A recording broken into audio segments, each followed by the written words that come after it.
and duke it out in the greatest game show of 2139. Shoot your opponents to swap spots so you can outwit and outmaneuver each other in Swap Fires arenas. Fly solo or with up to 4 players via split screen or Steam remote play together. And keep the contest going with 9 game modes to unlock. Scan the QR code on your screen to secure Swap Fire today.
Well, hello there, you delightful debutantes. It's nice to see ya.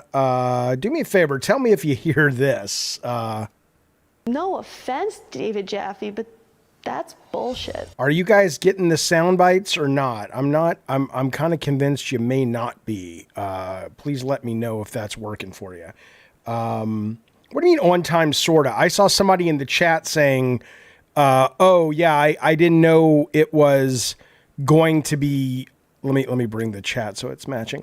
I didn't know it was going to be Pacific time. Maybe it's always Pacific time. Come on now. I live in the California. Hey, there's Daniel, my nephew. What's up, buddy? Okay, hang on a second. Why can't I get, just remember that song from high school? Hang on. All right, guys, let me just figure out, why am I not seeing the up-to-date chat? It's very, very late, and I don't want to give you guys late chat. Oh, I think I might know what this is. Okay, yeah, Trump gave us water. Hello, Tech Protect. I want to get you guys the absolute correct chat. You deserve it. You're spicy, and I'm getting, check out Cocoon. Okay, I think we're good. I think we are up to date on the chat. Yes, perfect. All right, fellas, welcome to the show. It's nice to see everybody. You guys hit me up on the audio if it's bad. We got Tech Protect here, watching our backs, making sure everything goes well. I do apologize for the very weird schedule lately. Can I tell you, and I'm going to say this with utter love and sort of, I'm not sensationalizing it. It's just such a fascinating last evening and today, because my son has a friend, wonderful kid. And I mean, he's 19. He's not a kid, but he's a kid. And he's going through a probable breakup, And so my ex was over last night, and I was over I live here, and we were all talking to him, and he's staying with us for a little bit, and he's such a good dude. And it's just like, it brings you so back to those times when, it's almost like, and I just had him watch Eternal Sunshine, but it brings you back to those times that everybody has gone through this shit for the most part. And it makes you just kind of go, you wish there was a pill, right? You kind of you wish there was a pill. And at the same time, you kind of go, hey, baby, that's the juice. You got to get through that to get to the other side, and you grow. But my goodness gracious, man, what a hard thing to witness. Really, really difficult, but good kid. He'll be fine. But my goodness, that's so anyway, point being is it's been a bit of a crazy schedule. So I apologize about that. Okay. Yeah. My chat is frozen on my side. Let me fix that real quick before we jump into the show. We have a very packed show. We have a lot of interesting stuff to talk about. One moment though, I do want to fix this for you guys because you're worth it. You're worth it in my fantasies. Hang on. Yeah, that's weird that it's not giving you the live chat. I won't have it. I won't stand for it. Here we go. Pop out the chat. Pop it out. That's how cool kids talk. You see, like, pop it out. Why can't it pop out? That's what she said. Come on, man. Look, shut up. Okay. Good, Jaffe. That's great. All right, here we go. What is my breakup advice? I mean, there is no, honestly, it's the same thing as the advice for breaking into a certain job. Everybody's going to have a different story. Everybody's going to have a different bag of tricks they use to navigate. Okay, I think there we go. And it's super fucking tough, but it's good because it means that you have allowed yourself to, connect and, be in a relationship that may or may not be ending, but, not everybody has that, not everybody has the ability to sort of pull that off. So I applaud this kid. Sorry, I'm fixing this. Why? Okay, there we go. Is everything working now? Everything looks good. You're seeing it. Almost. You're almost seeing it. Not quite. Chat box. Your chat is good, but there's a delay. You're right. I don't know why. Oh, hang on. Okay, so the chat on, okay, now I see. I think I see this.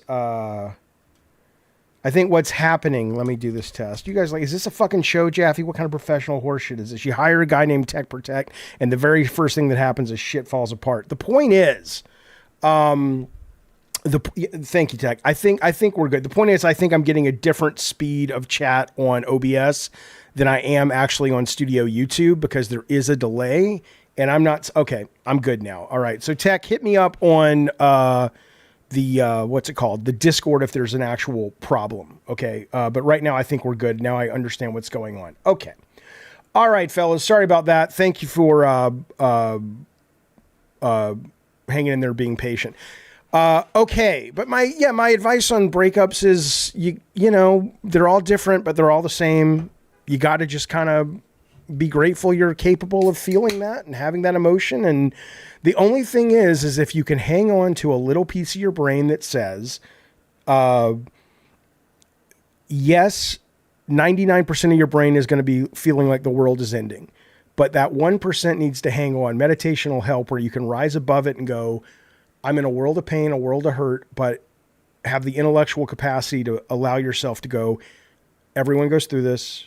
There is, whether I've experienced it or not, there is something on the other side, which is stability and better days. And that's not something you have to have faith in. Everybody has that experience. So that's what I would say. Kevin, thank you for the super chat. He says, your talk with Alicia. Oh, hello there, Alicia. Come on, man. Alyssa Mercante has sparked heavy debate across the web. Question, I was working out today and thought of you in a gay way. Thoughts?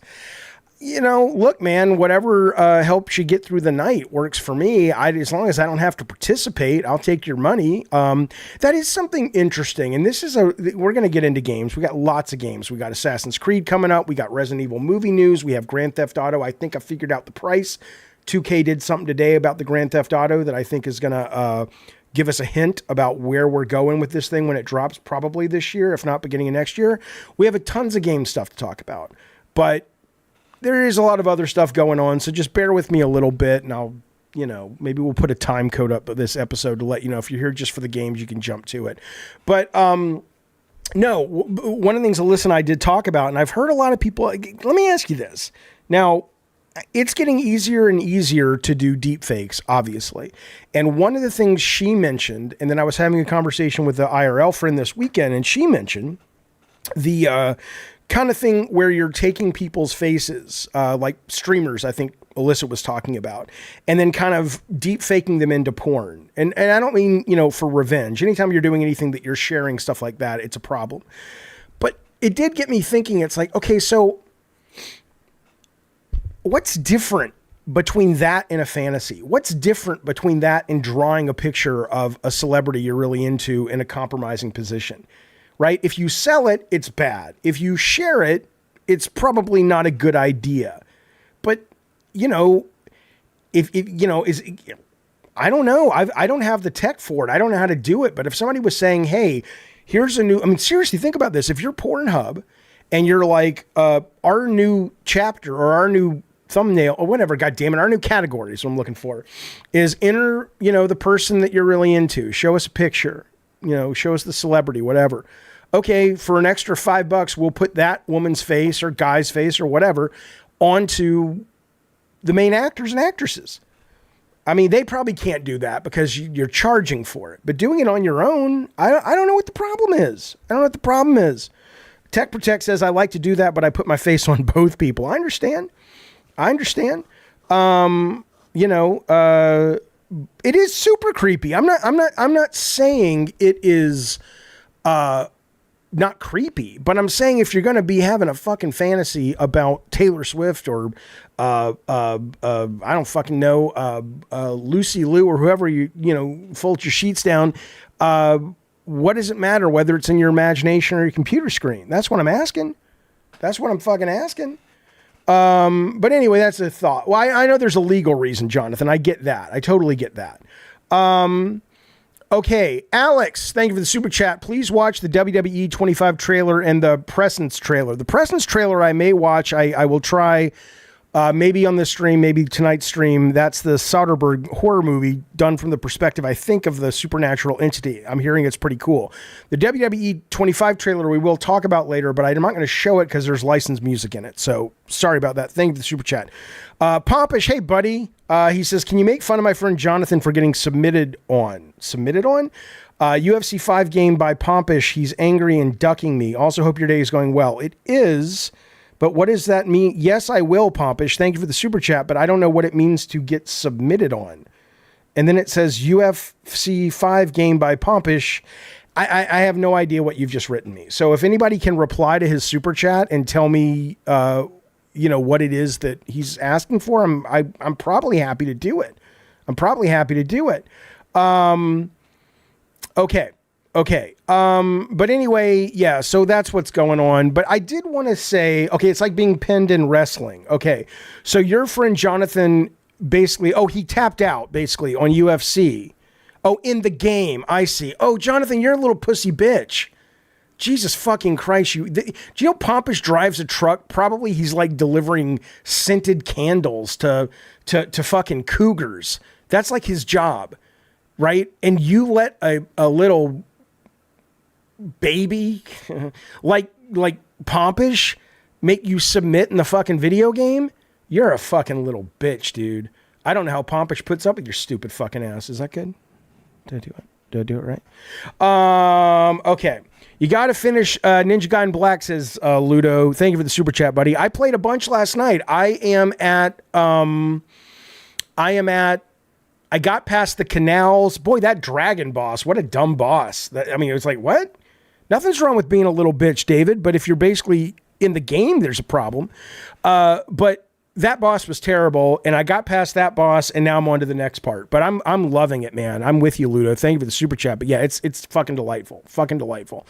Let me get to this at the very top, because there's a little bit of news that was, I don't know, it's not breaking. I just want to speak to this because someone brought up, I think it was Kevin, the interview that Alyssa Mercante and I did last week, which I thought was a great interview. And some people disliked it, blah, blah, blah. But here's a story that I saw a lot of people, kind of far-right people talking about, which is, oh my God, Alyssa Mercante went on Jaffe's show and totally fucked up her lawsuit. Now, I'm like, that's strange to me, because she was very clear, not just before the show, but during the show, she's like, look, man, I'll take any calls and stuff, but I cannot talk about the lawsuit. And so she was prepped, right? She was not like, sitting there getting high and drinking and, out of her mind going, well, let me fucking, totally blow up my lawsuit. But I see all these tweets and I see all these videos. A new one from Vera Dark just went up saying that she imploded on the interview and she destroyed her lawsuit. So I'm like going, okay, wait. That doesn't sound like someone as smart as Alyssa, who was prepared with the lawsuit. Her lawyer's got a lot of experience. What is happening here? So I, probably unlike a lot of people who make these videos about this, read the lawsuit. And I'm going to show it to you. What it sounds like Alyssa said, and if you don't know, there's this guy who goes by Smash TJ or JT, or I don't know, I guess that's his boyfriend. He's like smashing someone named JT. I'm not disrespecting the guy. I don't know what his boyfriend's name is, but Smash TJ or whatever. And this guy who's in San Diego, I don't like him because he's retweeted something horrible about the trans community. Can't stand the guy. So I'll never speak to him. Don't want to speak to him. Okay, but what I'll tell you about this guy is he is being sued by Alyssa for defamation. And, the lawsuit's like 70 pages long, 60 pages long, goes this, that, and the other. But the main crux of the lawsuit, is the defamation claim. And here is the filed lawsuit by Alyssa's attorney. Jeff Tarzia, I guess is his name, crosses the line. So it gives you all the preamble and backstory, and then it says, here's what we're suing for. On or about March, and I want you to hear this, and if you watched the interview with her, I'm not a lawyer, I don't fucking know, maybe I'm missing something, but on or about March 30th, 2024, Tarzia posted a Twitter account on his, it's Smash JT. So his boyfriend is not JT. He is Smash Jeff Tarzia. Okay. That's weird. It doesn't matter though. Fine, whatever. It's irrelevant. On or about this date, he posted on his Twitter, horrification? What's that? Like what Alyssa Mercano does, sucking dicks in her off time for money. And then he published a video to his YouTube channel. Alyssa Mercante has since come forward stating that she used to be a sex worker, sucking dicks for money before working at Kotaku. That same day, he repeated the claims on the Smash JT channel. He repeated those a couple of times, apparently, according to this lawsuit, May 1st, May 3rd. Such conduct constitutes the crime of prostitution under New York penal law, blah, blah, blah. These claims are false. Mercante has never engaged in the conduct described, nor in any other act of prostitution, nor has she ever come forward stating that she has ever engaged in such conduct. On information and belief at the time of publication of each of these statements, he knew the claims were false. Okay, so the fact that she came on my show and she said two things that they're claiming this destroys her case. I'm like, watching a little bit too much Matlock, pal. The new Matlock. Tuesday nights with Kathy Bates. It's actually a pretty good show. Anyway, the first thing is that she admitted to having done some cam work back in the day. I don't know when, but certainly not recently. Not that it would matter if it was last night. But cam work is not prostitution. Cam work is not illegal. There's nothing about cam work that fits the definition to make cam work a crime, from what I understand. If it was, those sites would not be, just like a lot of states have said, hey, we're passing laws to make it so you have to have an age check for Pornhub. My understanding is cam work does not fit under the prostitution definition. In fact, we'll look it up right now because I'm almost certain it doesn't, but let's, I like to be thorough. I don't know. Does cam work, is cam work I can't spell prostitution, legal, whatever. Due to the controversy, camming, like most sex work, is not considered a legitimate form in most countries. In most jurisdictions, cam work is generally not considered to be legally classified as prostitution because it doesn't involve physical contact. Although the legal landscape can be complex and varies depending on specific activities, blah, blah, blah, always consult a professional, whatever. So I think it's pretty clear that it's not based on that. Okay. It could be, maybe Smashy knows something, but according to that and my just assumption and y'all in the chat, it's not. Okay. So admitting to be a cam girl, is not a form of prostitution, and she has never sucked dick for money, according to her. The only thing, and was very clear it was a joke. Somebody tweeted back in the day, or I don't know when it was, hey, how did you get your job at Kotaku or something? And she said sucking dick, right? And even then, by the way, it's still not prostitution, because prostitution would be, I suck dick for a direct amount of money. But this, even if she did, which she didn't, because she clearly on the chat made it clear, yeah, that's a joke. And she was like, well, art of hyperbole is lost on people. Although hyperbole would suggest there was something sexual traded, but even that, I don't think trading sucking dick for a job is prostitution. And she didn't say she did. And the fact that he's out there saying that she's a prostitute or she's engaged in prostitution and that she sucked dicks for money is what the lawsuit's about. And if you're going to watch the interview and use that as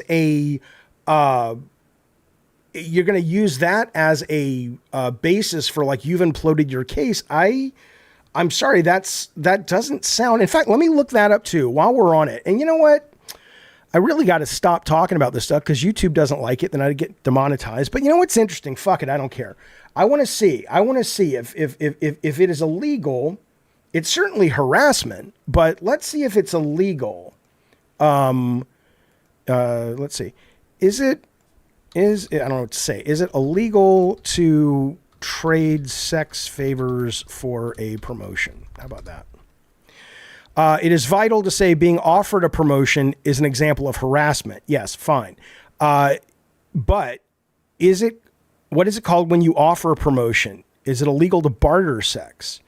The commercial exchange of sex for money, goods, service, or some other benefit is illegal. So if she basically is saying that, but that again was a joke, but that's not what they're pointing to. They're pointing to the cam girl thing. So the reason I even bring it up, is just because I'm kind of like going, if they're going to make all these videos and make all this money, which they are, off of going, hey, she blew up her case by coming on my show, I'm very curious about what, looking at her lawsuit, what is it that she destroyed? It doesn't seem like anything, frankly. Fenta says, isn't bartering for sex called marriage? It can be. Hey, Kojima, I played with D&D with Kojima this weekend. I had so much fun, Gina. I hope you did too. I love that book you got. She got the handbook just like I did. I had such fun. I have such fun with that game. It airs on this channel, by the way. It's, you know what, Mr. Torres, that's not true. Are you saying my channel is a drama channel? Look, man. Look, I am talking about games on the vast majority of this show. I talk about games on the vast majority of this channel. But yeah, it's interesting to me, especially given that it's a story that's coming off of an interview I did on this show. Durally says, good Lord, this high school neveu, I don't know what that word means, and topic is a real turnoff. Please bring on the hyper Jaffe and a smidgen of decency. What are you talking about? You're having a woman in games sued by far right, or whether they're right or not is irrelevant, but people who have a drum to beat usually about a lot of the kind of right-leaning politics. What's not decent about talking about it? I don't understand. Anyway, everyone is so puritanical on the internet. Oh yeah. I mean, that's the thing. 100%. 100%. But to be fair, if you wanted decency, you shouldn't come to this show. And here's why. Because I'm about to tell you something that's going to break your... It wouldn't break my heart. I hated this guy. But do you know who fucking died? That we at least learned died this weekend? Is Watto. And you know who killed him? Watto from Phantom Menace. In the comics, Darth Vader returned to Tatooine and kills the old... Hey, this is the Gens Cube. He killed him. He's the guy who enslaved Anakin and his mom, and then he let Anakin go because he won the race, and he went off with Qui-Gon. But no, his mom ended up staying, got sold to some Sand Raiders, and Vader comes back. He's like, look, you fucker, it was always about you. You just fucking killed him. Why would he do that? He did it because, the goddamn guy was, had his mom killed. So he's dead. He's dead. Anyway, I wanted to let you know that's important. I also want to let you know Friday morning, 9:45 is lunch with Jaffe if you're a Cult Calypso member or higher. Now, why is that called lunch? Well, because on Friday, it's a really weird day here at the show. We're doing lunch with Jaffe, which is breakfast, at least in California, 9:45. All right. We meet up in the Discord. We shoot the shit. We eat a little bit, watch videos, just hang out. That's exactly what it sounds like. Later that day, I'm doing a Last Stand Media Constellation, and then later that night, I'm going on Review Tech USA's new show, along with, I think his name is Jay. I haven't met that guy, but they got a new show called Lao Cow something. I'll be on that night. So we're going to do that early in the morning. If you want to be part of it, consider a membership at the Cult Calypso level or upgrade it. Talk about whatever the fuck you want to talk about. Now, let me tell you something coming up. If you're a wrestling fan, now I absolutely will not promise this because I just want to let you know the Royal Rumble is this weekend, Saturday and Sunday. I don't give a fuck about WrestleMania as much as Royal Rumble. Royal Rumble, if you don't know, they have a male division, a female division in the wrestling. And every 90 seconds, a new wrestler comes into the ring. So you can get 10 to 15 people in there. It goes up to 30 wrestlers. And the one that basically is the last man standing is the one gets a slot at WrestleMania. I believe that's how it works, right? So Charlotte Flair, it doesn't matter. The point is, if you're into wrestling, some returning champs are coming back. It should be good. When this is airing, why not show up to the Discord and maybe, that's a nice thing to do. But I can't promise it because it's not something I would promise. And more importantly, it's not okay. And more importantly, sometimes it's hard to make sure that happens in the Discord. What? The point is, hey, Royal Rumble, hey, any member, any mod. Okay, let's move forward. But it should be a good show. I'm looking forward to it. This is the last piece of drama. But it's still video game related. Am I doing call-ins later in the show? Yes, but not right now. Okay. Apparently over at Activision, Slack. If you don't know Slack, it's kind of like internal Discord. It's messages, boards, chat rooms, whatever, for a specific project and company. Apparently somebody's leaking the Slack stuff to a bunch of right-wing X people. Now, whatever, who gives it? It's not good. It's not good form, blah, blah, blah. But I do want to say there's a point where I think even Grums is probably getting to a point now where isn't this guy, how have you no shame, Grums, is what I would say. And more importantly, have you no shame people who follow this guy unironically? Okay.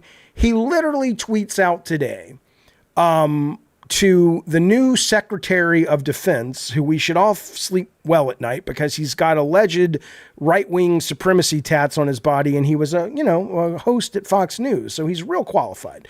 And he was in the military. To be fair, he was in the military. You got to give him props for that. And but he tweets to this guy, new Secretary of Defense, says, "Hey, Activision has a joint program with the Department of Defense." Well, called the Call of Duty Endowment Program. Now, I want you to understand something. Just work with me on this for a minute. Grums, shame people who should have shame. The president of Activision basically, from one of these screenshots, allegedly sent out a Slack story saying, hey, our growth team here in DEI has made great strides. We know there's a lot of stuff happening in other industries about DEI going away or being pushed out. We're still all about it. Inclusivity. We want to have a diverse workforce. We want to be inclusive. Nothing's really changing. Okay, fine. Agree with that. Don't agree with that. That's totally up to you. That's not the point.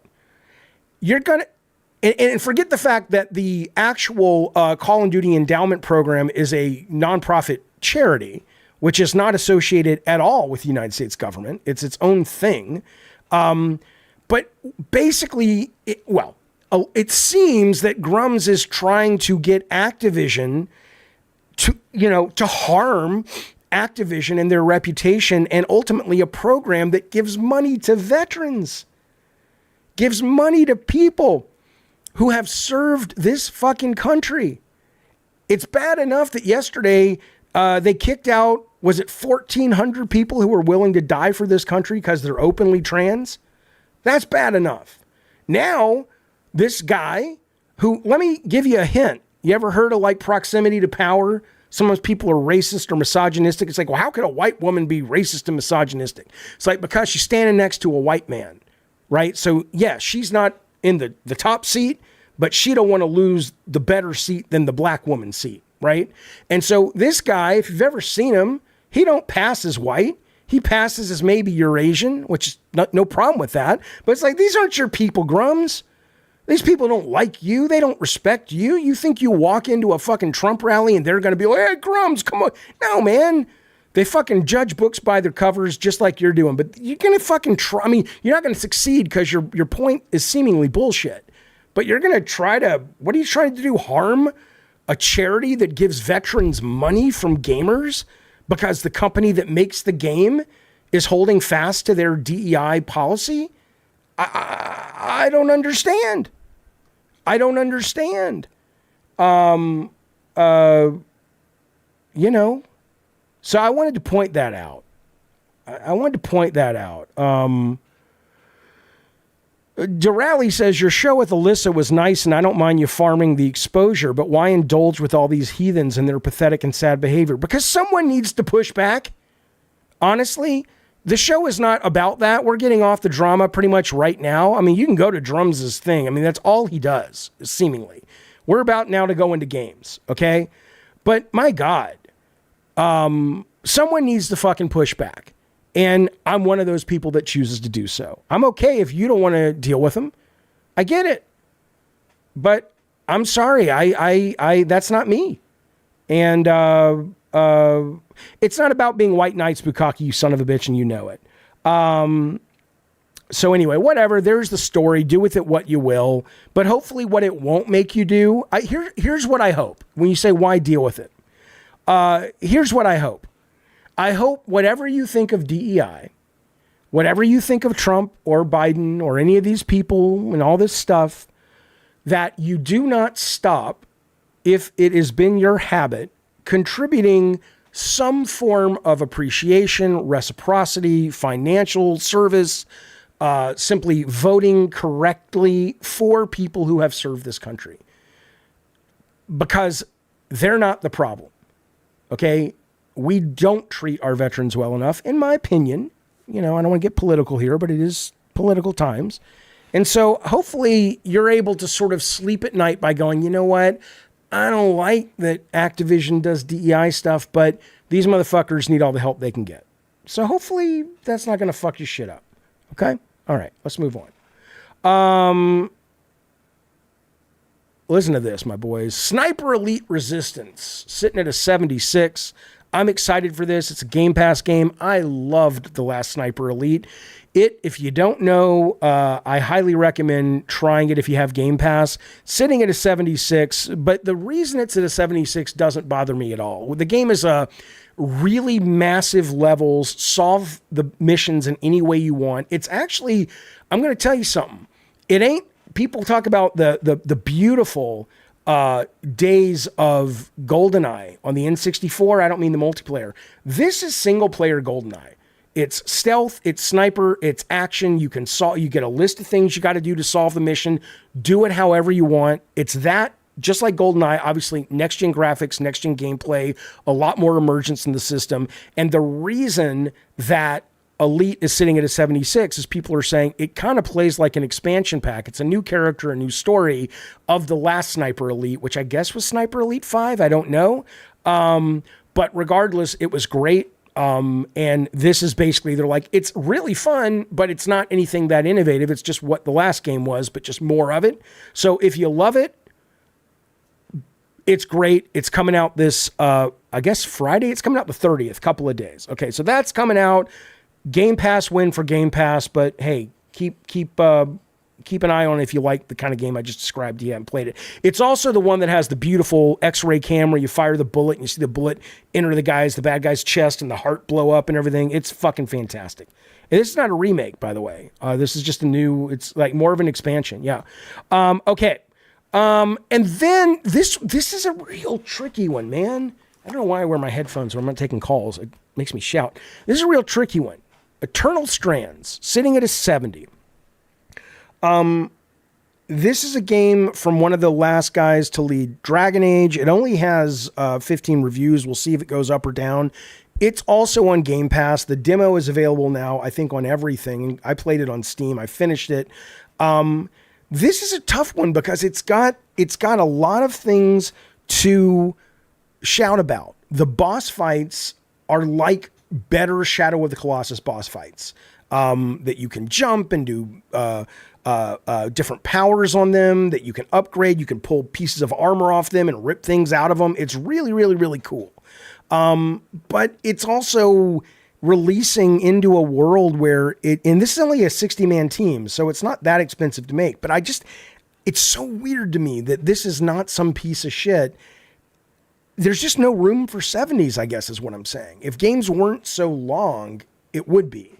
But I probably won't play this even though it's on Game Pass because I'm playing Ninja Gaiden, which I like more. I'm playing the new Call of Duty Season 2 that we'll talk about. That's out today, which I like more. But it's not that I don't like this. I like it. It's good. It's definitely got some fun, cool shit to crow about. But I guess what it's basically saying is there is no room for anything. And I know we know this. I know we know that you got to be a 90 for most things, but I figured on Game Pass at least, people would be willing to give it a try, and I hope they are. But one of the things I read in one of the reviews was the game is fine. It's actually a good game, but you shouldn't play this if you have something else to play. And I feel exactly the same way. And I don't know what you do to fix that. I don't know how you absolutely solve that problem if you're a developer.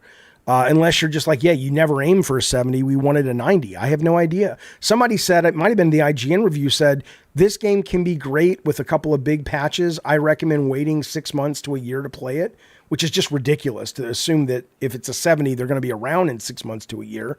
But yes, time is the issue, Warped Eye. That's the real issue with this game.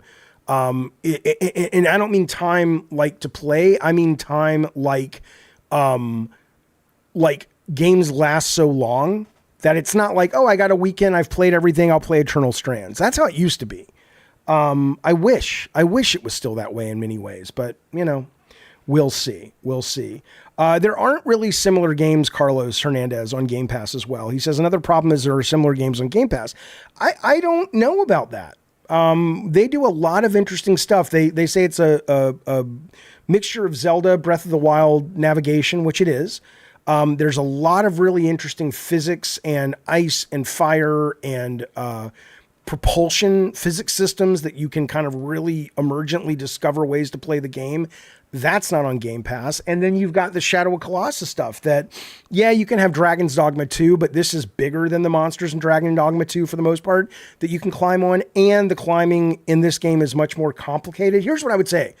I recommend playing the demo or the first hour just to get to the first boss and climb around on it because it's really fucking cool.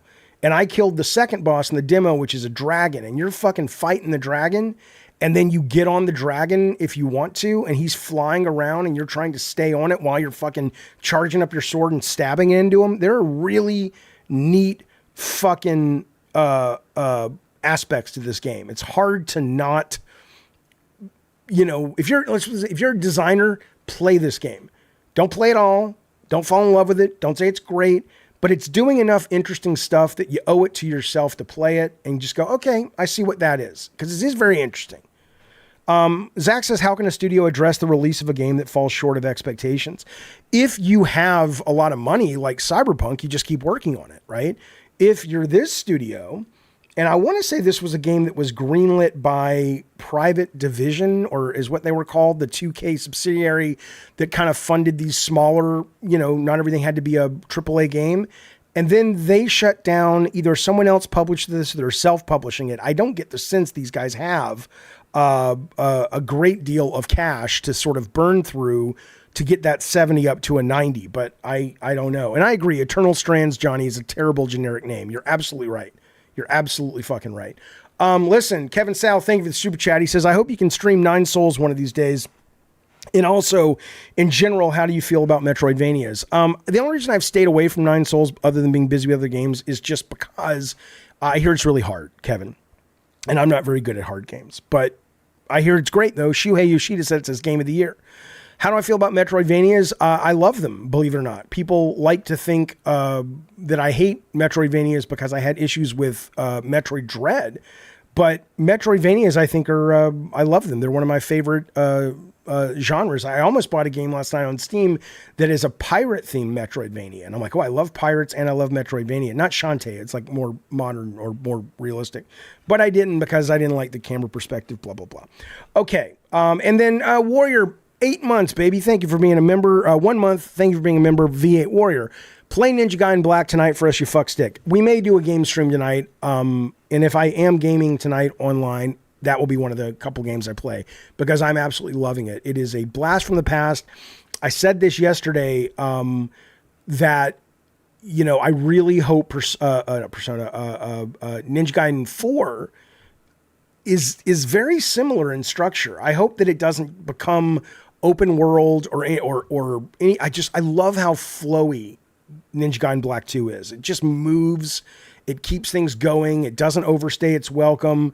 They're always showing you new stuff. I hope that's what they take when they're making with Platinum, when they're making 4. I hope it's not like, it's Ninja Gaiden, but it's basically also a much bigger open world and there's crafting. And it's like, no, don't just shh. And I hope it's only like 9 hours, blah, blah, blah.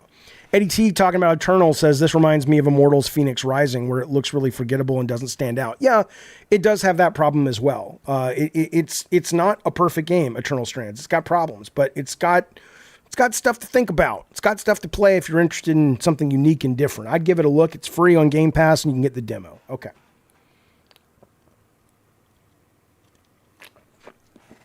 Okay. I did play a little Metal Gear Rising, Eric, but not a lot. I liked it. I just went in the headspace at the time. Okay. Let's move forward. By the way, here's the problem, right? We were talking about this. It's like, who's got the fucking time? We got Sniper Elite coming. There's Atomic Heart DLC. I didn't hate that like a lot of people, but that's coming today. And then you've got, look at February, man. You've got, Kingdom Come Deliverance 2, which I'm excited for. Civ 7, I'm excited for. I'm just reading the ones I'm excited for. Lost Records, Bloom and Rage, the first part, which is like a Life is Strange kind of game from the same developer. Don't Nod. You've got Avowed on the 18th. Like a Dragon, Pirate Yakuza in Hawaii on the 21st. I'm excited for those. Monster Hunter, I'm probably not going to play. It's too big. I played the demo. I liked it. But I don't know. I don't know where it's going to end. I don't know where it's going to end. I don't know how people are going to sustain in this, but I'm excited. There's lots to play. Scott says, I tried Eternal Strands today. I liked it. It looks really nice as well as very colorful. Yeah. And hey, let me ask you a question on that. Did you get to the first boss is what I would like to know, because that's when I got to the first boss in Eternal Strands and I was like, okay, this is really fucking cool. So I'm curious if that's where it starts to turn. Before that, I was like, is Captain intuitively into it as well? There'll be places where the levels are on fire. Use your magic to create ice on a dragon. To walk on a dragon, you freeze his jaws. Yeah, you're talking about Eternal Strands. Yes, it's very, very cool. It's very, very cool. This is probably happening, even though they're saying it's not. World of Warcraft is probably coming to Game Pass, which I think is very exciting. People got emails, and then Microsoft walked it back and said, no, that was a mistake. That's not happening. But it's like, why would you bother to type a headline for an email saying play Call of Duty, Diablo 4, World of Warcraft, and more on Game Pass? And then why would you also create a piece of art that includes World of Warcraft imagery? Plunderstorm is back in World of Warcraft, and then it basically is showing you somewhere in this that it plays on Game Pass, the logos. A console port has been talked about for years. No concrete rumors have emerged. It is interesting to see the game be referenced in any way in a Game Pass ad. It still costs $15 a month to play. So I hope they do. I would like to play it. I mean, I know you can play it up to a certain level for free and then you got to pay a monthly. But it does seem like they would just put it on there. But we'll see. Robbo says I've never tried once World of Warcraft. I only played it for about an hour, and I didn't like it back in the day because I just didn't know what I was getting into, and everybody was like dancing and trying to be all like, "Hey, come over here and dance with us." And I'm like, "No, I don't think I will. I don't want to. That's weird." But I think now I might be more into it. So I'm kind of hoping.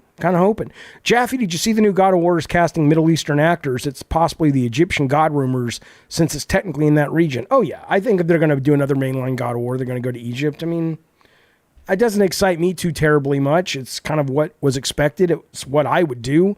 That's not what's going to make or break it for me, the setting. It's nice to be getting out of the snow, but to me, that doesn't surprise me. Eddie T says they probably, going back to Warcraft, want to convert World of Warcraft subs to Game Pass subs and are desperate to get subs. Already did it with Xbox Live Gold members. Could be, yeah, they might just be waiting for a more, concrete announcement, and this stuff came out way too soon. Okay. Well, Aaron says, please no more fucking God of War from Santa Monica. I've said this before. It's not, nothing new to add, but let's just say I agree with you. I think that God of War either needs a rest or a reinvention. But another just fucking God of War Ragnarok in Egypt, no thanks. I'm not interested. I mean, I'll play it, of course, but check those new Avowed screenshots, says Machine XP. They're so good looking. Really? You mean the character creator? Avowed screens. Let's look real quick before we move on to the next topic. New quest and gameplay details revealed. Oh, here we go. Bunch of new screenshots just dropped 4 days ago. Jaffe says, Scarlett, what do you think about God of War going to Egypt? Feels like he's becoming the new Assassin's Creed. I mean, I think, when I was thinking about it, there was kind of a bigger story I was hoping for that would tie it all together. Now it's just like, oh, okay, yeah, put him in Egypt, But no, I'm not involved, Jojo D, at all in any Sony project right now at all. But I agree with Addy Pie that game is stuck in a rut, God of War. Okay. Okay. Here's some screenshots from Avowed. I haven't looked at them. I'm very excited for this game, mostly because the developer's pedigree, Obsidian, and because this game apparently is very open-ended and there's lots of freedom of narrative and exploration and experiences. And so that's why I'm excited. But if it wasn't for that, nothing in the screenshots make me go, holy cow, this is the greatest thing ever. But I think, that's not kind of what this has ever been to me. This has been these guys who make great RPGs, making another one, and everything they've said so far and everything I've seen so far looks pretty fucking good. So that's all I know. The combat looks super floaty and uninteresting. First-person combat is hard, says Eddie T. It is. I don't think it looks uninteresting. I think the real issue for me with the combat is going to be the systems and the unlocks and the leveling up and how that really allows you to feel like you are defining your own combat style. If they can pull that off, and that's what they're claiming, I think it's cool. And frankly, everyone who's played it, every new preview has been more and more positive. So it's going to be out in just a couple of weeks. So I'll be there. I'm excited. South of Midnight, by the way, is another game from Xbox Game Pass coming out. This game, I mean, look, by the way, I was going to say it got rated. They gave it a MC17 or an M17, whatever the fuck it's called. ESRB did. Comes out in April 8th. Here's what they said. Players use melee weapons and arrows, this is from the ESRB description, to attack enemies and boss characters. Magical abilities allow players to purify spirits or experience visions.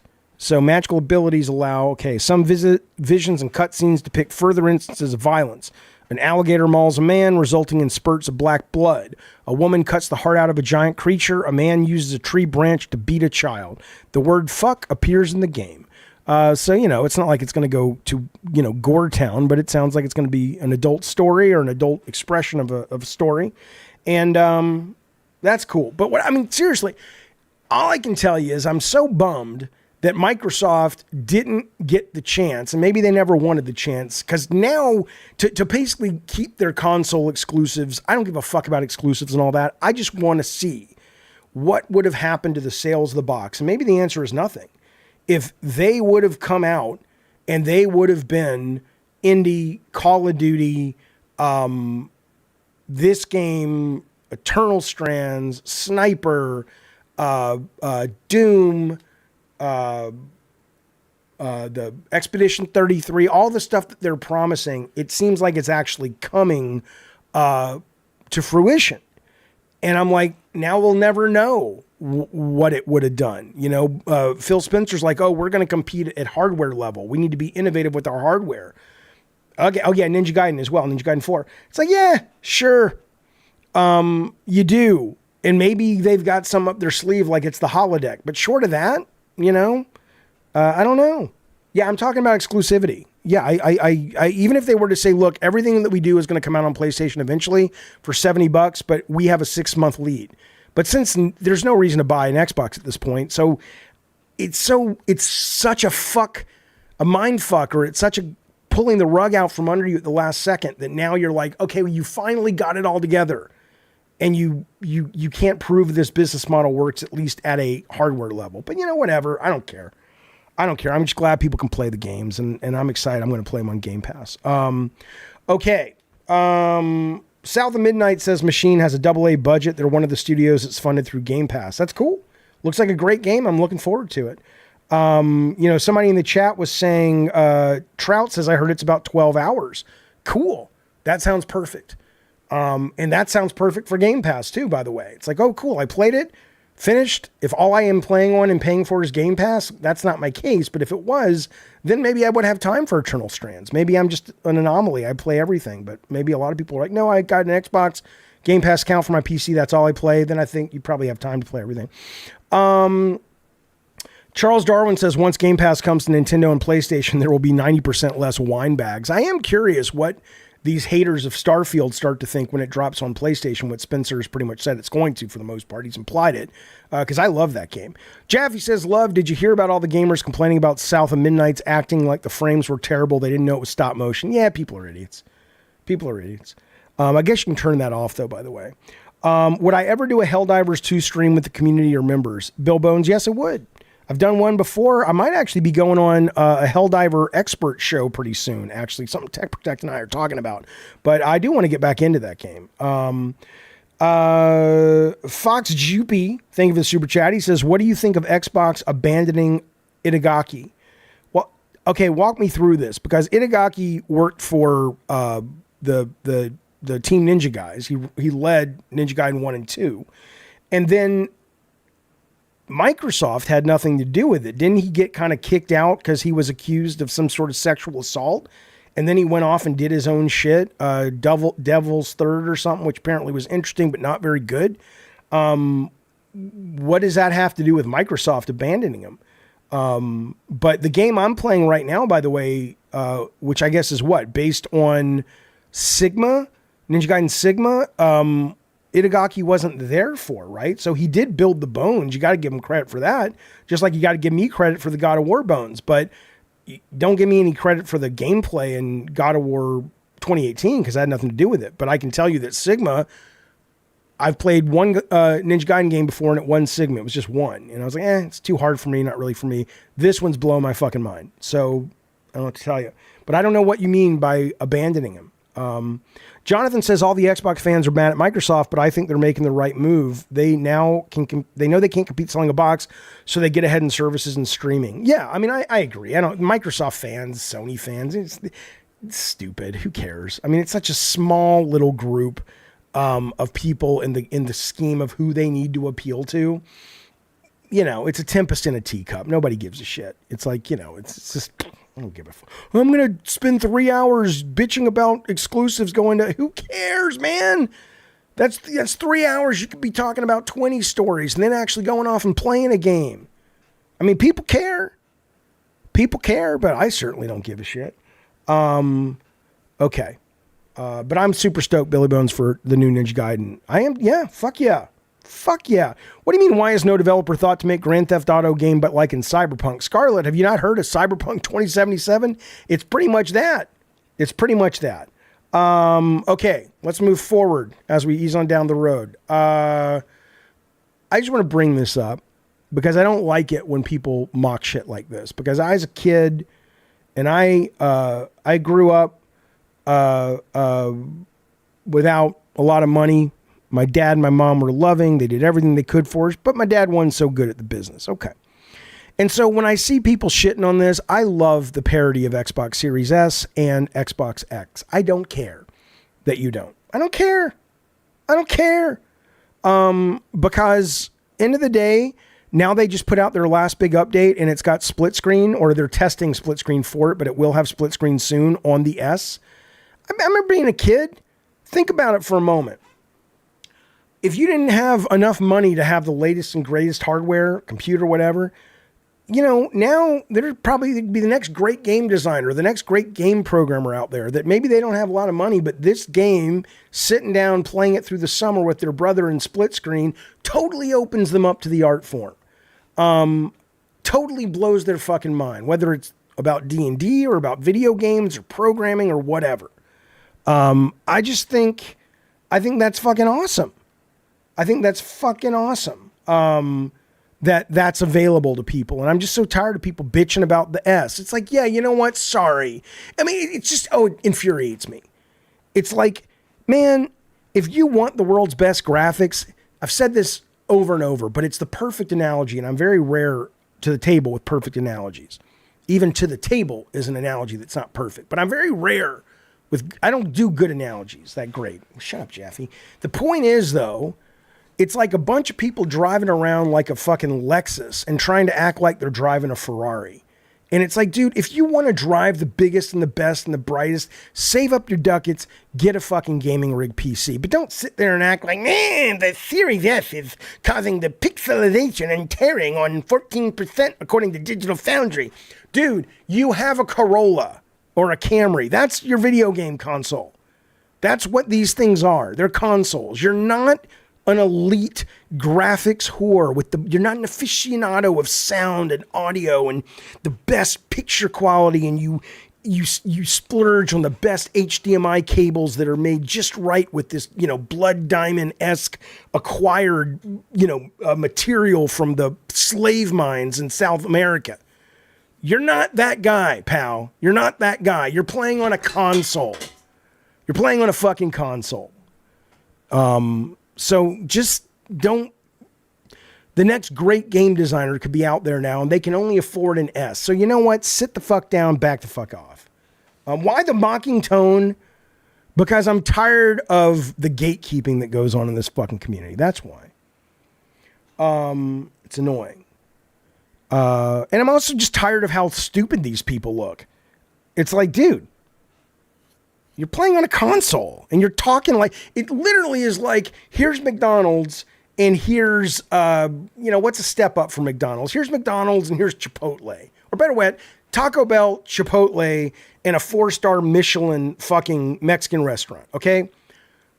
Taco Bell is like, cell phone gaming for these people. Chipotle is the console. But they think they're eating at the Michelin restaurant with their fucking Taco Bell or their fucking Chipotle. It's like, dude, this is a Baja Fresh, sir.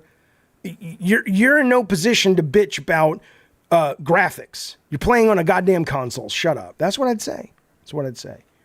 And that doesn't mean consoles aren't great. I love consoles. But I just wish they'd kind of know where they sit in the order of this shit. So,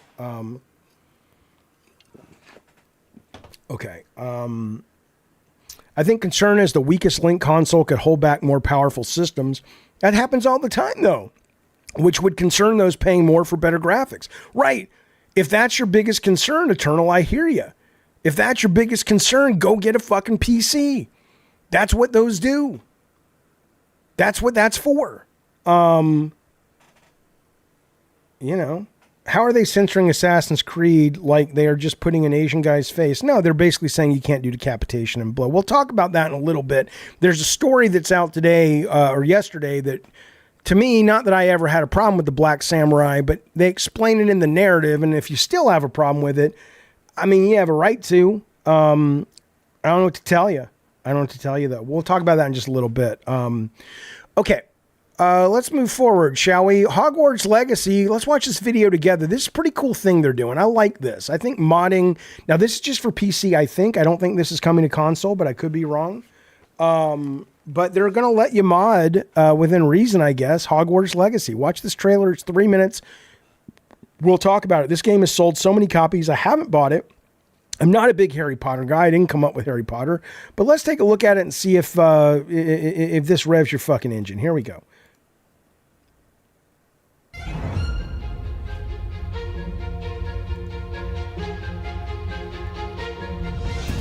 Hey everyone, Chandler Wood here, Community Manager at Avalanche Software, and I'm incredibly excited to finally announce that official modding is coming to Hogwarts Legacy in our next free update. That's right, we're opening the doors and we can't wait to see what you come up with.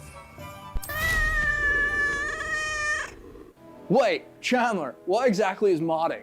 Well, I'm glad you asked, Chandler. Modding is the ability for you, our amazing community of players, to create and play custom content in Hogwarts Legacy. But Chandler, isn't modding usually complicated? It doesn't have to be. We've made it easy for everyone. It's all simplified with official tools provided by us. For mod creators, you'll be able to get the official Hogwarts Legacy Creator Kit free on the Epic Games Store. It's all I will say this is cool, and I don't know if you guys have looked into it yet regarding if it's going to be on console, but I love that Xbox with Starfield, and I don't know if they do it with any other games, but Starfield has all their mod stuff on console as well. So you just log in and suddenly the game is evergreen if you like it. So I think this is fucking great. Simplified with official tools provided by us. For mod creators, you'll be able to get the official Hogwarts Legacy Creator Kit free on the Epic Games Store. The Creator Kit provides powerful tools right at your fingertips, allowing you to flex your inner developer, like the ones here at Avalanche, and conjure the magic with custom mods that other players can enjoy too. If you're already dreaming up new mods, connecting your CurseForge and WB Games accounts will let you easily upload your creations directly into Hogwarts Legacy for other players to enjoy. And for players to use these mods, our in-game mod manager makes finding, downloading, and installing mods as easy as casting Alohomora. So what's possible with modding? Whether it's adding small touches like hairstyles or character cosmetics, Cool. or diving deep with gameplay changes like new dungeons and quests, That's I'm cool. excited for what I've seen so far. In fact, we've been working with some incredible mod creators ahead of launch to make sure you'll have some really cool things ready to play with right from day one. I wonder if they're going to monetize it or it's going to be free. All right, so let's talk brooms. Why settle for a standard sweeper when you can fly on something a little more creative? How about transforming your broom into a dragon spine, a phoenix, or even a vacuum cleaner as an homage to a few other witches? Whoa. Yeah. And we'll have fresh ways to customize characters. Want long braids, Kelpie-inspired clothes, or maybe Hogwarts house outfits in new styles like Kraken or Periwinkle? Done. Now you've got it. Want new gameplay challenges to tackle? How about a brand new endless dungeon experience with constant combat and hidden paths? Check out the Dungeon of Doom mod. Feeling whimsical? There's a brand new magical creature fetch quest. Wait. But this is just the beginning. Now is where you come in. Our modding tools give you the ability to create these new quests, design custom dungeons, and make an assortment of cosmetic changes. It's cool, man. I, for one, have always thought it would be cool to ride a dragon, or have a beard as a 5th year, or even modding our very own Andrew Corum into a picture frame or 2, or 3, or 4, or 10. Mods make my bad Photoshop a thing of the past, and in-game dreams a reality. Modding is the next stage of Hogwarts Legacy, and we're excited to put it in the hands of our community. That's you. To see what you create, get ready to conjure the magic. Official modding support and the Hogwarts Legacy Creator Kit releases on January 30th. I'm going to buy the game now because of this. We can't wait to embark on this magical new journey with you. Bye. Bye. All right, free PC update. Okay, I mean, I don't plan on doing any modding, but that's cool, man. That's fucking cool. I love they're doing that. So what it didn't say, it's a free update, but I mean, yeah, can you make money, Necro, off your content? And as importantly, is this coming to console? I understand that the modding, I guess the answer right now is no, because the update isn't just the tools. The update is the ability to actually see this stuff. And so I guess that's only on PC, but I will be picking it up on PC because people tell me it's great. I'm not super jazzed about Harry Potter, but I have no issues with Harry Potter. It's kind of a cool, I've seen a couple of the movies. And Jojo D, he says it's a great game. Everybody fucking says that. Jonathan says, even with J.K. Rowling's politics, well, she didn't make the game. Unless buying the game goes towards being cruel to trans folks, but yeah, I'm not going to not play things that are interesting to me because somebody on the team has a horrifically offensive position. If they were to say to me, in my opinion, hey man, if you buy this game, every dollar goes towards making a trans person's life miserable, well, then that's very, very different. That's very, very different. But it goes back into what Alyssa and I were talking about the other day. It's like, if you're going to have to sort of look at every single person's, like, where does the line end? Like, who on a team gets to make money that you don't agree with before it becomes acceptable? Because I assure you, you don't agree with, hell, a lot of people don't agree with me, but they're still playing God of War. But anyway, I'm excited for it. I'm going to play it. And, why did you play it on Shane? Oh, you can't be talking to me, are you? Why did I play it on Shane? I don't know what you're talking about. Okay. Anyway, this is coming. I'm excited. I'm curious. We'll see where it goes. We just talked about that.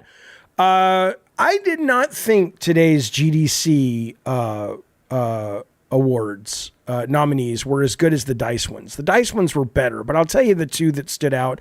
Game of the Year, I don't think is as good as the DICE ones. They said, oh, cool, man. MK Ness, would love to have you, buddy. Astrobot, Balatro, Black Myth Wukong. I'm sorry, Game of the Year, Black Myth Wukong, really? Great game, loved it. Game of the Year? Come on now. Helldivers 2, okay. Final Fantasy, I can't speak to. Metaphor, Refantasio. Enough people have told me it's brilliant that I buy that. A couple of these, though, I don't think Astrobot belongs in there. I don't think Black Myth belongs in there. I don't think Helldivers belongs in there. I know people say, you just hate Sony. Okay. It's not true, but you can think that. I don't care. And then best, where did it go? Best design went to Animal Well, okay. Astrobot? Really? Balatro, I get. Black Myth? Really? What? Black Myth best design? It's a beautiful game. I enjoyed the shit out of it. But best fucking design? That's a good question, Darwin. Where's Indiana Jones? I don't know if they're cut off. My only guess is they're cut off because it's not even an honorable mention. So it must have been a cut off thing, which is weird given this is the latest show, the latest in the schedule. It's later than DICE, I believe. But it's a very good point. I don't know. Okay.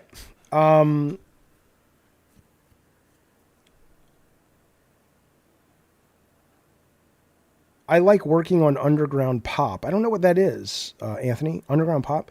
Jaffe, pull up the new 15 games Okay, I will. It's coming up, actually. Indy Jones had some novel game mechanics, something you'd see at Indiana Jones was great for a million reasons. I mean, it was wonderful. I don't think it got snubbed. I really, really don't. I don't think you would at least see it in honorable mentions. It's weird that you're not. So my guess is that it wasn't, like, maybe Xbox didn't submit any. Like, do we have any Xbox games up here? Xbox... Yeah, so they did submit Hellblade 2. My guess is the cutoff. It's a cutoff issue. Why wasn't Indiana Jones nominated for GDC awards? Let's see. Only games released prior to November 22nd. For the GDC awards. Yeah, it was released too late, so it should be coming up is why. That's good to know. It's a great game. Great game. Okay. JK was sexually assaulted, so she freaks out. Yeah, I don't know, okay, let's move ahead. Also, this was interesting. Microsoft came out today with their Xbox Excellence Awards. By the way, let's be clear. This is not a Xbox-centric show. I'm an equal opportunity offender and player, but it's just they have the news lately, I've had the face tick since I've been little. What meds help? I don't know, Timothy Doom. I can tell you my face ticks come from when the ADD meds leave my system, and I hate them, and they're getting worse as I get older. It's absolutely horrible. Okay, so here's what I thought was interesting. There is an award for best graphics. I just didn't go through all of them. I just,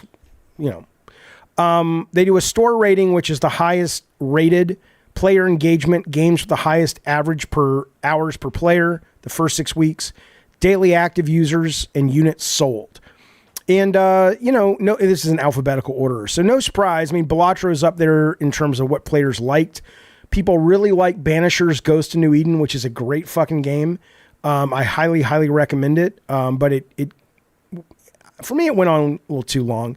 Metaphor's up there. I'm surprised that Hellblade 2 is up there. Still Wakes the Deep is up there.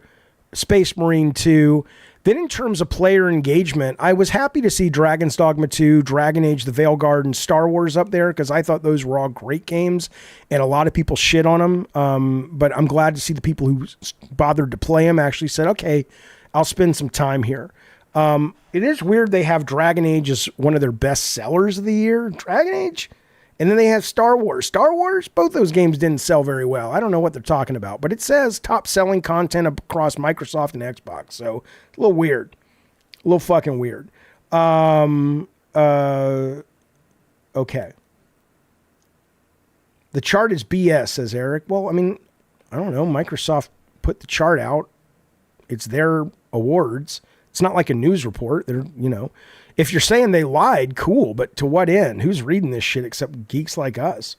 Anyway, I wanted to let you know. Now you know. If you didn't know, now you know. Listen to this. I'm not surprised by this, but I have a solution. So Marvel snapped to an extent, but Marvel Rivals, of course, is doing incredibly well. People are loving it. I love it. I'm playing it. Not a lot, but I'm loving it. And they're saying there's a news story coming out today in VG 24/7 saying, hey man, look, as great as these games are, they don't move the needle when it comes to people going into comic book stores and picking up comics. And they interviewed a couple of people at big comic shops and saying, yeah, comics sell really well, not really well comparatively, but a comic will sell well because of a lot of reasons, but if it's a video game hit, that's not bringing people in. Certainly Marvel Rivals, there's a Marvel Rival comic series. People are talking about it a little bit, but nothing as big as anything else. So start thinking about this, right? And again, I don't know if you guys read comics. I read comics. I love comics. They're great. But I'm kind of like going, why doesn't Marvel Rivals and why doesn't Marvel Snap monthly just put it like I read. I'm not going to read you the whole comic because I'd get a strike for it. But this is Marvel Unlimited. I've been subscribing to this now for about 6 years since they fucking launched it, right?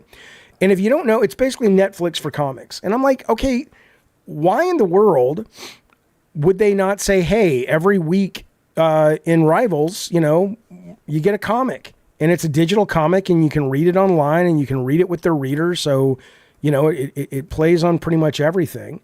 I just think they should do this, man. Comics are great. It's where a lot of the great stories come from that end up being made into movies and games and things like that.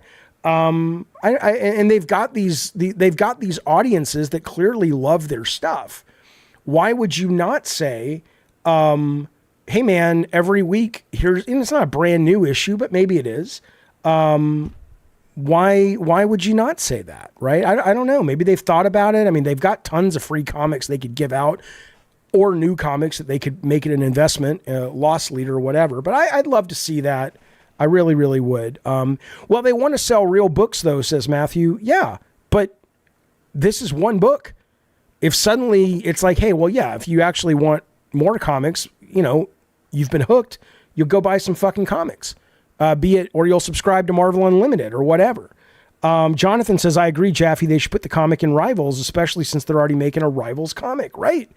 It might drive someone to the comic shop. Eddie says it's a high entry level required for the average gamer, basic reading abilities. I don't know if you're kidding or not. I mean, I know kids don't read today, but yeah, you're right though. Marvel Rivals comic book series is coming. Marvel Rivals Infinity comic #1. This is the Infinity comic. This you can actually already read, but yeah, Marvel. There is actually a comic series coming. Based on Marvel Rivals, which I think is cool, man. I think it's all done in the art style and everything. So, Bill Maher's an idiot then I mean, I like Bill Maher to an extent, but if you're saying V8 Warrior, Bill Maher thinks all comics are the same, he might be talking about comic movies that he's seen, but comic books, that's like saying all movies are the same or all songs are the same. Comic books is just a format. It's just a way to tell a story. There is a promotion of the comic app when you open the game. They're trying, says One Pump. Yeah, but why? I get it. I hear you. But why not basically go, hey, I don't know if it would be in the battle pass. I mean, the most, sinister thing you could do is go, we're going to give away the first 10 pages of the comic and end it on a cliffhanger. And then you've got to, get to the battle pass. Every 8 unlocks is the next 2 pages in the comic. That would be shitty. People just pirate it anyway. But I mean, I think they should actually put a comic in there is what I think. Okay. My best friend buys comics, says Matthew, and buys new stuff, but people aren't buying real books of new comics. No, I know. Yeah, absolutely. Well, because they're hard to get. You got to go into a specialty store. It's stupid. It's fucking stupid. Okay.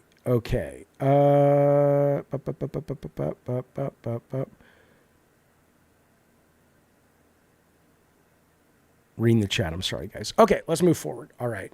Call of Duty Season 2 is out today. I know it's crazy not all you guys are in it. This is the best fucking value in video games right here. I played a little bit of it today. They've got I'll show you the trailer while we're talking. Let's watch the trailer. This is the Call of Duty Season 2 is out today. I love this game. They've got a brand new big zombie map that looks like you're playing zombies in Resident Evil. It's called The Tomb. They've got a bunch of new multiplayer maps. They got a couple of new modes. They got a whole new Battle Pass season. What I don't like about the Battle Pass this game is that fucking whatever it's called, where you have the premium Battle Pass and the Battle Pass, and I'm like, you want me to spend $27 goddamn dollars every month for the premium Battle Pass? And they put obviously the coolest shit behind it. The tricky part though is what it has done though is it's made me just not buy any Battle Pass. Like I'm probably not going to buy the Battle Pass this season because it's I get that you want to put the cool stuff in the premium Battle Pass, but why are you putting nothing interesting in the non-premium Battle Pass? Because, you got to be leaving a lot of fucking money on the table with that. I don't get it. I don't fucking get it. I always hear negative things about this game due to rampant cheating that doesn't get fixed, says Eddie T. You're a much better player in these things than I am. I'm not good enough at this game, although I love it, to recognize if someone's cheating when I play with them yet. So if I get decimated, unless it's something just egregious, I don't recognize if it's cheating or not. I'm just like, well, yeah, you suck, Jaffe. You've been, but I couldn't tell you. But Yeah, no. Scarlett says, I noticed the update. Oh, wait, is the new zombie map? Yeah, the new zombie map is out. It's really, really good. It's really, really good. So I don't mind they have a premium battle pass. What I'm saying is I think it's the balancing of the premium battle pass feels really stupid because I don't think most people are just going to jump to a $27 battle pass. I think most people were barely comfortable paying $10 a month for what you got. And now they're saying, but it was still good enough. It gave you something to chase. But now the battle pass that's not premium is kind of shit. It's kind of shit. Roadkill says, who cares about the premium? All you have to do is buy the battle pass once and you make enough coins each season. I don't. I fucking don't. But maybe if you're really fucking good, but I'm not good enough to make enough virtual coins every season. Jaffe told a story to Vic Lucas during the pandemic about Mara talking crap about gamers. Well, yeah, no, he's gone on his show and talked bad about gamers, but then he was at the PlayStation 2 launch party, drinking the drinks, eating the food. Didn't seem to have a problem with gamers then. Assassin's Creed, $230 collector edition. Let's take a look, pals. You picking this up? You interested in this? What do you get? You get a statue of the Japanese lady and the black fella that you guys are so upset about for some reason. You get a nice, real 84-page art book. You get a scroll on your fucking wall. What a bunch of fucking nerds. And you get the season pass, some costumes and shit. Come on, what are you doing with your money? If you got $230 to spend on this and you choose to spend it on this, you're a goddamn maroon. You're a goddamn maroon. No offense. And I'm excited for this game. I'm very much excited. I'll be playing this early on Ubisoft Plus if they keep it on Ubisoft Plus. But $230? There's hungry people out in the streets. Give them that money. Don't be an idiot. Anyway, that's not my point. My point is Stephen Totillo was one of the journalists that was like, hey, I'm going to go play this game. I don't agree, Eddie T. I mean, I agree, but I don't agree. He says, I can't stand early access for single player games. Such a dumb trend. I fucking love it. Because why not? Earlier the better. If I have the time and I want to play it. And we'll get to that in a little bit, as it relates to Grand Theft Auto, by the way. A wink.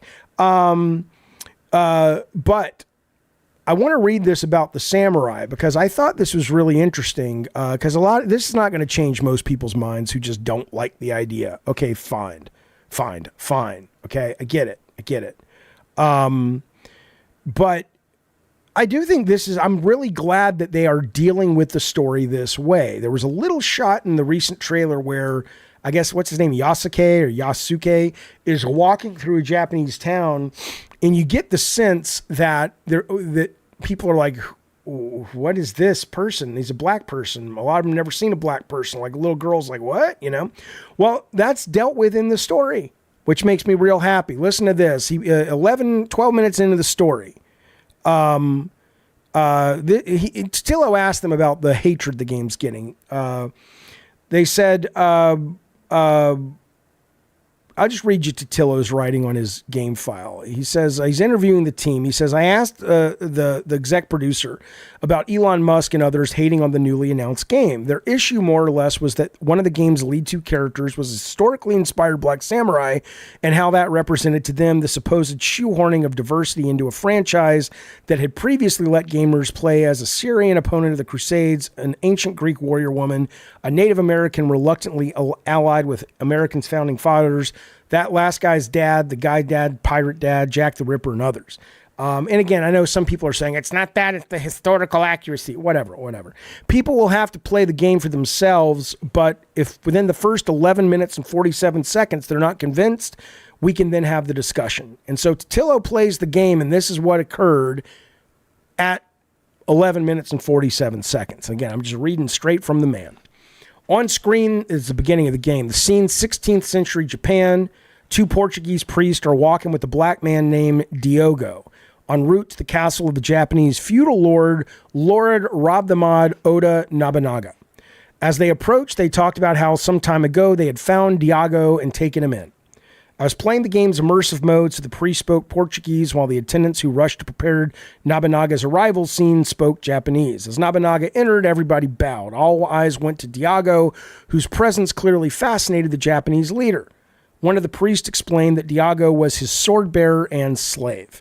The priests were there to offer gifts and to ask Nobunaga's Nobunaga for safe passage for their missionaries. Unimpressed, Nobunaga says, hey, he notes the missionaries were already in Japan.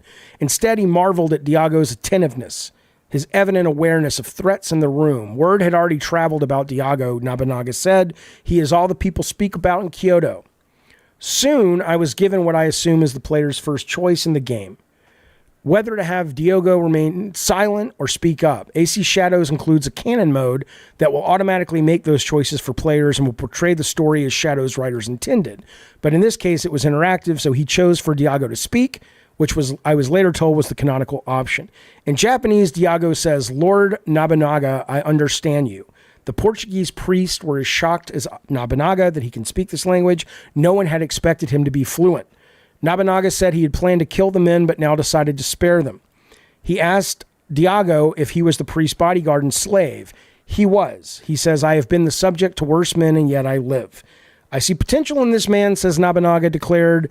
He will become a legend or he will die, and with that, the alliance began. So basically, all that preamble is saying, look, they're dealing with it. They're telling the story of a fish out of water. It's a black dude who is in this era of ancient Japan, and they are not responding to him in a way that's anything other than, what the fuck is this black guy doing here? And I think that's cool. I think that's cool. Whether you agree or not, you're probably not a historian. I'm certainly not a historian. Some people will tell you it's based on history. Some people will tell you it's not. Some people will tell you it is, but they fudged it a little bit like most creative licenses do when they do historical fiction. But regardless, though, I like that they're actually sort of addressing it as part of the very narrative, which, of course, that was what they were going to do. But now we have it confirmed. It didn't change my mind because I wasn't upset about it. But it certainly, I hope some people go, all right, that's kind of cool. That's kind of cool that they're going to be dealing with it. Okay, I don't care though, Relax Bruh. Relax Bruh says, Jaffe's peddling his BS again. Don't try. The game's dead on arrival. I don't care, man. Do you only play games that your lords and saviors on YouTube tell you are acceptable to play, Relax Bruh? I mean, seriously? I'm excited to play it. If it's shit, it's going to be shit. But don't fucking play it. Why do I give a shit what you play? Why do you care what I play, you weirdo? Let me bring in Anthony. He says he's got something to say about Assassin's Creed real quick here. Let me try to get you in here, Anthony. Why is that not moving? Come on. There we go. Anthony, buddy, it's Jaffe. What's going on? What do you want to say about this delightful game coming out soon? Anthony, are you there? It says you're muted, buddy. Speak up when you can. Matthew says, I think it's got some hope. The more good games, the better. Yeah, no, people are idiots. I'm so tired of this gaming culture. They're so fucking obnoxious. So fucking obnoxious, man. By the way, Anthony is not drunk, you guys. Anthony got dental work done a while ago. That's how he talks. He is not a drunk. You don't make it 28 years playing with one of the most talented musicians in the history of music if you're like a drunk. No offense. I mean, maybe if you're a functional drunk, but no. Anthony's like, no, he got his teeth worked on. Leave him alone. Okay. Yeah, I Roadkill, I don't know if you think that's a good or a bad thing. He says, hey, the world is changing. Trump just kicked all the transgender folks out of the military. Think about that. Think about that. Think about the number of cowards who won't even suit up. I certainly wouldn't unless they were attacking, a front yard or something. And you're going to kick them out because, come on. And you're going to then celebrate it? That ain't patriotic, my friend. That's pretty fucking offensive. Pretty fucking offensive, if you ask me. Anthony, it's Jaffe. What's going on, bud? Young man you are. Hey, Jaffe. Hey, man, what do you want to talk about as it relates to Assassin's Creed? All right. So Let me turn down the TV so we don't get a. Yeah. Can you guys hear Anthony, by the way, in the chat? Let me make sure you're able to be heard. Yeah, I was perma muted. I had to close Discord. And no, but I mean now, because I don't see you popping on my. Can you guys hear Anthony in the chat? Okay. Yes. Test. Yep. You're good. Okay. All cool. right. What's up? Okay, so I can't go into great detail about this, but I spoke with someone about a week ago that got their review copy of Assassin's Creed Shadows over 2 weeks ago. Okay. And they did their review, they've done their video, they're just waiting on it to come out before they can release it. Okay. They told me the score they gave it. I don't know that I should say it. Yeah, tell me. But what's that? Well, we don't know who they are, so tell me. 8.5. Okay, cool. And they are a small little fish, or they're like their reviews are, they've been doing reviews for a while. They're a medium fish. Okay. Said that, you know, in terms of whether you're playing ninja or samurai, the story kind of dictates which character you're playing at different times. Yep. So it's not like always optional to choose one character or another. Gotcha. But he was very positive about the game. Excellent. Okay, good. Does he tend to be one of these guys that would seem bothered by it being a black samurai, and he came around after he played it, or it was never on his radar to begin with? I don't even think it came up when we were talking. Gotcha. So somebody in the chat says, MK says, wait, they sent a complete build 2 months early? No, they don't send a complete build, but they do send review copies, which will have list of things like, hey, these 28 things are getting fixed. There's a crash bug here. You know, how far in advance they send it, I guess, depends on when they feel they've got a build that's reflective of everything but those sort of day one bug fixes. So, but yeah, I think that's, hey, Anthony, I'm excited for it. I mean, I you know, people act like I'm a shill just because I can't be excited about anything anymore. It's weird, this culture, but I'm excited for it. I hope it's good. Are you going to play this game, or it's not really up your wheelhouse, in your wheelhouse, up your? Okay, so normally I don't like Assassin's Creed games. Like I really didn't like Valhalla at all. Okay. And I'm not a Black Flag person either. Okay. But however, for some reason, this game has my interest. Can you articulate when you say, okay, it's the ninja stuff? Okay. The ninja stuff looks really cool to me. And I know maybe we're not allowed to like the ninja because she's a woman, but I do anyways. And then alternating between that and the samurai play looks good too. Yeah. So and the graphics look good, and the weather system, it's cool. I don't know how much, if your friend told you anything about how it affected play, but it's like, my understanding is like you have every 2.5 hours, I think the seasons change. And it's like, if you're in a wheat field in the winter, you can't stealth in that field. But in the summertime, the wheat is full grown, and the entire level design of that section of the map is different because you're now playing in the summertime. I don't know if it's going to work or not, but I think it's really cool. Oh, that's great. Yeah. Anyway, I'm into it, Anthony. Thank you for sharing that. 8.5. I'm more excited than I already was. Thanks, man. Yep. All right. That's Talk to you soon, Anthony. All right, buddy. All right. Bye. Let me see if I can move. No, let me put myself in here. What a forward young man. Okay.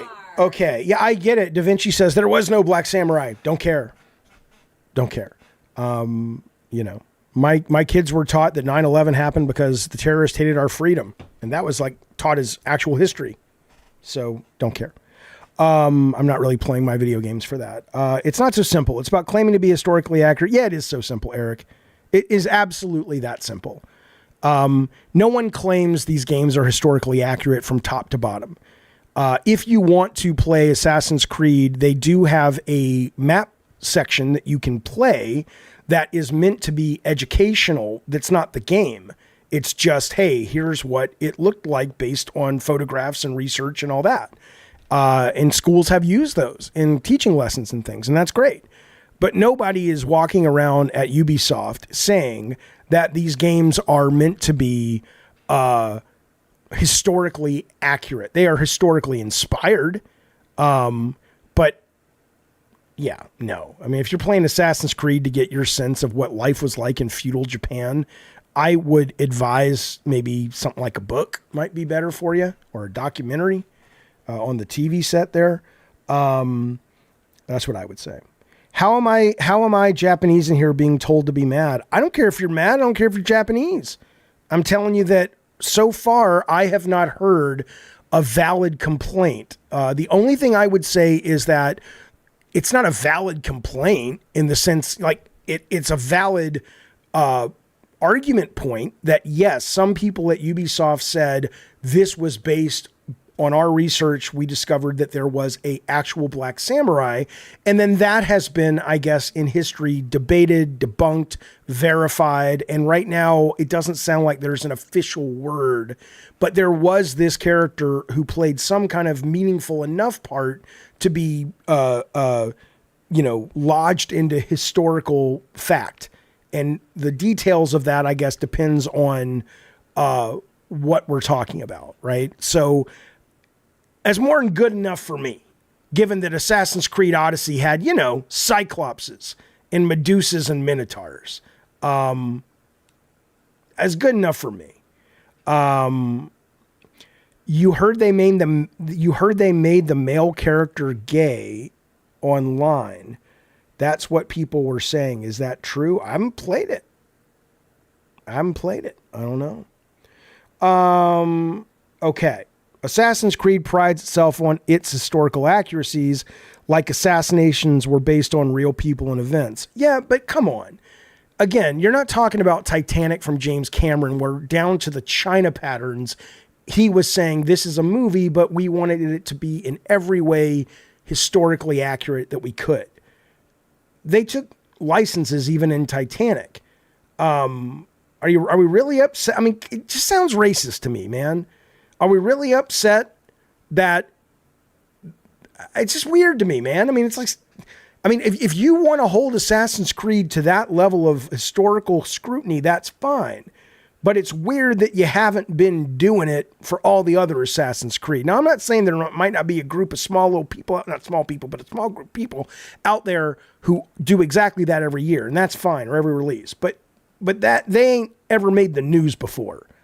So don't come at me and act like this is somehow different. Yeah, like somebody in the fucking chat is saying you literally ride in Valhalla a giant horse-sized wolf, right? Hello, Hector.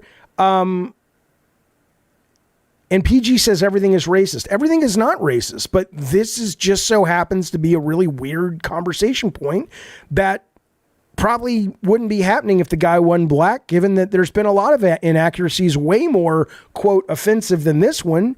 And you guys didn't say everybody. You guys didn't say anything.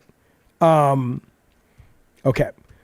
Anyway, somebody earlier was asking me, Jaffe, you need to go look at the top 10 games on PlayStation. You'll be shocked. I mean, I had this up already because I wanted to see how Ninja Gaiden was doing across the board. So let me show you what I'm looking at, and let's see if there's something else so we got the top 10 games in the country: Fortnite, NBA, soccer, new Call of Duty, which is always in there, but certainly makes sense it's in the top 5 given season 2 just launched today.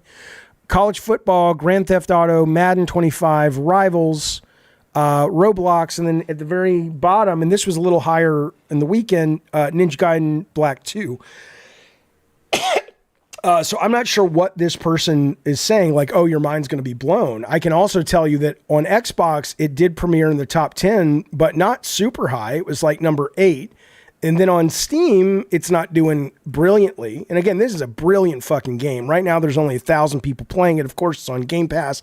If you have a PC, you can play Steam. You're probably also playing it. That's where you'd play it, but I don't fucking know.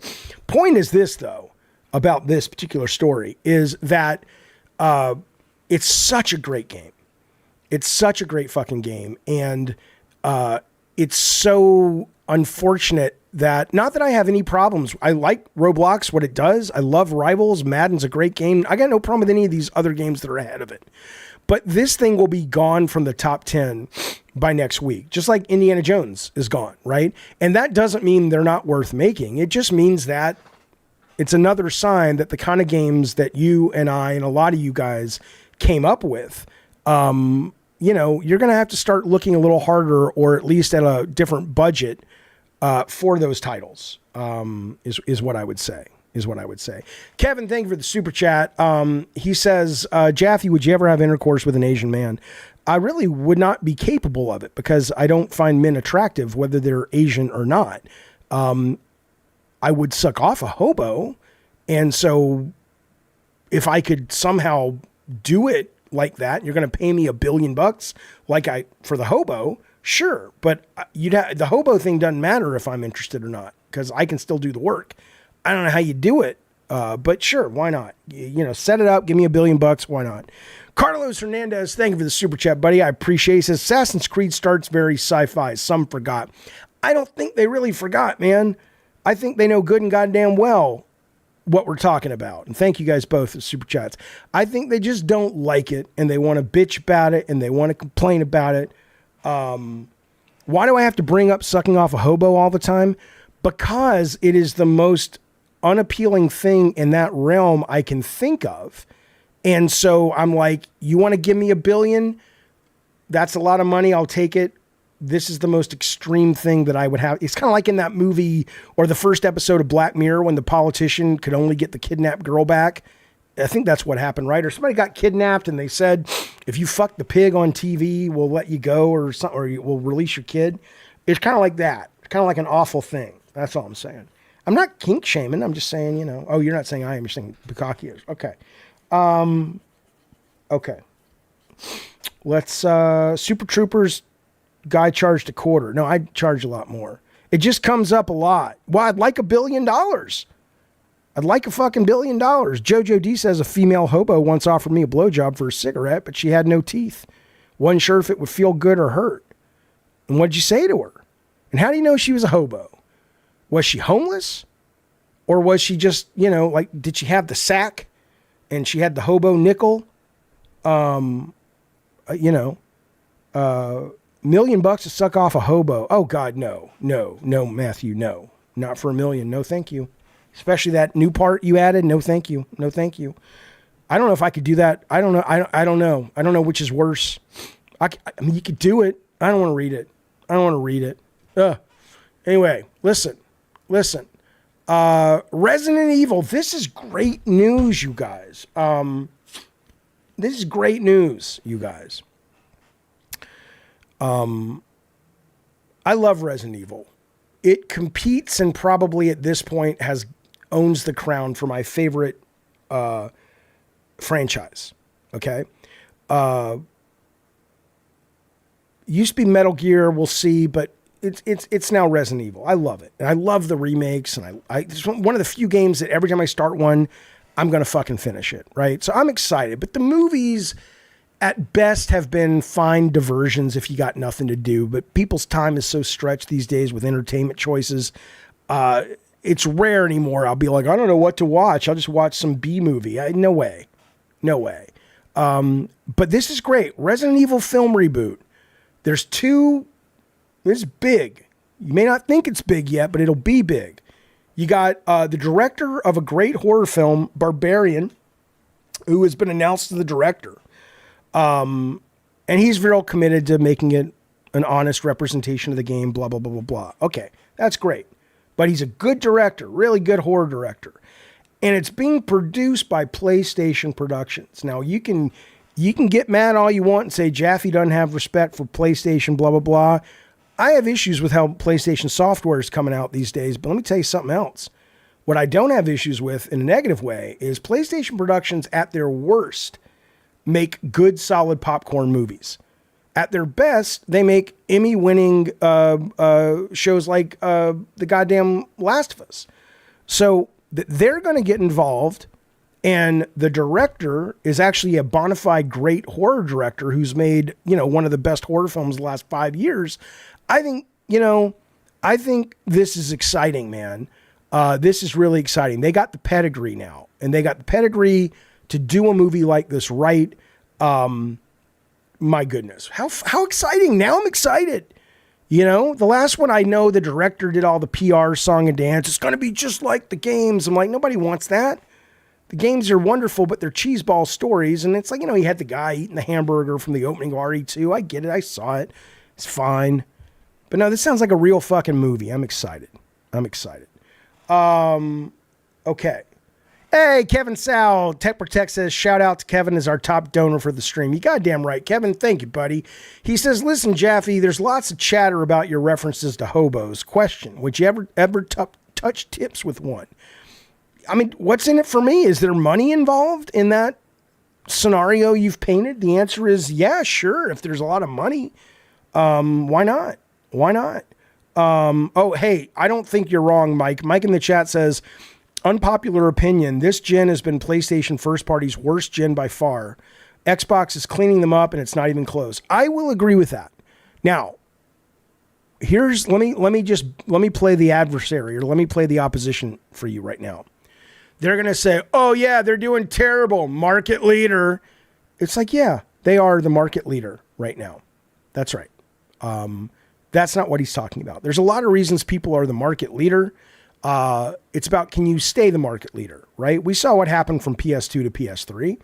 End of the day, right now, and again, it's totally subjective. If you're all in on PlayStation and you don't give a fuck about Xbox stuff and you're very happy with the roadmap they've released so far, that's fantastic. Enjoy that. I'll be getting some of those first party titles. But I will agree that for me personally, I'm agreeing here with Mike that there have been a couple of brilliant games this generation for PS5. I think a lot of them around launch. Demon Souls Remake, Returnal, Ratchet & Clank Rift Apart, all of them just delightful. Now let me think for a minute. Ratchet, Returnal. Okay. And then there have been some really good games. But, and I think there have been some disasters that Sony hasn't even come close to disasters like Xbox has released. I just think Xbox, for me right now, is a more interesting, exciting ecosystem. But, do what you want. Why can't we just... explain this to me, seriously. My buddy, Carrie, when we were kids, he had the Intellivision. And I'm not trying to be like, let's just all be kumbaya. I'm genuinely curious when I'm asking you this question. The guy has the Intellivision. I have the Atari. I would go to his house to play... advanced D&D and football and other things on the Intellivision. And he would come to my house and we would play Atari with like Combat, Indy 500 and, Secret of the Sphinx or whatever it was called. And then when my other friend Brooks got a ColecoVision, he was the first guy in town to get a ColecoVision, we'd go over there and we'd play the Donkey Kong, which looked just like the goddamn arcade at the time. Kevin says, you're in a video game stream. What do you expect? Well, it's not that I don't expect debate, but the debate is stupid, right? Like if you're going to debate in a video game stream, hey, which perspective of Resident Evil, first or third, genuinely evokes the most terror and why? That's an interesting conversation to have on a video game stream, in my opinion. It's subjective as well, but an interesting conversation. But you're going to talk about a fucking which box is better for what? I mean, are you in the business of selling motherboards to these companies and that's why it interests you so much? What's the matter with you? Yeah, PG says he had the Super Nintendo. His neighbor had the Sega. I had the Apple IIe computer. My neighbor had the Texas Instrument game. And they had a game called Tunnels and Trolls, which I was so jealous of. But I wasn't mad about Texas Instrument. I just was like, I'll go over there and play it. I don't get it. I don't get it. What's the matter with you people? What's the matter with you people? Something broken with y'all. Y'all some broken motherfuckers. Listen to this now. I want to tell you what's coming up. In just a second, we're going to get to a couple story. I'm going to show you a couple really cool new trailers. We're going to talk about From Software by way of Doom: The Dark Ages and an article written in Game Rant. What? I also want to talk to you about something 2K did today that I think does give us some information about how they're going to price Grand Theft Auto. And I think I'm excited for it, but not everybody is. That's going to be coming up. But before we go there, we're going to go to a place I like to call. It's a brand new place. It exists at the edge of your imagination. And it's a place that I like to call Chat Select with Tech Protect. You goddamn right. It's a new segment. It's where I take a 10-minute break, but Tony, Tech, whatever, our very own producer. Let's set this up, Tony. Let's try to make this work. Okay. So Tech's going to join me in here. He's going to pull people into the chat. If you want to talk, here we go. Tech, are you there? You're going to put yourself on the camera there. And he'll talk to you guys in the chat. He'll talk to you guys if you want to put yourself in the waiting room. And there's a couple things. He's going to show you some videos. There he is. He's bring your screen up so I can make that the main screen if you don't mind. He's going to show you some videos, and he's going to talk about a couple things, not the least of which are 2 questions. Apogee today, the guys who did a lot of the Duke Nukem shareware, says this. They tweeted this out. Be honest, what's the one feature you wish every game had? Think about that, and we'll talk about this in a minute. But what's the one feature you wish every game had? That's not all Tech Protect's got for you, but that's one of the things. But let me put up his screen here. All right, that's what he's looking at. I will be back. You see a little timer there. Jaffe returns in. We will pick up the stream proper in 10 minutes and get to those stories I just said. But in the meantime, and talk about Review Tech USA. Tony's got us set up. We're going on that show Friday. We're going on Constellation this week at Last Stand Media. We're talking about bringing one of the creators of the final Antidote on the show, maybe even as soon as a Saturday, which is the Sexy Time Resident Evil 2 remake kind of twist. It's really cool. But for now, Tony, are you good? You got the show? Yeah. Join the Discord. Bring people on. We're gonna talk about stuff on. Well, I'm not gonna bring people on. You're gonna. I'll bring them in. All right. So I am gonna back out. I'll be back when the timer ends. I don't think I'm on, so I'm not messing anything up. And here's your timer, and I'll see you guys in a couple minutes. All right. We're looking for callers in the call-in waiting room on Discord. The link is in the side chat. Feel free to hop in, and we'll drag you onto the call. Let's see the chat. Jaffe's just taking a little break, Kevin. If you're interested in talking about what features in video games you want to see in other video games, we're also talking about that as well. So looking for callers. Again, that's the call-in waiting room in the Gavin Games Discord.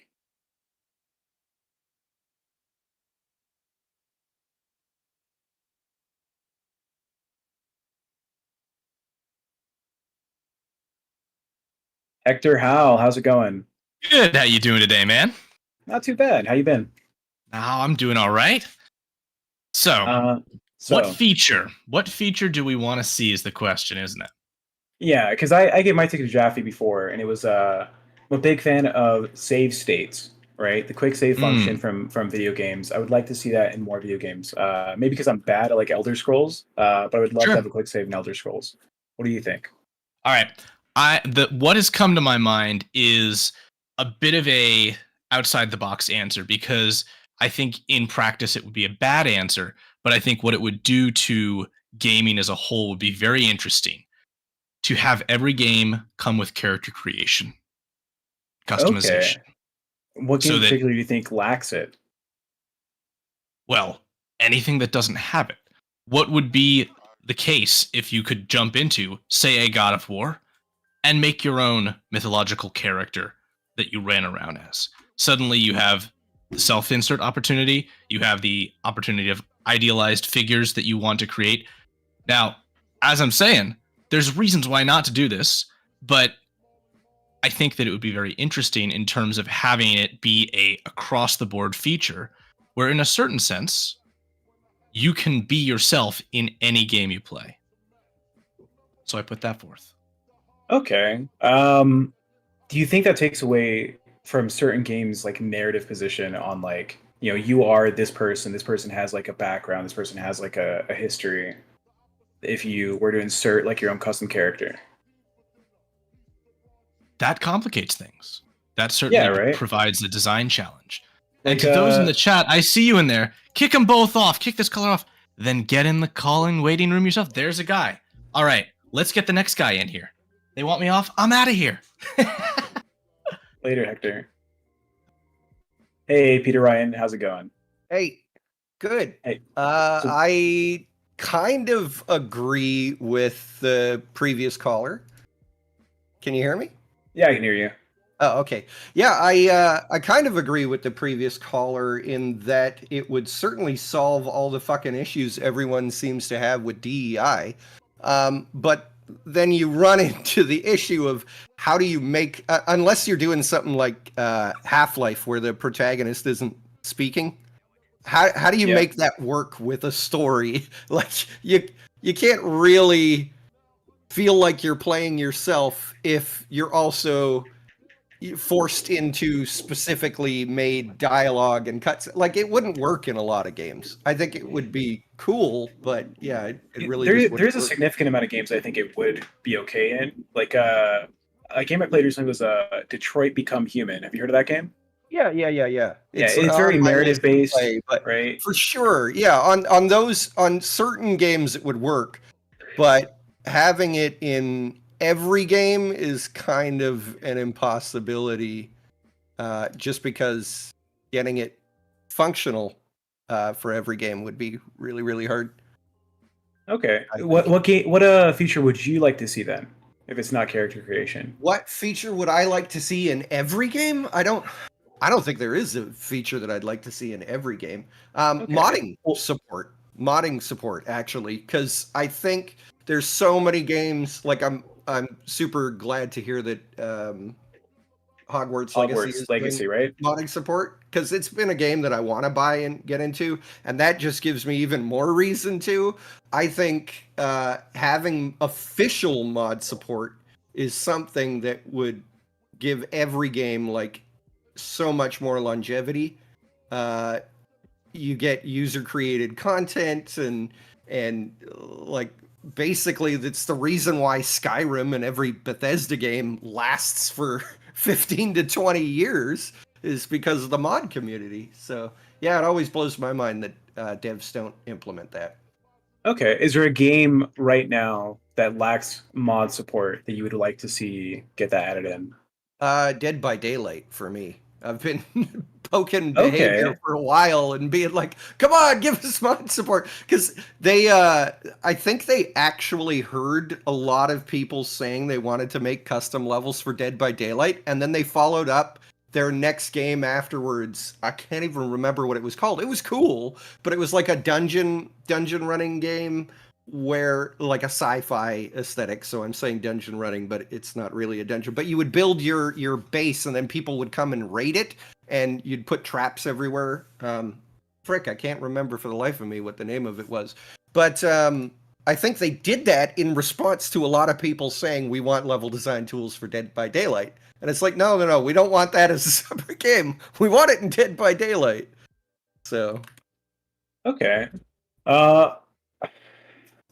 For modding support, I think there's some games that I have used a ton of mods on, right? I'm a big like RTS guy or like city builder, Civilization guy. The mods in Civilization optimize the game in ways that for some reason the developers are just like missing out on, right? Being able to see like certain key details like your economy or like what the yields are on certain resources, benefits the community. Do you think that kind of takes away the developers' responsibility on optimizing their game post-release? No, I don't think mods should be relied upon for optimization. By the way, Meet Your Maker was the name of the game that I couldn't remember. But yeah, so I think absolutely as a developer, you should still be updating your game and making sure that it's bug free or optimized or whatever. But I mean, there are times where a developer doesn't have the choice. Like I listened to Tim Kane's YouTube video. He's the creator of Fallout. And he said they wanted to make updates to some of their released games, and the publisher forbade them. They were like, no, we're not paying you to do that. So they didn't even have the option. They just, once it was released, they had to let it go and walk away. And they weren't even allowed, like, he asked, can we, in our off time, release an update for it? And the publisher said no. So, like, sometimes the developers don't have as much freedom as people seem to think they do. So, yeah, in those situations, mods can, and oftentimes you'll see, like, a community patch or whatever, right? They can fix it when the developer's not able to. But I mean, I think mod support should come in once the game is like established and it's functional. Having mod support just increases longevity and allows the community to experiment. Like, there's so many different games where I think you could get way more entertainment out of them by having mod support and having the ability to play different modes, different characters, et cetera, et cetera. So, yeah, that's okay. Hey, Hector, you're back. I'm here. Hey, how do you feel about the mod support position? Oh, I love it. I mean, I feel as though one of the ways that you get to this is actually asking companies to be more flexible with allowing users to modify games, because modding is pretty easy, but there's certain games, one that comes to mind is World of Warcraft, where it's expressly forbidden. And so it would be more of a change of philosophy from the development side to say that games as a medium are more of an open format that people are free to experiment with and do things with. So I think in a game like World of Warcraft, the reason why it's expressly forbidden is because it's an MMO. So I can understand why they wouldn't want that, especially because their model is about making new content, and if fans were doing it, then they'd be undercutting their own profits. And I think that's the same reason why Behavior didn't allow modding tools for Dead by Daylight, because they're worried that, then people won't need to buy our DLC or whatever, and because the mods would be doing it on their own. There is like three major categories when it comes to like modding, right? You have your external mod managers like Nexus mods, right? They're super popular for like Skyrim or Baldur's Gate, right? Then we have Steam. Steam integrates its workshop into its games whenever the developer allows for it. You can just like, I subscribe to this, and now it's in my fucking game. It's injected. And then we have the developer format where you have like Baldur's Gate has their own mod manager directly built into the game. Do you view any one of those as better than the others? I mean, to me, they're all the same thing. It's just whether it's easier to get your hands on them as the player. I think the compromise for like the developer's position of being able to still make paid content after they do modding is, having some sort of curation to it. The curation's cool, but I mean, you said they were all the same to you. But in my opinion, like the Creation Club from Bethesda, I hate that shit. That shit's fucking stupid. It's, I get the fact that like, modders get the ability to like make some money on the mods they make, right? They're able to push forward and get some money from it. But the real if we had to choose one, right? If we only had like a Creation Club aspect to those games. No, that's not what I meant by curation. What I meant was like if a company like I don't know how much you know about Cock-a-doodle-doo.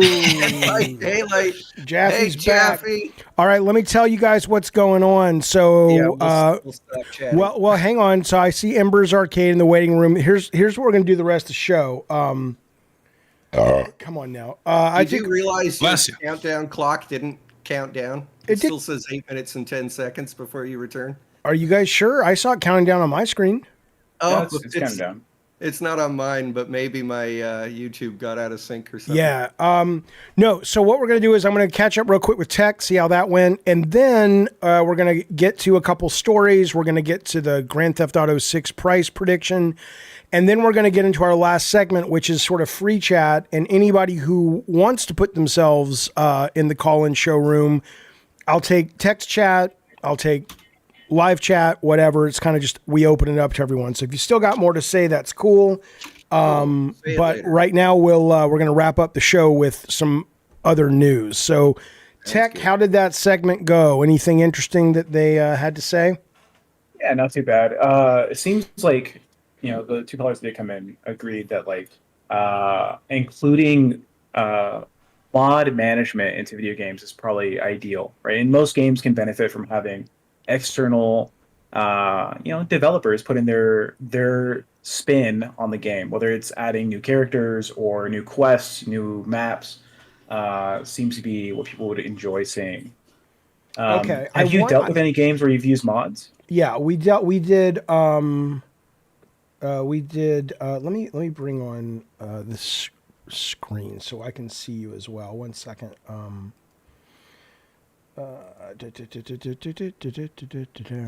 on, you guys. Video capture. Hello. Maybe. Webcam. Okay. Here we go. Yeah, we did modding in. Here we go.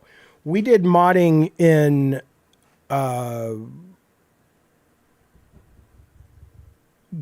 Twisted Metal 2012. And it wasn't level modding, of course, but we let people make their own textures. And I was stunned that Sony said yes to that, because I thought they were going to be like, what if there's a bunch of dicks on cars and shit? And what ended up, which I loved what they said, I don't know if this is still their policy. They said people can make whatever they want, but there is a very robust complaint system. And in that, if we get complaints, then we'll look at it. So if it's something copyright, and the first car I made was a Marvel car from the Fantastic Four. And, if somebody would have complained to Marvel, Sony would have been like, okay, we'll take it down. I get it, so I did that and stuff, but I like mods a lot. I know that it's really hard for console-only gamers to really appreciate them, because a lot of games don't come with that. So if you're saying an answer to Apogee's question that they posted on Twitter today, which is, what would you like to see all games have? Are you saying most of them, console or PC, they were saying they wanted to see mods? That's kind of seemed to be the consensus. Yeah, because we've seen games recently, like we're seeing with the Hogwarts Legacy game, releasing their own internal mod manager where you can just inject the mods made from the community into the game. On PC, right, yeah. Oh, on PC now. And we saw that for Baldur's Gate 3, where it was on PC and then later extended to the console games. In my opinion, personally, I'm not a fan of the model that Bethesda does with their Creation Club. In terms of charging for it, or yeah, because they charge for it, and there's not a lot of content on it that's just free, that is heavily invested into. It's like people put kind of their passion projects on there sometimes, but a lot of the stuff you get there you have to pay for. Where communities like Nexus Mods, I don't know if you're familiar with them. Sure, but they're not. Yeah, I am, but they're it's cool that they're free, but I think I don't know. It's kind of like Dreams, right?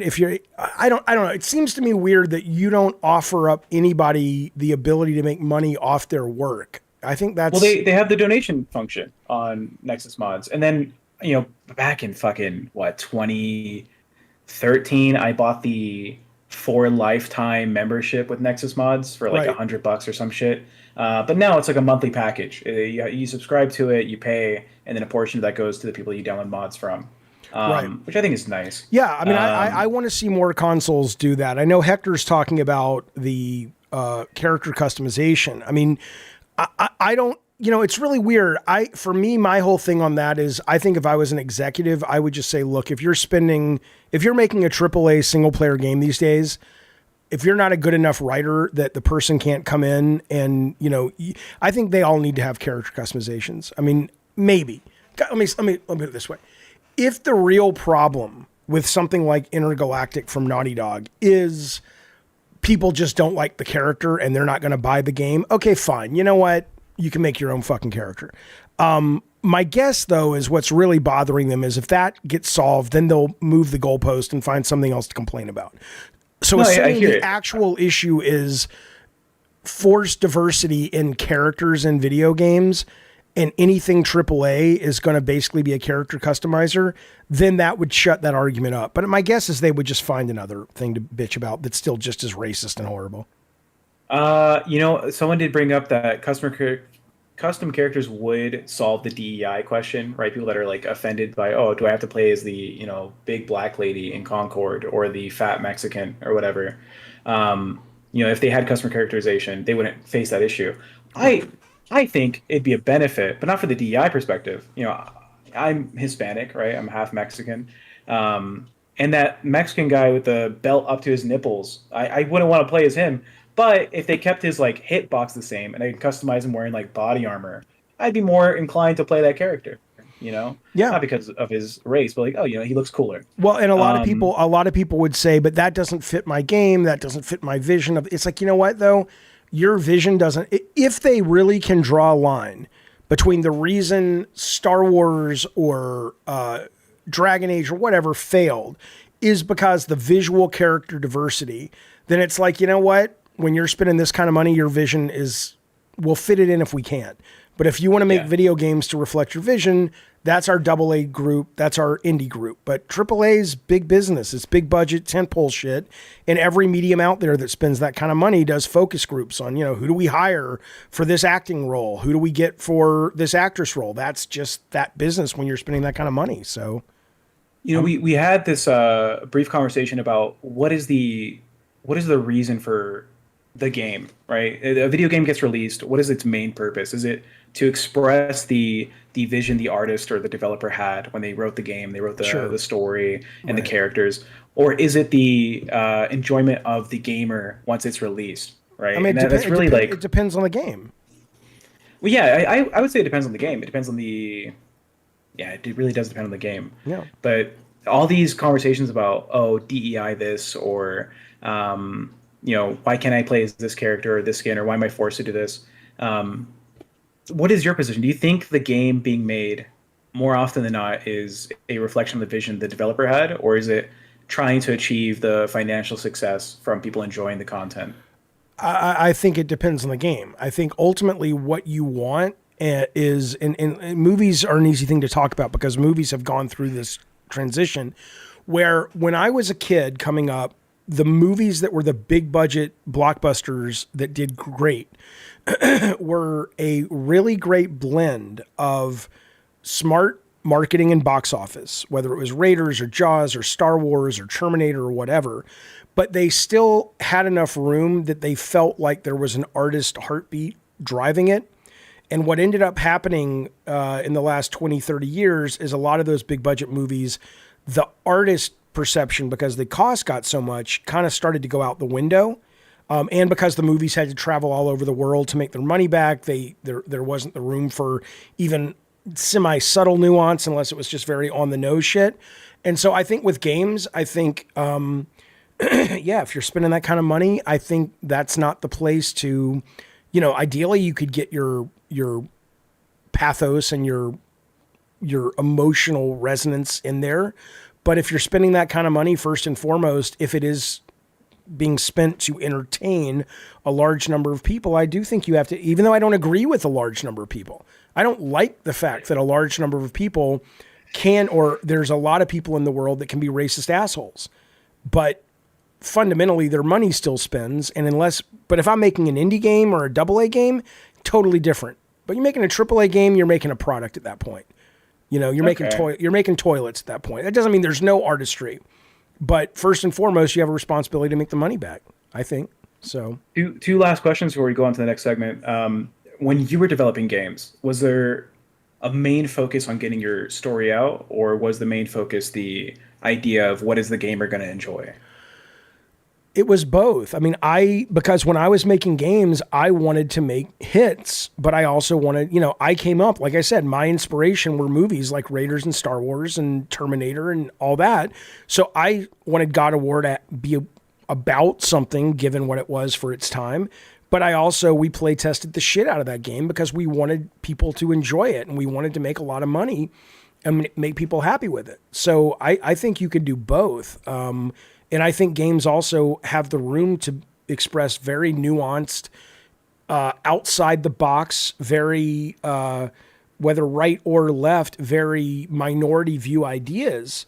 But I think it's the response to those games is just as disrespectful to me as the people who make those games not understanding the business that they're in, which is when you're spending that kind of money, and that's why, back to Alyssa, she tweeted today about going, you people are mad at the wrong people. It's like, you can be mad at the sort of the gay blue hair writer all you want, but end of the day, it's executives that are greenlighting stuff. And so if the executives have basically said, go fuck yourselves, audience, we're going to let Dragon Age Veilguard team do whatever they want, and I happen to love Veilguard, don't be mad at them. If you, let me ask you seriously, if you hate Dragon Age, if you hate all this DEI or whatever, if you work for a game company and you had the rule of the roost creatively, you and your buddies, or 3 of you or 4 of you, and the people funding you at 250 million were like, hey, do what you want,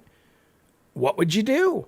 I mean, if you're young enough and you don't have experience and you're not worried, or you have enough arrogance to assume if I can just express myself, I'll bring them around, you know, you'd probably make whatever the fuck you want to make.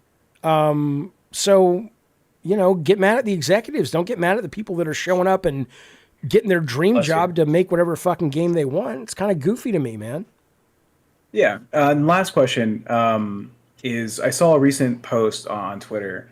Do you remember the heartache and the people complaining about how the game industry and the movie industry has been like capitulating to like Chinese values? Sure, especially during the Black Myth Wukong period. It's been going on for a long time, but certainly America has, and it might be changing now because the Chinese cinema is starting to make their own biggest hits that don't travel over here. But yeah, for the longest time, in order to make your money, you have to totally adjust your scripts and stuff to make it travel, make it acceptable for that market. Absolutely. So the follow-up to the question is, do you think the DEI, like the anti-DEI movement in video games, is going to lead towards a heavier following towards Chinese-produced video games, since they're all about anti-DEI, since the Chinese Communist Party is all about, we don't support gay people, we don't support trans people in our games. We want it to be very supporting our viewpoints on culture and society. Do you think that's going to be the next transition? No. We're going to see like these right-wing gamers. I think right-wing gamers, just like right-wing political people, deserve a news channel. They deserve games that, why not? It's an art form. Somebody should entertain them. But I don't think that that's why it's such a silly argument, is that the argument isn't that games are failing because DEI. It's just like that. It's just like this lawsuit thing we opened the show with. People say stuff and they take it as truth, but it's like, man, look at the top 10. The top 10 is not filled with these narrative games anymore. The kids ain't playing them. They're playing the Roblox, they're playing the Fortnite, they're playing the Call of Duty, they're playing the soccer. That's what the younger generation looks at as video games. That's your problem, right? And so fundamentally, yeah, it's great that China is making, or Asia in general is putting games out that a lot of Americans that feel left behind because of more inclusiveness at AAA are able to play. But it's not like Stellar Blade came out. Like, these guys will have you think that Stellar Blade came out and it was this kind of, it sold 50 million copies. It sold like 3 million copies. I mean, and it was a hit, and then we're going to make a sequel, and it was a really good game. I'm not shitting on it, but it's not like these people are the numbers that they think they are. The reason these other games aren't selling has very little to do with the fact that, oh no, Kay Vass in Star Wars Outlaws isn't as fuckable as Lara Croft was to me when I was 13. Got nothing to do with that. Nothing to do with that is what I would say, man. Okay. Right. Looks like we have Ember's Arcade wanting to. Well, no, we're gonna do that in the last segment, right? We're gonna open it up. That's what we're gonna do. But for now, we're gonna leave Chat Select with Tech Protect behind. Goodbye, Tech Protect, and we're gonna move into the second half of the show, which is some new news and things like that. So let us get to that. Okay. And if I missed your chat or anything, let me know if something you really want to say. Let's jump. I was just looking at the news to see if anything was breaking over our break. Let's see if anything. I like to go to Twitter, but let's go to NeoGAF. I go there sometimes. Let's see. Eternal Strands. We talked about that. That's out today. Sitting at like a 70, unless the Metacritic has changed. Let's check it out. 76 for Sniper Elite, which I'm excited about. Eternal Strands still sitting at a 70, only 15 critics. That's weird, man. It's weird that a big game like that hasn't gotten a lot of the reviews and whatnot. Not as big game, but big enough game. Let's see. What are people talking about on the The Thing Remastered is Night Dive Studios' fastest selling launch game so far. That's cool to see. I'm glad to see that. What else? Same old shit. Nothing all that special. Looks like we'll be getting a PlayStation February state of play if they are to be historically consistent, because we usually get one in February. That's exciting. Avowed combat montage. I wanted to bring this up briefly because I know some of you guys were talking about the melee looking real floaty and not really good. I don't know where this guy got this from. I don't think it looks like the world's best combat, but I think it looks fun. I don't know, man. Maybe I have a different. I must have a different sense of what it is I need in my life when it comes to games. Because I look at this and I go, "It's cool, man. I want to play it." Like, I don't know what you need. It looks fun. It looks like a fun game from a good developer who wants to give you a lot of choices, and they've decided to say, we're not going to spend as much money and time that we have on the world's most beautiful graphics. Instead, we're going to make options in the narrative and options in the exploration. And we've got huge sections of the game that you may never see if you don't go off the beaten path, but you can still have a great, satisfying adventure. So I don't get it, but I guess I don't need to get it. I'll be playing it. That's for goddamn sure. Comes out in a couple weeks. I will be playing. I will be streaming. I'll be getting it a couple days early, and I'm looking forward to it. So, but yeah, I mean, combat, I'm not like, oh my God, it's the best combat I've ever seen. Ravno says it looks bad. Well, articulate, baby. What looks bad about it? Like, I'm not saying you're right or you're wrong. I'm saying that can you be more specific? I think you talked about it, but Assassin's Creed's not making folks happy, says Tatum. What do you mean? We had a guy call in, talk to a reviewer, said he gave it an 8.5. Obviously, it's embargoed. He can't say that yet, but that's sort of some breaking, whether you believe him or not, I believe him. 8.5. People who played it seem to be happy with it. What's the problem? Ravno says, look at Ninja Gaiden, now look at that. Or look at Wuthering Waves or Elden, then look at that. But it's going for something different, man. You would be right if this came out and all this had to offer was the gameplay of Ninja Gaiden. But Ninja Gaiden is about doing that one thing brilliantly well, right? Just a fucking brilliant exercise in making you feel like the biggest, baddest ass ninja in the goddamn fucking world, right? Fucking awesome. And then you get to jump over and play. I didn't know you could play other characters. Then you play that chick in the white thing. She's fucking awesome, man. But that's not what this game's about. This game, Avowed is saying it's about building your combat kit and mixing and matching different classes in order to get the combat that you like, and having all kinds of narrative shifts that the game actually accounts for, so it feels like the narrative is writing itself around you. Like if you look at Wasteland 3, Wasteland 3 is one of the best games I've ever played that makes you feel like, yeah, it's a top-down isometric view game and it's turn-based strategy and all that shit, but it makes it feel like when you make choices, the world is actually writing itself based on those choices. Well, Ninja Gaiden's not saying it's going to be that.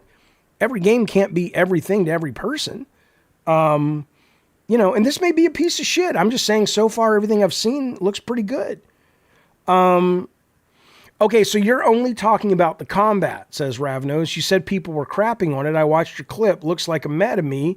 Looks floaty, slow. Yeah, I think to me what looks fun about it is when you take into account the fact that if I'm running around and I want to be a guy with a wand and a sword or a shotgun and a shield, or I want to have a certain set of spells that mix really well with my shotgun, that's the kind of shit that I think is compelling about what they've said about the combat. And because of that, I don't necessarily need... It would be nice if the combat felt like fucking butter and you're like, holy shit, I've never played first-person combat as good as this. But given that that's not their main goal, I'm excited for it. So when I see the combat, that's what I think. I don't think about...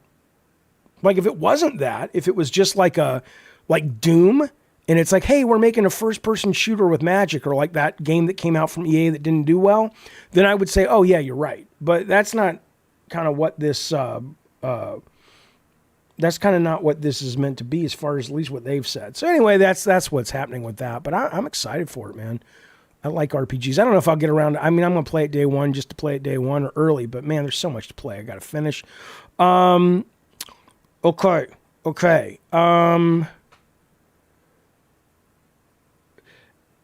let's go to It Takes Two dev Split Fiction. I wasn't interested in this till I saw the first trailer. This is coming out in February, I think. They just put out a trailer Friday. I haven't watched it yet. I thought we could do as pals do, watch it together, and then talk about it on the other side. I don't care if the game's 60 frames or 30 frames, talking about Avowed. It doesn't matter to me. If it's a good game, I'll get lost in it. If it's a shitty game, I won't. Don't care. I don't care. Okay. Awesome says, okay, that's different. Yeah. The main complaint about Assassin's Creed Shadows from some of the early reviewers, the previewers, was that it had repetitive gameplay and lacks innovation. Yeah, if that's what it is, then fuck it. I'm just renting it on Ubisoft Plus or whatever it's called. So, hopefully that's not the case, but yeah, it could be. All right, let's take a look at Split Fiction from Joseph Fares and his pals, and let's see what we think about this 2-minute trailer. Don't lose your shit. I'll see you on the other side.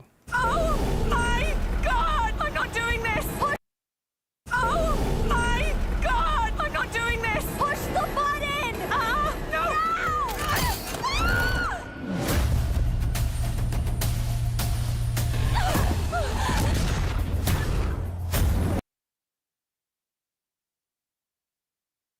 I just want to make sure that you guys are hearing the sound, right? Hang on. Shut up. Fucking relax, bro. What a dick. I know. I'm just going to say I hate people like you. I do. Imagine paying for Ubisoft Plus. I don't have to imagine paying for it. I pay for it. I like it. Right? Why are you such a contrarian asshole, man? I mean, unless you're just a troll, in which case I tip my hat to you. What an asshole, though. God, I'm tired of people like you. Don't you have anything in your life that makes you happy? All you do is complain. All you do is bitch. All you do is shit on other people that are excited about things. Is that right, Kevin? I'm sick of it. Sick of it. Here we go. Oh my god! I'm not doing this! Push the button! No!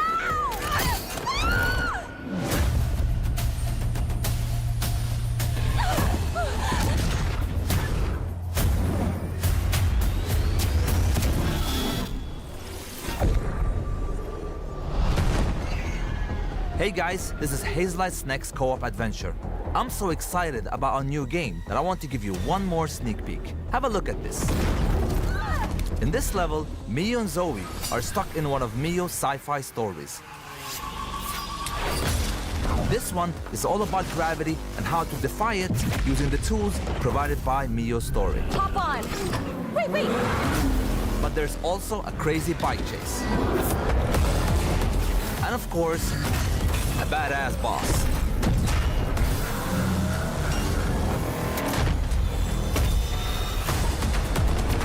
Cool, that's cool.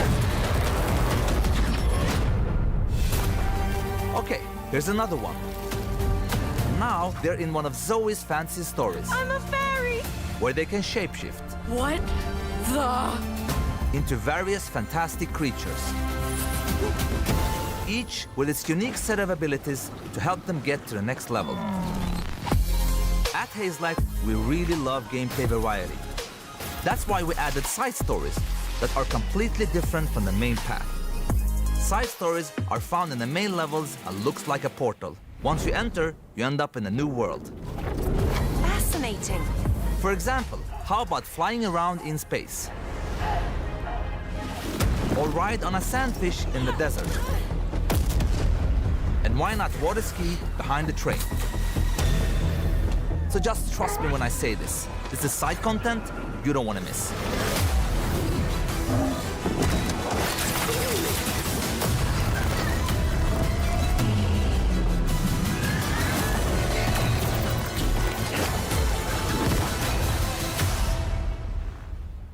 Really? What? Okay, March. Cool. I think it looks great.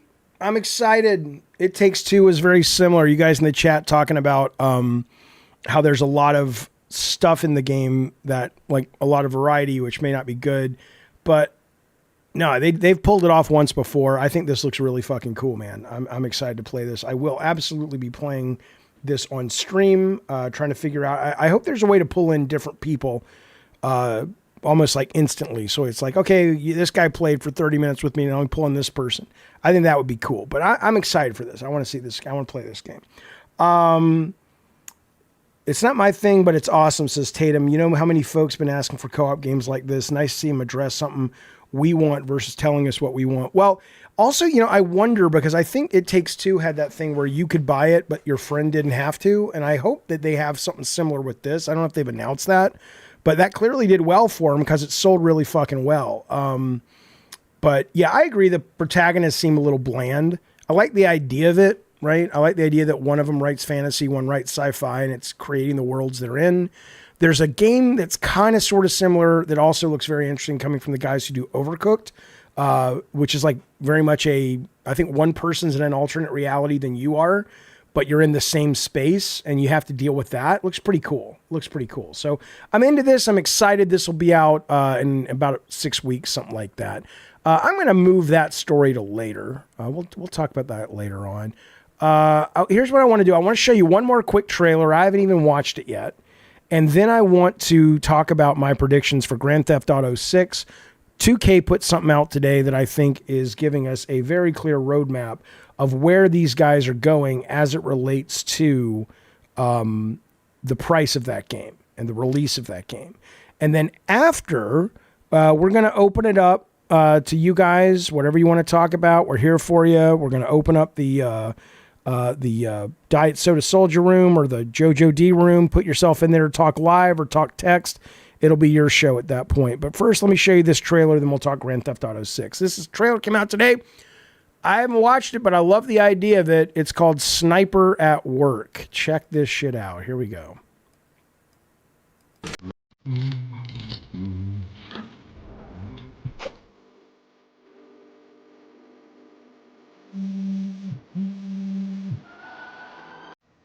Hey.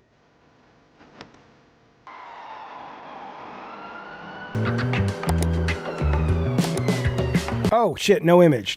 Sorry, I fell. Hey, here you go. My bad.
Cool.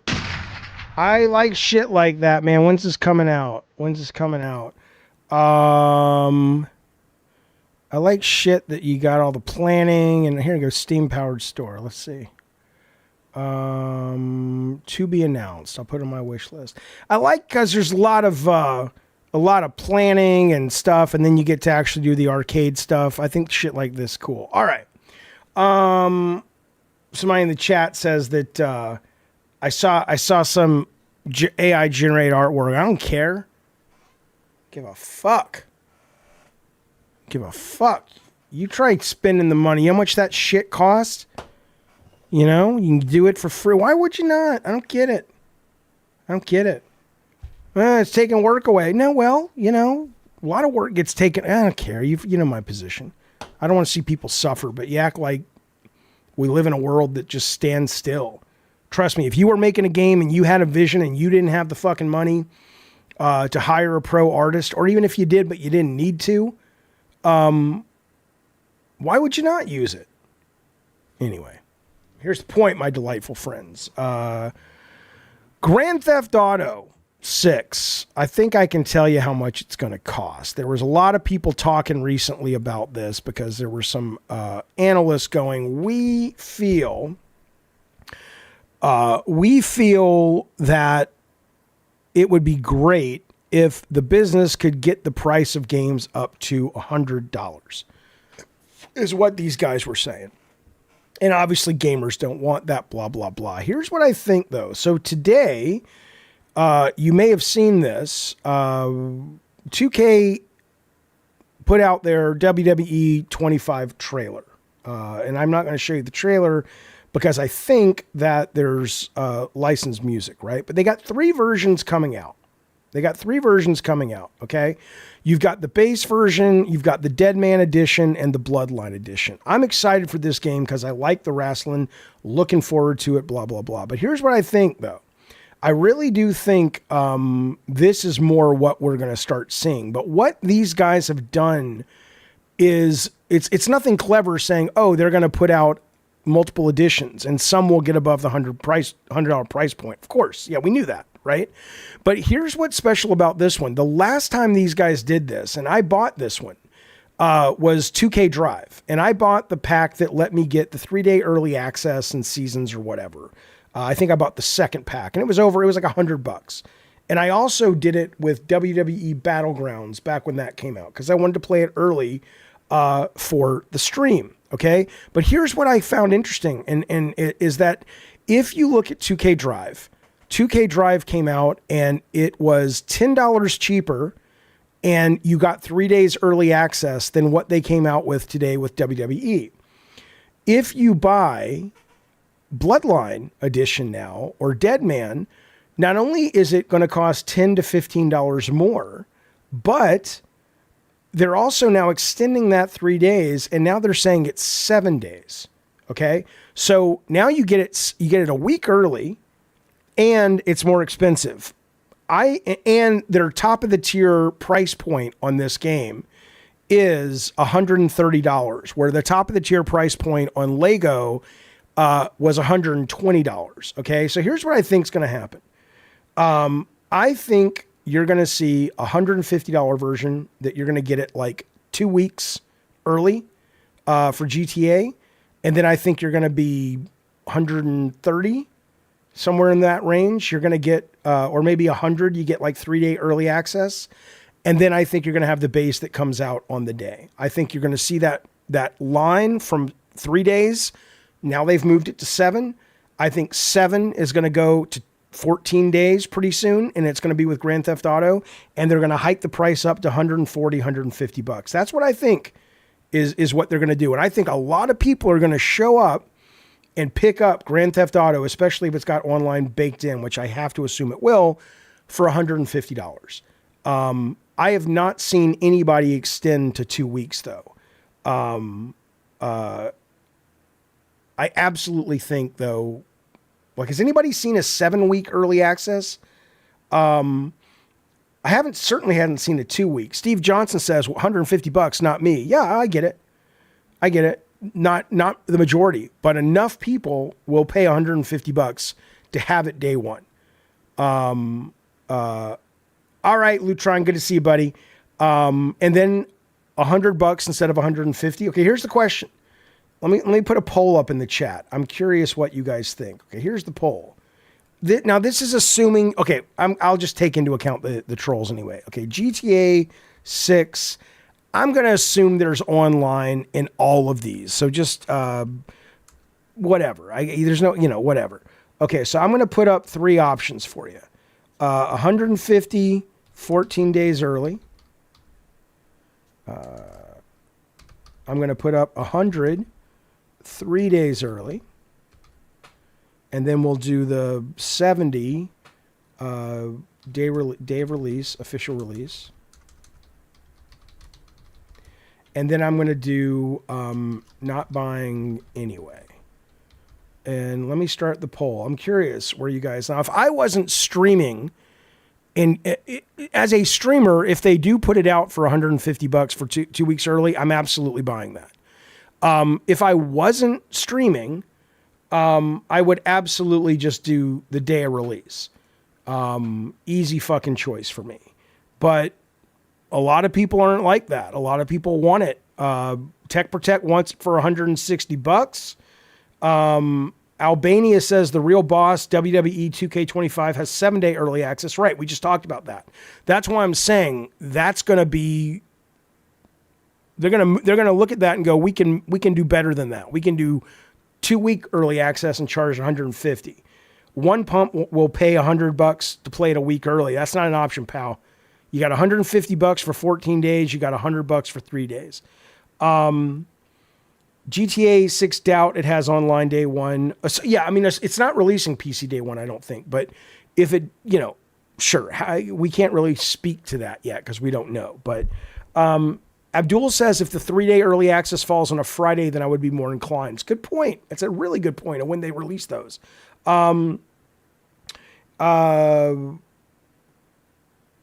It's not early if they release it. It just means that that's the release date. They only do this because they know content creators will buy it. That's not the only reason they do it. I mean, I get that it's not. Yes, of course, it's not early but it's early as it is presented to the audience. Is what I'm saying. I'm not saying it's early like you're getting a beta copy. No, they back in their schedule to say our official release is 14 days, quote, early. Of course, I get that. Gabrielle said I paid $100 for Red Dead Redemption 2 Deluxe. I mean, I'm assuming that goes in that as well, but it'll be interesting. Well, they're not going to do 7 days for 100 because they're already doing 7 days for WWE for 130. So there's no way they're going to give you 7 days for less money for Grand Theft Auto.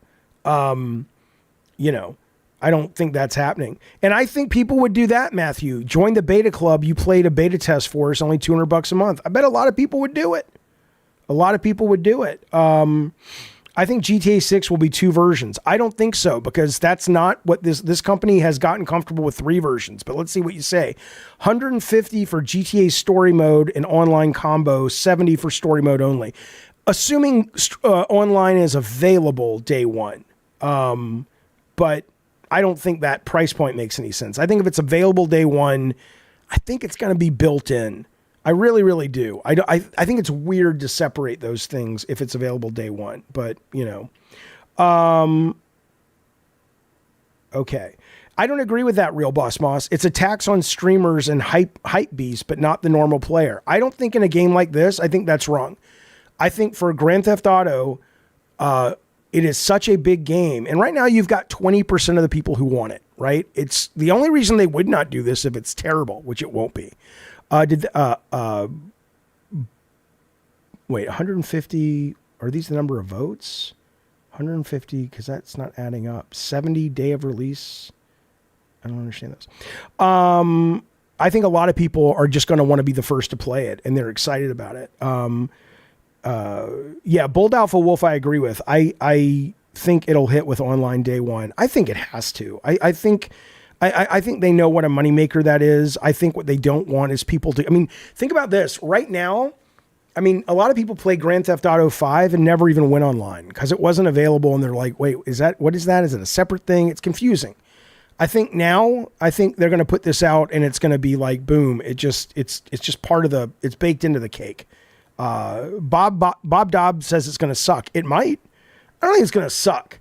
I think it may not. It's probably not going to deliver, but I don't know. The leaks from last week where people were talking about how specific and really just, nuanced the response from the AI is just from getting shot and stuff sounded pretty cool. But yeah, I don't know. I don't fucking know.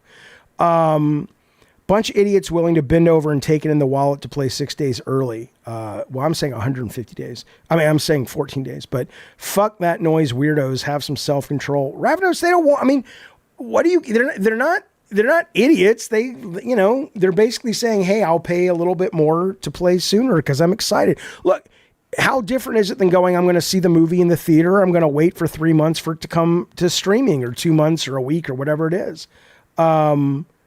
You know, I mean, I think it's great. I think it's great to give people the options. I think 2K has been doing it. The reason today made noise in my brain is because this is a shift from what they did with the Lego Racing. It's more expensive and they've added 4 days. I think you're going to see, I think you're going to see 2 weeks and they're going to add to it. I really, really bet. I don't think the base price will be $100. I just don't. Now, maybe you're right if they are able and willing to separate single player and online, and then they say, oh, well, yeah, you can get the single player for $70, and if you want the $100 game, it comes with online day one. Yeah, okay. That's a good way to spin that and charge $100 for it without actually acting like you're charging $100 to what most people are not used to paying $100 for. But, you know, short of that, though, I don't agree with you. Tyler says, no idea why WWE hasn't made a Final Fight kind of game. Oh, I agree. I totally agree. I did play their Battlegrounds, which was kind of like a arcadey. I don't want to, it's not nowhere close to being as good as Power Stone, but a little bit like that. But yeah, you know, needs to be better. Eddie T says charging for GTA Online is criminal. It's microtransaction fest. Oh, I hear you. Okay. Well, anyway, there you go. We will see sooner than later. I mean, I certainly will not be buying the WWE 2K25 $130 edition. It does sound pretty good, though, the whole thing. So I probably will be buying it. And again, Royal Rumble this weekend, if you're a member of the show and you want to be in the Discord when that's going on, maybe there'll be something for you there. I can't guarantee it, though, for a lot of reasons. But, you know, be aware that I said just what came out of my mouth. All right, here's what we're doing now. This is the part of the show where I open it up to you guys. It's going to be free chat. I'll answer any question you want. Tech Protect, can you come into the call-in show real quick? It's the first time we're doing this. We'll do Q&A. We'll shoot the shit. Any topic goes. Let's see where the poll ended up, though. So we ended up with most of you guys, which is probably exactly what these guys think at 2K. Most people are going to be paying it as is. But you got about 30%. No, you got, let's see. Day of release is half. 14 days is 20, and 3 days early is 10. So you got about 30% are willing to spend more money. Yeah, right. There's an exclusive version on console, PK. That's where I'll be getting it. Absolutely.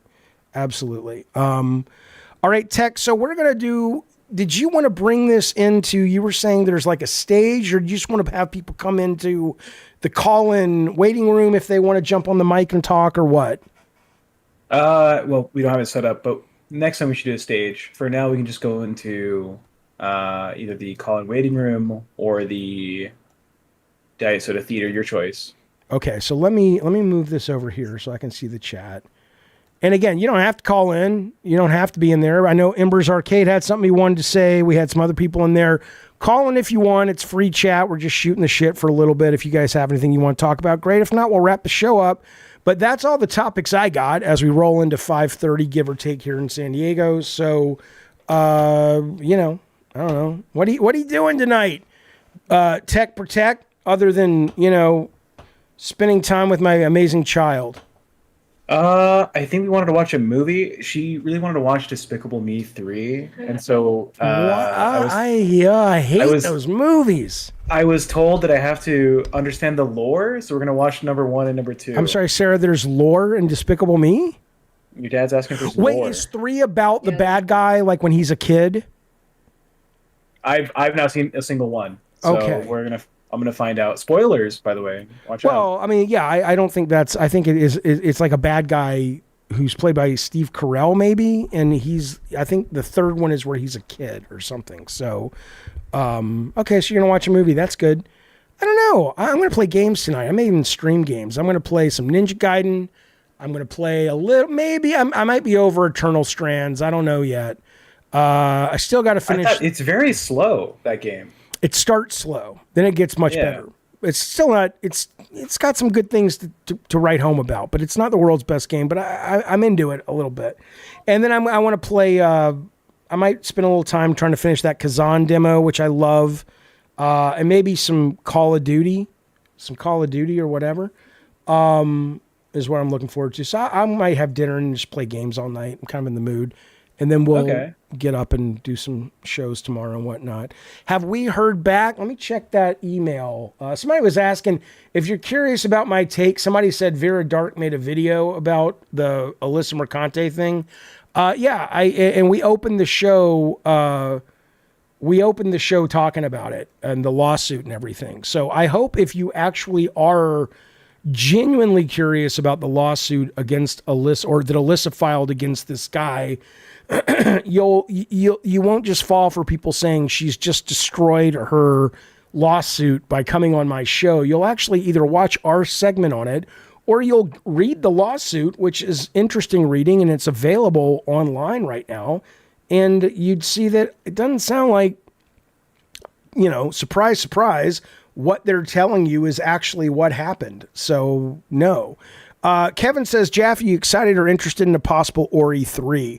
Thomas Maller said he talked to Microsoft the other day about it. I mean, I love what they're doing right now. No Rest for the Wicked is in early access. I think it's great. They just announced a new kind of chunk of content. And I think he was quoted this week of saying that he's going to be on that game for 5 to 10 years.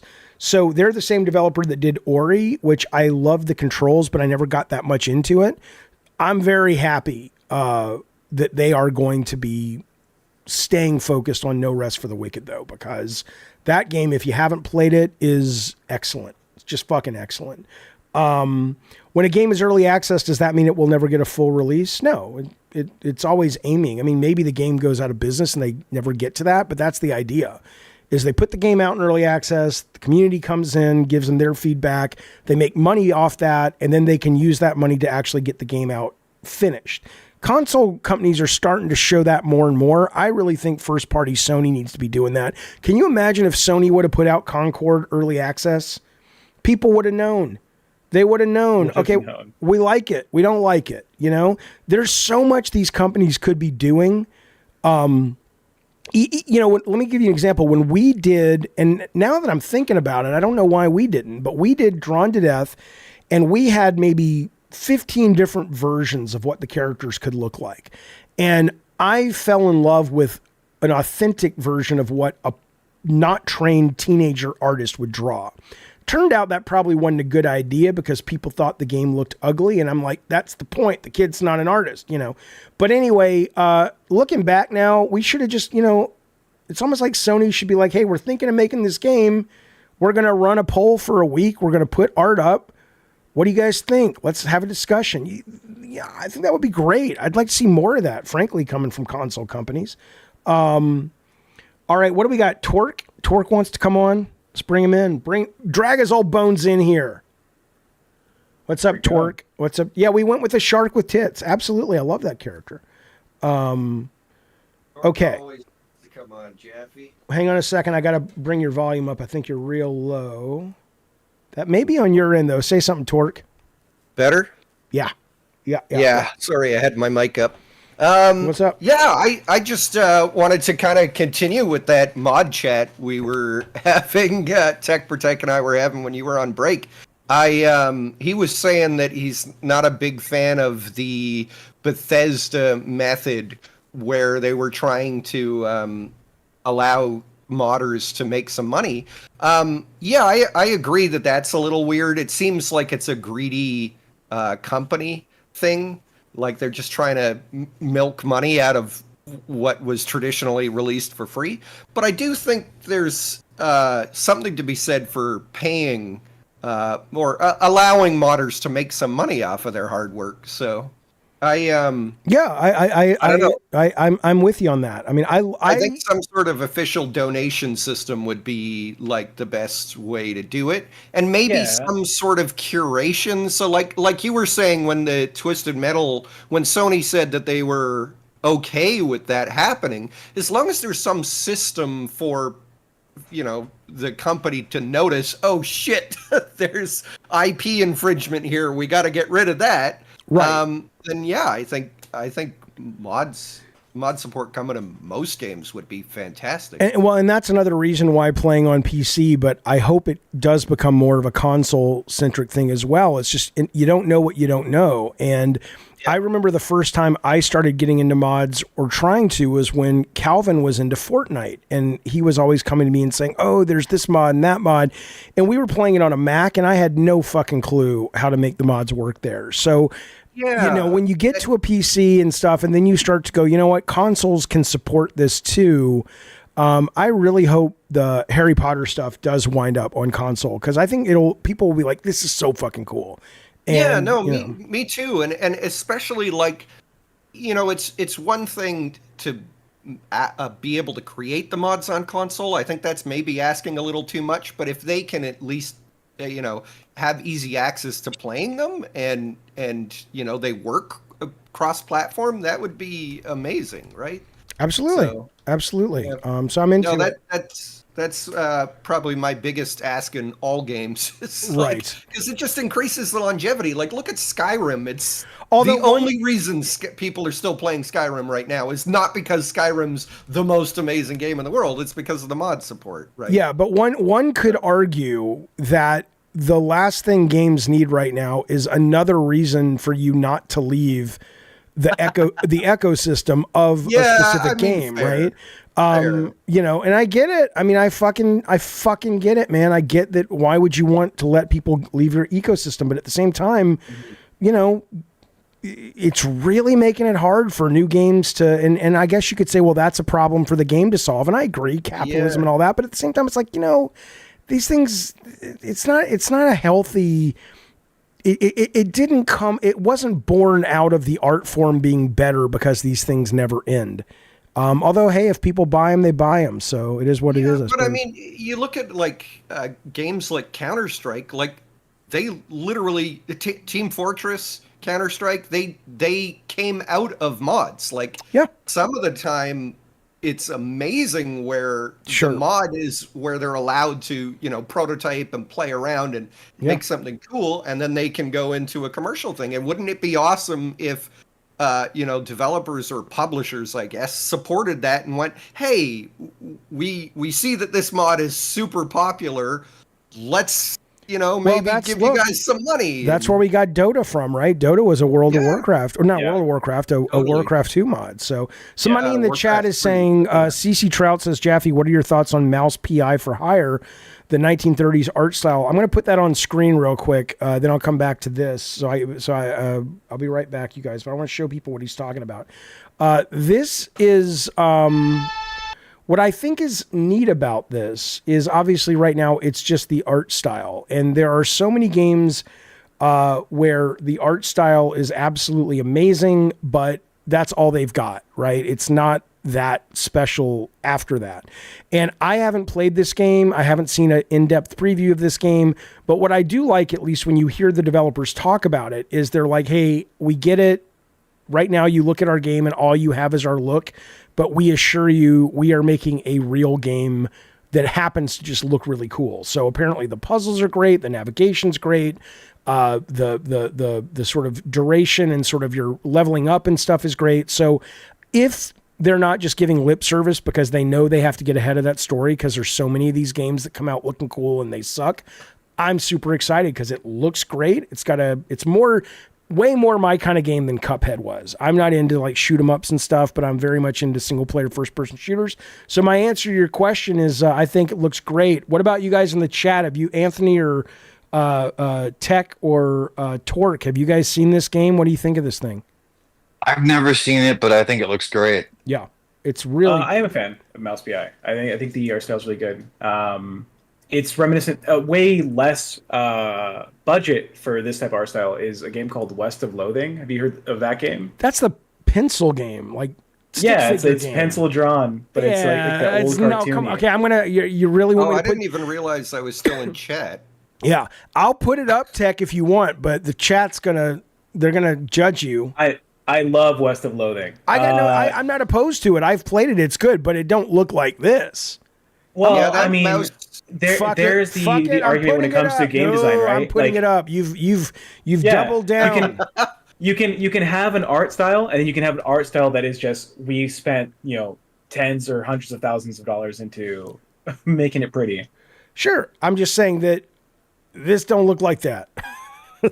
This looks like what the Drawn to Death pitch. Oh my god, this looks like a Newgrounds game. Yeah, it's still really good though. It's not a bad game at all. It's very very good. Yeah. But yeah, in terms of artistic style, man. Yeah. I remember this game. Yeah, but Tony, God damn it, Tech Protect drinks a lot of weed. I don't know how drugs work. Shut up. I do alcohol. Yeah. Yeah. Anyway, so but no, that game looks pretty fucking good. The mouse. There was game. a game on Steam that was like the traditional Grand Theft Auto in an isometric style, and it was all hand drawn with like sound effects that the creator made himself, like with his mouth.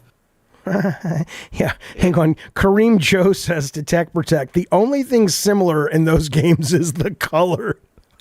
Yeah, but I mean, it's the same. It's the same like design they're going for. It's the same fucking thing. Casablanca is the same goddamn thing as Birth of a Nation. Yeah, it's the Casablanca game. Yeah, I get it. Yeah, it does. Matthew look like the Drawn to Death pitch. That's right. That's absolutely right.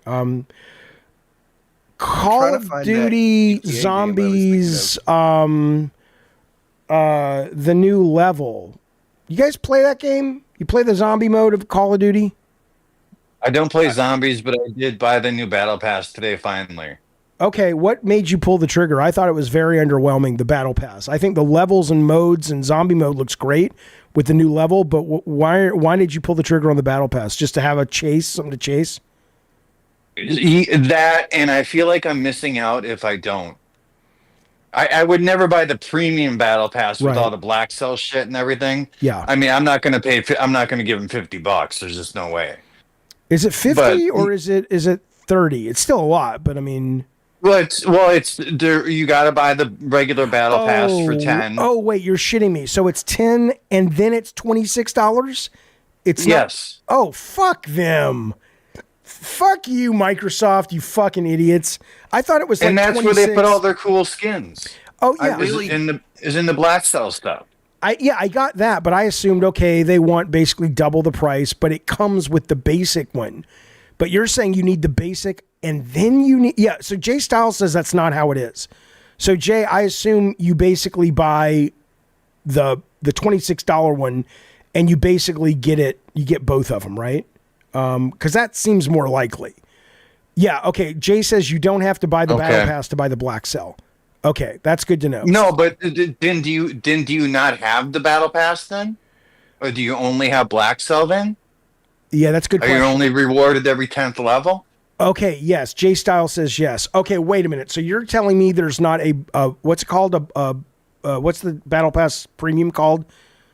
Black Cell. Right. So you're saying if there's like 90 giveaways at base level, Black Cell doesn't have 90, they only have 9? Right, every 10. Oh, they can go fuck themselves. No, go fuck yourself. Well, Jay says it's just a higher tier, right? But does it not fill in those gaps for, like if unlock 1 through 4, do they have premium versions of 1, 2, 4, or do you get 1 through 4 anyway at Black Cell, but then your reward for 5 is the Black Cell version? Because if you're saying that 1 through 4 you get nothing, then you do have to buy both versions, or you just have to be okay unlocking something every 10th level, which is bullshit. So I don't know. I haven't, but you bought the Black Cell one, correct? Well, hell, you bought it today. So so you bought both of them though. So you've already owned the other one. No, I didn't buy Black Cell. I would never buy that. That's too much money. Okay, so have you played with it yet? With the Battle Pass, yeah, I do find it underwhelming, but No. What I'm saying is, if you bought Black Cell today, have you played it to learn if the stuff that's not level 10 you still get? No, I didn't buy Black Cell. Oh, I got you. Understood. Okay. Jay says Black Cell comes with everything that the regular pass gets. Just every 10 levels, you get something extra. Okay. Then that's not bad. $26 for everything. I'll take it. That's not bad. But that's still only 10 extra items. Yeah, but they're awesome. I know, but I mean, you don't have, Ravnos is giving me shit in the chat because he's like, you said there was great value in Call of Duty. See, haha. I'm like, there's still great value. It's if you never spend a dime other than Game Pass or you buy the $70 version, that game is fucking awesome. And it gives you tons of free shit. But if you're into it like I am, I want more than that, but that doesn't mean there's no value. Let me ask you this. Here's something really weird, and I don't think it's a bad thing, but you ever think about like a game that you play with your family, like a board game, like Uno? Hello, Anthony. Different Anthony. Uno or, Settlers of Catan or whatever. And those games don't have the, hey, play more, and unlock something, right? They're just games, which means you can have a favorite card game or board game, and you may pull it out every, 5 times a year. Thanksgiving, Christmas, whatever. And it is so interesting that so many games, if they didn't have that stick around chase, they would not be successful. Doesn't mean they wouldn't be great games. But it's just so weird that has to be bolted on now to everything. Whereas card games and shit... It's unfortunate. Have you played Risk on Steam? No. Risk on Steam, by the way, I love Risk on Steam. If you want to play Risk, let me know. You get certain unlocks like new dice or like different player characters or models, right? And, I've had the Risk board game my whole life. Fuck, am I going to play the Risk board game with friends when they come over? But I will play the Risk online game because I get to show off my like skull dice or like my pirate skin. But that's just what I'm saying is that it's not even like when I was making Twist Metal 2012. I remember we started putting all these like unlocks in the game, which we'd never had before. You had everything at the start, and now it was like, oh, you can upgrade your car to get the better spec. I don't remember what it was, like 40 things you could unlock, and you have to do that now. But it's so weird though, to me, that it's like that's got to be baked in. That's got to be in the recipe if you're making a game like that, because otherwise people be like, oh, it's not worth it. It's so unfortunate that has to be part of the conversation when you make a great multiplayer game. Because I remember playing, I guess Smash Brothers doesn't really have a lot of unlocks, does it? I don't think Smash Brothers does have to get different characters. You have to play the story mode. Right, you have to unlock the new character through the story mode. Okay. And then there is a collectible feature to most Smash games, especially Smash 4 and Smash Wii U. If you did certain like combos, or you like went to certain areas, and you can unlock like a token or a treasure that you can like look in through your collection and be like, oh, I unlocked the Pikmin statue, and now I get a history of like the Pikmin games came out at this time, made by this developer. They were designed after these like characters, like this story from Japan. It's more in depth. You don't really need it, right? But it is something that's like, for those who want it, which I think is a better design choice. Yeah, I think unlocking through playing. I miss the days of unlocking through playing. Going back to the mod conversation, I got into modding like in 1999 with Unreal Tournament and Rainbow Six. And did mods for both of those games all the time because they came with them. Like if you bought the original version of Unreal Tournament, it came with the Unreal Tournament engine on the disc. Right. So you could just make maps, and it would automatically download to whoever joined your server. And Rainbow Six was a little bit different. It was a little bit more complex, but I mean, did that for years, and it was all free. And this is why I'm glad they've gotten away from selling level packs, is because unless you're adding assets, these level packs, these levels are not hard to make. Oh, that's bullshit, dude. A good level is really fucking hard to make. That's not accurate. I think what he meant is that you're also not making the assets for the level. Sure. Right. What's the difference between Dust and Dust 2 and Counter-Strike, right? There's like, even though they share the exact same palette, they're vastly different gameplay, they're vastly different feel for the... Yeah, so I'm with Jaffe in that I get what you were trying to say is that, you want to have unique art assets as well, but yeah. Interesting. Yeah, and with Unreal Tournament... you could add your own assets, but it would just increase people's download time, which a lot of times people wouldn't hang out for the wait. It just feels it feels like if you're a great game designer, it feels like it should be the game should be good enough to be addictive on its own. But I don't think a game exists like that. Like, unless you were really obsessed with being great at chess or Go, or if you're gambling and you want to make money with poker, as great as I think Uno is probably one of the best casual games ever made. But I don't want to play it every single day. It's funny that you say that, because Uno is just Crazy Eights. It's just simplified with their own. Yeah, but the Uno is the Blizzard of Crazy Eights. Yeah.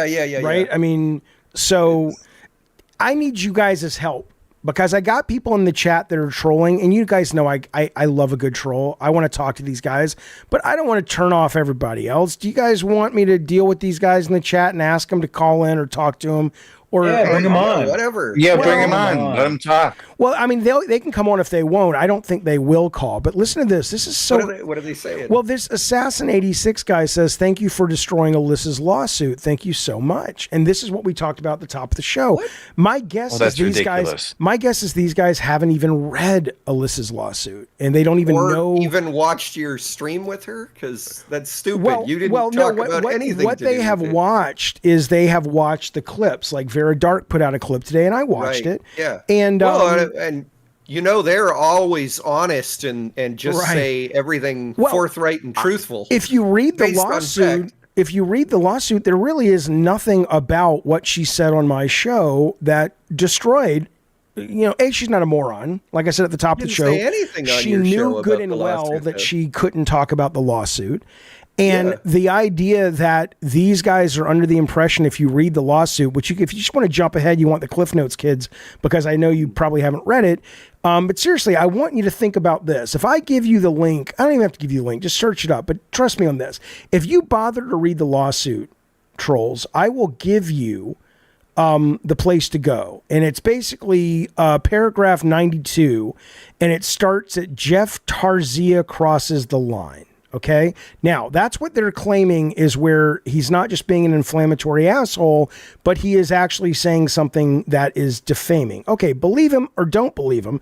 But what I would appreciate, since I gave you this location in the 70-page lawsuit for you to do, is actually look at just a couple of pages of it where they actually make their claims, and then ask yourself, you don't have to like me. You never have to donate here. You never have to support me. I don't care if we hate each other, but ask yourself, are the people that you watch on YouTube that are getting you riled up enough to go to other people's channels and troll, don't you think you owe yourself better in terms of, you can find right-wing people, you can find people that hate the libs like me, but don't you think you owe it to yourself in the short time you have on this planet to at least deal with honest brokers that are not lying to you? That would be my question. Just think about that. But yeah, you can find it. Section C, paragraph 92, page 22 is where it starts. Okay. Line 91, he admits that his harassment campaigns have a real effect upon the industry.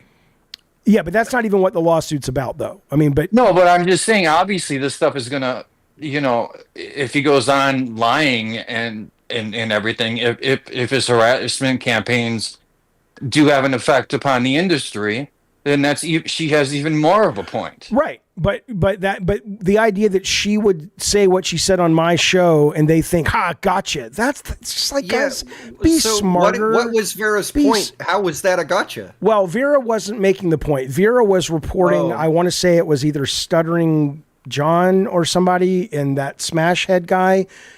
She was saying that those guys were making the point that saying what she said about being a cam girl fucked up her lawsuit. Her lawsuit? Yeah, and it's how? like, no, exactly. Yeah. Ask them how. And they'll tell you, and then you'll say, but wait a minute, have you actually read the lawsuit? I was going to say, and I'm sure they're lawyers and they're educated and they actually know what they're talking about. They're not just pulling shit out of their ass. And you don't even have to have read the lawsuit. I mean, you don't even have to be a lawyer to read the lawsuit. It's written plain English, very clean, very clear. How would you feel about drinks with Jaffe? Work and made a shitload of money. Yeah, absolutely. Jaffe, do you drink?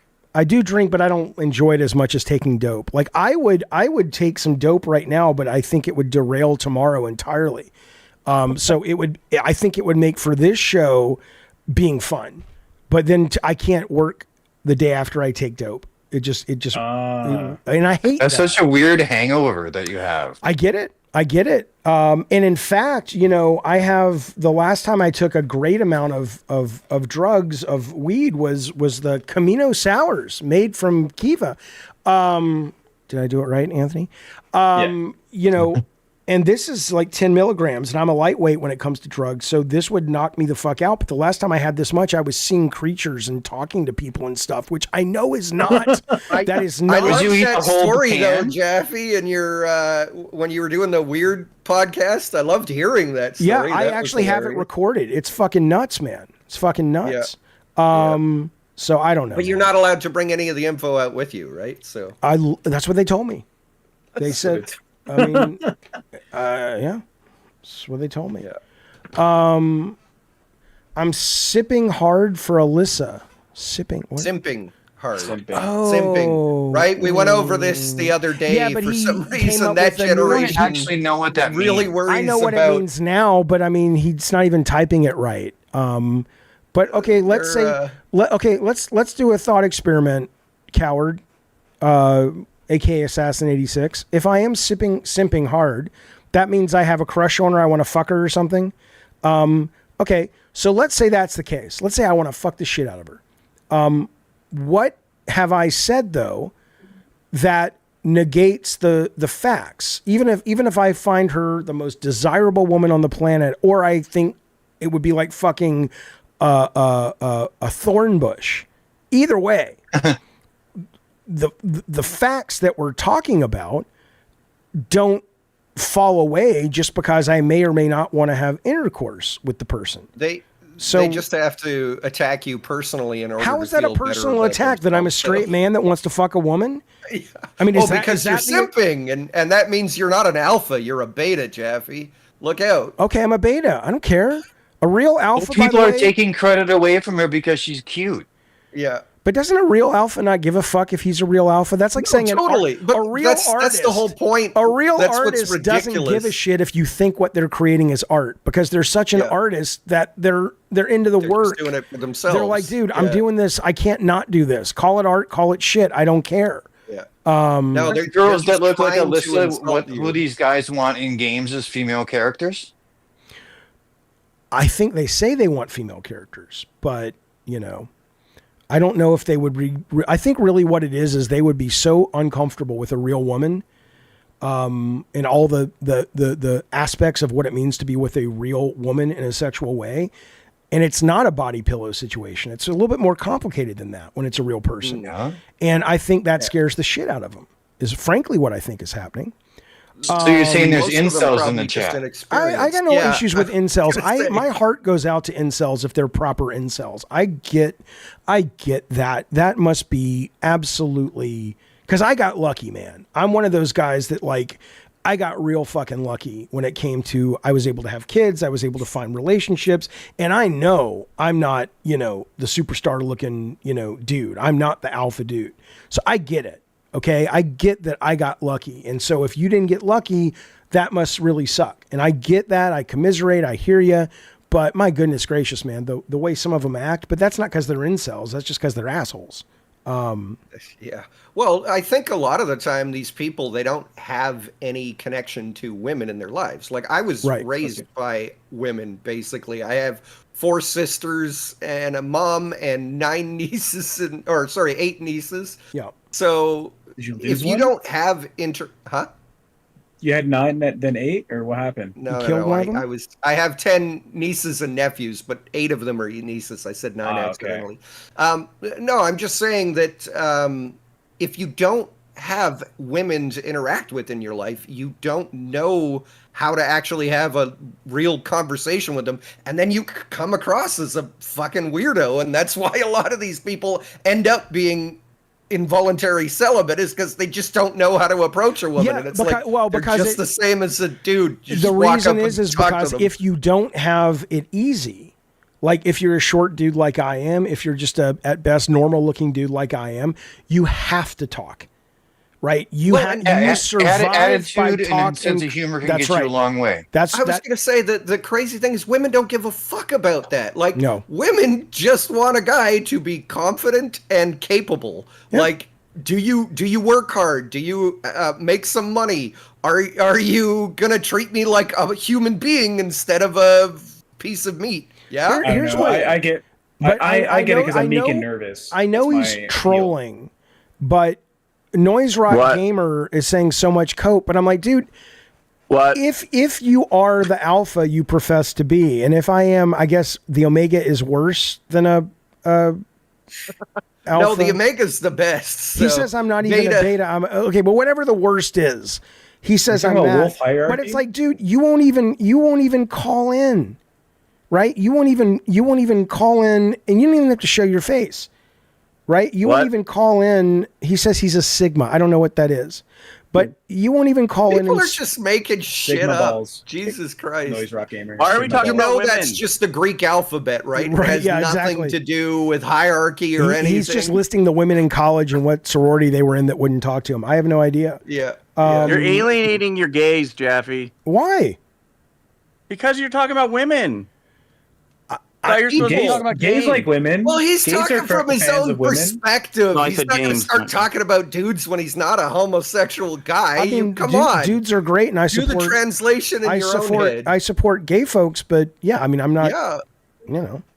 You can't expect him to talk about men when he's a heterosexual guy. Would you like to know? You know, I'm a secure dude. I could look up men and say, oh, if I had to have sex with a man, I could tell you a man I find good looking. I'd have to think about it for a minute, but you know, if that my camera's on. What do you mean?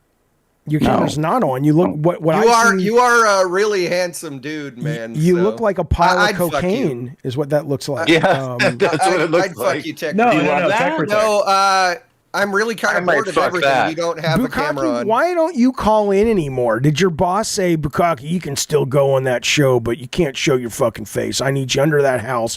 And if the housewives is like, hey, I saw that guy on Jaffe's show last night, you never fucking call in, you dumb bitch. Maybe Why he's not? busy working.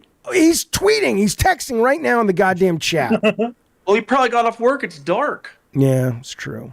Yeah, slum in the dark. Really kind of bored of everything. You need to click on the call-in show I channel don't even and then hit turn on your understand this. camera in Kevin the says, show. yeah, not gonna lie, this is kind of cringe. Like, we get it. Kevin, why don't you call in? It's a free chat. I'll talk about whatever the fuck. walk away. I'll talk about whatever. No, don't walk away. I want you here. But what do you want to talk about? Here, I know we could talk about. What? I think the idea of paying hundreds of dollars so you can play a game a few days early is disgusting and stupid. I don't care. And here's why. agree with Here's why. you. Yeah, why? I don't think I'm like, dude, you guys are idiots. I'm going to tell you how to spend your money. No, it's because when you do that, you're telling the corporations, hey, keep jerking us around, keep selling us broken games that run like shit, that use DLSS on PC so that there's fake frame gen making all the games look like muddy messes, and on console they crash, Actually and they have not one of the tons of games that's bullshit muddy, but- issues like Star Wars Outlaws did. I love that game, but it still to this day has tons of issues. And we are going to just keep giving you more and more money because you're so kind to us. You'll let us play it 3 days early or 6 days early or, my God, maybe 14 days early. When did we become dumb little bitches that We allow these didn't. corporations to just drag us around by our wallets? Well, I'm sorry, but that's not what's happening. If you enjoy That's exactly games, what's happening. for you No, it is I- because I you get- don't like I get what he's saying. It's not early Wait a access. minute. It's happening because you don't like video games, right? Or I you don't, love video games. I don't think that's the case because I'm sitting here going, okay, if you're going to give me the option to play Indiana Jones 3 days early and it's from a studio I like and I like the brand, I'm not like, oh, you fucked me, but I'll keep I fucking have a better you. idea. I have a better idea, Jaffe. How about they sell the fucking game for $70 to everybody, and everybody gets to play it at the same time? Yeah, I think there is the thing. You like the whole members only shit? Only people with that disposable is the cash can play equivalent of early? being in Cleveland on a stage Yeah. as a comedian and saying, I love Cleveland. Everybody What can get others- in what a other cheap industry applause does this? line. Of course, yes. Isn't What other it? industry Yay, does this? Yay, Ravnos is a man of the people. people, yay. No, what other industry does the this? movie industry does it where if you're does rich not do enough, it. They if you're totally rich enough do it. and you They do have it all the a time. home theater that's certified by like Dolby or something or someone, But that's not you them. can get Oh, you can that's get the not the movies same. before they release Yes, into your they house do. to watch That's with your not rich the friends. same check. It's protection. exactly No, wait no, a it's minute. the- it is the It's same. Listen, I No, love this you- content that's so not the much. same. I'm willing to spend $10,000 to get the movie early No, to have a watch That's party with like my friends. That's No, like how creating are you your own getting the fake movie early? theater. because I have to be careful of people. We got to calm down, or I got to mute you guys. So let me speak because I'm a bully. Listen, is that true? By the way, Relax Bruh says breaking news on NeoGAF: Herman Hulst relegated to a new position at Sony. God, I hope that's true. Tech, can you look that up? Got it. Thank you. But no, listen, the movie theaters, they do it. It's like, hey, you want to see Wicked? Not a problem. Pay $20 for a ticket. In X number Yes. of weeks, it'll come to streaming and it'll be $19 to rent and $25 to buy. In 2 That's months, different. it's not different. It's the exact same Would you let fucking me thing. explain why I it's don't think different? the same. Yes, tell me why it's different. Okay, every single person who wants to go see a movie in the movie theaters will go see the movie in the movie theaters the same opening day, unless you get picked to be a when they do test screenings. That's a little different because you're not paying for that. Forget test screens. That doesn't count. We're talking about Okay, so yeah. everybody can go see Wicked the day it comes out if they Yeah. want to. They can go online, buy And the you tickets, can go choose see to it. wait. Yeah. And or you could choose to wait to watch on streaming. Yeah. But what they're doing in the video game industry is no. Hey, if you want to play it early, if you want to cheat the game and play it before all those plebs, don't be a pleb. No, you're don't be like your adding poor so friend much who's of your own working personal for minimum psychological wage. trauma to So- what is No, a it isn't. basic piece of Hold the capitalist theory. Hold All the your chat. all there. It's the exact same thing. It's the exact same Hold the thing. chat. It's Without the emotional side of it, the thing is they're artificially creating an earlier launch date for Thank you. only the people who are Yes. willing to pay for it. right. So And it's not that's early bullshit. access. It's not early bullshit. access because It is early not access bull- is No, again, If you wanna- I want to point if out you this wanna movie play theater I thing. appreciate- If you are wealthy enough and you have a home theater, you can get it certified by like Okay, but that's Sony okay, or but by that's Dolby. so rare. That's so That's so rare. different. it's It's, not it's even rare, more but money just, than just like hire it's a rare for board someone to girl. have an extra $60, right? No, I bought no. Civilization 7 for $139, which is $60 above its market. So right the to get point- it Wait, 5 days stop, early. stop. It's the same thing. It is the same Wait. thing, right? But the point is though. Hang on a second though. The reason that you get like a certified showing at your home, that is such a out of the norm for Yeah, most people niche thing. that it doesn't really live. But It's that like literally the first I've heard of it. but this survives very well with the analogy of movie theater to streaming purchase to streaming cheaper to rent. Let me fucking disagree, finish. Jaffe. It doesn't. Let me. I'm going to mute y'all because I'm going to say my fucking piece. All right, you're all muted. To then going to streaming, to then going to like a service like Disney Plus or Netflix. I'm not fucking done. Shut the fuck I up. thought I was muted. Sorry. I thought I was muted. Then going to like broadcast television, right? Or cable television. It's not the same thing at a level of, yes, you have to go out to a theater to see the movie, but you have to basically wait at home instead of to see the movie or waiting at home to play the game earlier. But it's the same thing in that there is artificial scarcity that is built into all of these business models. Right? The movies that go to the movie theaters are digital anyway. They could send it just like what happened during the pandemic and what still happens to some movies. They could send it to your home the day of, just like they send it to the motion picture houses to play on the digital screens. They don't because they go, we can make more money if we charge premium for the people who want it now, and then continue to take bites of the apple and work our way down until it's basically free. It's the exact same philosophical business model. Yes, the fact, one, you have to get into a car and the other you don't, and maybe somebody uses the word early access and someone doesn't. All of that's just marketing that you're being manipulated by. Fundamentally, it's the same capitalist practice of artificial scarcity. Now you can talk. All entertainment industry has premium access. I remember we had an 80s band back in 2005 opening up for us. They were called Slaughter. And I was sitting after the show, I was sitting at the table in the club with them. And one of the guys goes, well, we got to head downstairs. And I'm like, well, what the hell are you going downstairs for? And he goes, well, we do this thing now where we charge people $5 to meet us and take pictures with us. And I was like, oh, how's that going? And he's like, it's going well. And they made a bunch of money. It was the first time it was ever Is that done. a fan club thing? Yeah. No, just anybody who went to the show could pay extra to meet them.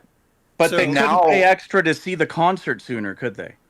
Yeah, Can I but make we're talking about point? artificial scarcity is what is No. in common. You're talking about Yeah. this. But you're Jaffe, what looking I'm saying for is an it's fake analogy and that's it's the made exact up. same thing. It's all made up No, So Jaffe, why in the can I- hell are you for it? because I Why not? want to play it earlier. No, so I. My God, I, what happens if you don't get to play it earlier? Yeah, but what if I die on Friday and I can play the game on Monday? I'm I've not got saying some- my Who cares, life you're dead. will No end. one- What Yeah, happens? but if the game releases Friday, What I'm gonna happens play it if Monday. you buy, my if you God. go and you want McDonald's and they're closed? Yeah, you got to go somewhere else. If you have the money, you don't need a nice car. You just need a car that runs. But what if you want a nice car? Yes, welcome to fucking capitalism. Are you new? That's why I'm not saying, Are you hey, new? how dare you people spend your money? I'm saying, why are you for the industry pulling this bullshit? So It's you- not Is it bullshit if it's an bullshit. option? Jaffe. It's not a requirement, it's an Pay option. more money to play it You early, can opt wouldn't out think of it. about It would be bullshit if, look, people do things in any business. Do you have a business, Ravnos? What do you do for work? No, I'm retired. What did you do for work that allowed you to retire? What did I do that allowed me to retire? I was adopted by people who had rich parents. Okay, so you don't even know what the fuck you're on about. But that's He's in the worked class in the of video game pre-order. industry. He's the pre-order class. I exactly. worked in the video game industry. Yeah, Guys, the worked difference in with the quotes. theater Your dad is probably that owned when the you're company paying- that like developed Burger King Sneak, and that No, was your okay, QA I've never guy. been the CEO of a company just like you have, sort Twice. of. You weren't. Well, were you incorporated? What do you? Of No, listen. Yeah, listen. it's This guy not knows. moron. No, we No, I don't- had, I honestly we had don't know a if- $20 million deal with Sony, and then we had another $30 million deal with I just Sony, and I didn't know said, if hey, you were just PayPal it to me, incorporated. guys. Just send me the PayPal. Of course we were You incorporated. know there's businesses that are not incorporated. No, they're right? not. You know every how I single know that's business not is true? incorporated. Because by definition, if you're not incorporated, you're not a business. No, that's not true. You could be a That's sole not true at all. proprietorship, Jaffe. Yeah, but You're you an anyway, just have to have a guys, business you would be an license. LLC, guys, the though. point is that if Well, for you a would need theater to be an LLC. release, You can hang out a shingle, but you're not legally a protected corporation unless you're an S corp, C corp, or LLC. am I True. still muted or is everybody? You're not. you- You're you- just we can boring. hear you. It's You just gotta hard say to Yeah, something okay. hear Just wanted to interesting. make sure. I wasn't sure. The difference with the theatrical release is you're not paying more.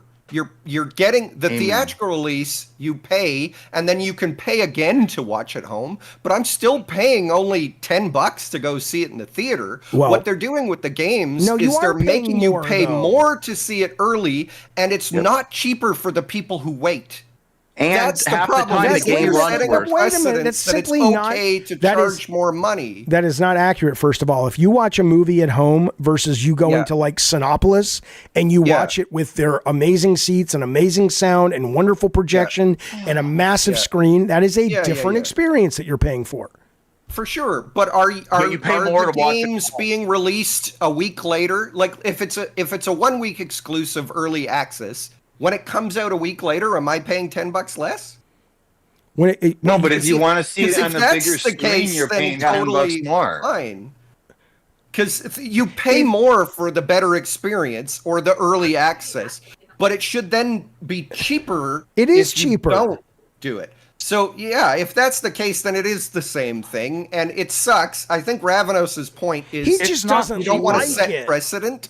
But the reality of the situation is it is the medium that we all choose to enjoy playing. Yes. And they've got to monetize it somehow. If they don't do this early access thing, they're just going to come up with another monetization. They're just testing which monetization that's the schemes thing. are the ones that people are going to be okay with. Yes, the most, if it right? didn't and we've work, all they said we wouldn't don't fucking like do it. the loot boxes and stuff, so they got to try something else. I would say this is better than loot boxes, but I can see Yes, it is better Ravnos' than loot point, boxes. too. It is better than loot boxes. Yeah. People do it and they like it. You guys sound like those people that bitched about microtransactions and then turn around and see that the vast majority of money these days being made by 2K, for example, is coming from microtransactions. You guys act like you bitch about the people who don't want physical. By Mike's? What's that? Tech? Is Tech sponsored by Mike's Hard Lemonade? No, I think he just likes them. You know. Oh, okay. I thought he was getting a sponsorship in. No, Jaffe, Jaffe, I know what you're saying, Jaffe, and I'm not, like I said, I'm not mad at people who are doing it. I'm not like, how dare you, you fool, spend your money the way I say, because that's fucking stupid. Well, it sounds like what that's I'm what you're saying saying. is the more people are cool and on board with it, the more they're going to pull this shit. Yeah, but it's fine because again, they have to make a profit, and when they're spending 200 million, like I get both Have you sides of checked the the argument. profits for these companies lately? I know, but what I'm saying I mean, is, dude, I don't feel for Take-Two at fucking all. They lay off people after saying they don't lay off people. Yeah, and then no, they give their it sucks. fucking CEO a $10 million raise. But it's that guy every can fuck off industry. and die. So now Where's you're just getting Luigi mad when you at. need him? So now you're just getting mad at. Yeah, you're just mad at I'm mad at capitalism. corporate Society? greed. Yeah, Corporate and greed. that's totally separate and fine. But Yeah, but that's, I mean, you know me, I can't stand unregulated capitalism. I think it destroys the fucking country. But you have every right regulated not to capitalism, but we don't have participate. that.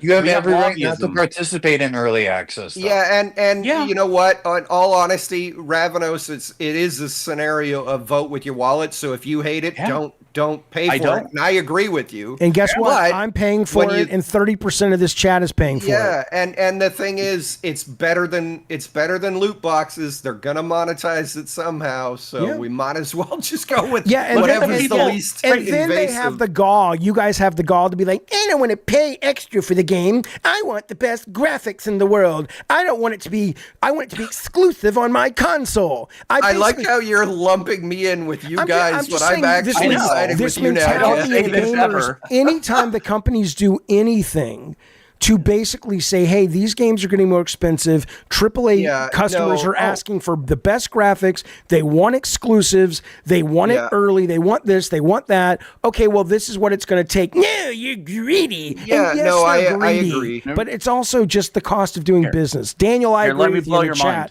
mind. 100%. 100%. Let me blow your mind, Jaffe. Oh, God. I think that video games are undervalued and have been for 30 years. I think that if you look at inflation, people were fine paying $50 for games in the mid 90s.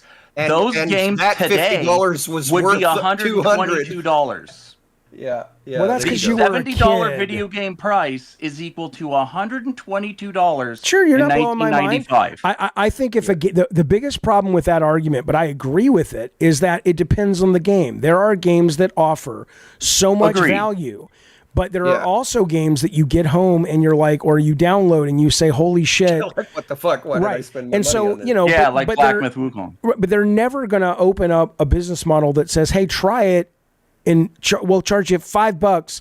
And you can play the first 3 hours, and if you like it, give us $150 or whatever. Because It most is people weird will wash though out. that they don't allow you to return video games. Like Steam, the one thing that they're doing, which is great for gamers, is they're allowing you a 2-hour return window. It sucks for games that are only 4 hours long, but you know, or at two, least they're doing something, because it is a lot to ask if they don't put out a demo, if they don't, you know, if you don't really have any way of knowing whether or not the game's going to be shit or not. Your only choice is don't buy it early, wait till the reviews come out, and then, you know, play it. But if you're one of these people who are interested in the early access, and then they do the early access, as Ravenos is saying, and it's shit, and they need to patch it, and it's a terrible experience, well, then that fucking sucks, I paid and you just wasted I your paid money. $100 for 2K Lego Drive, and it ended up being something I played for an hour.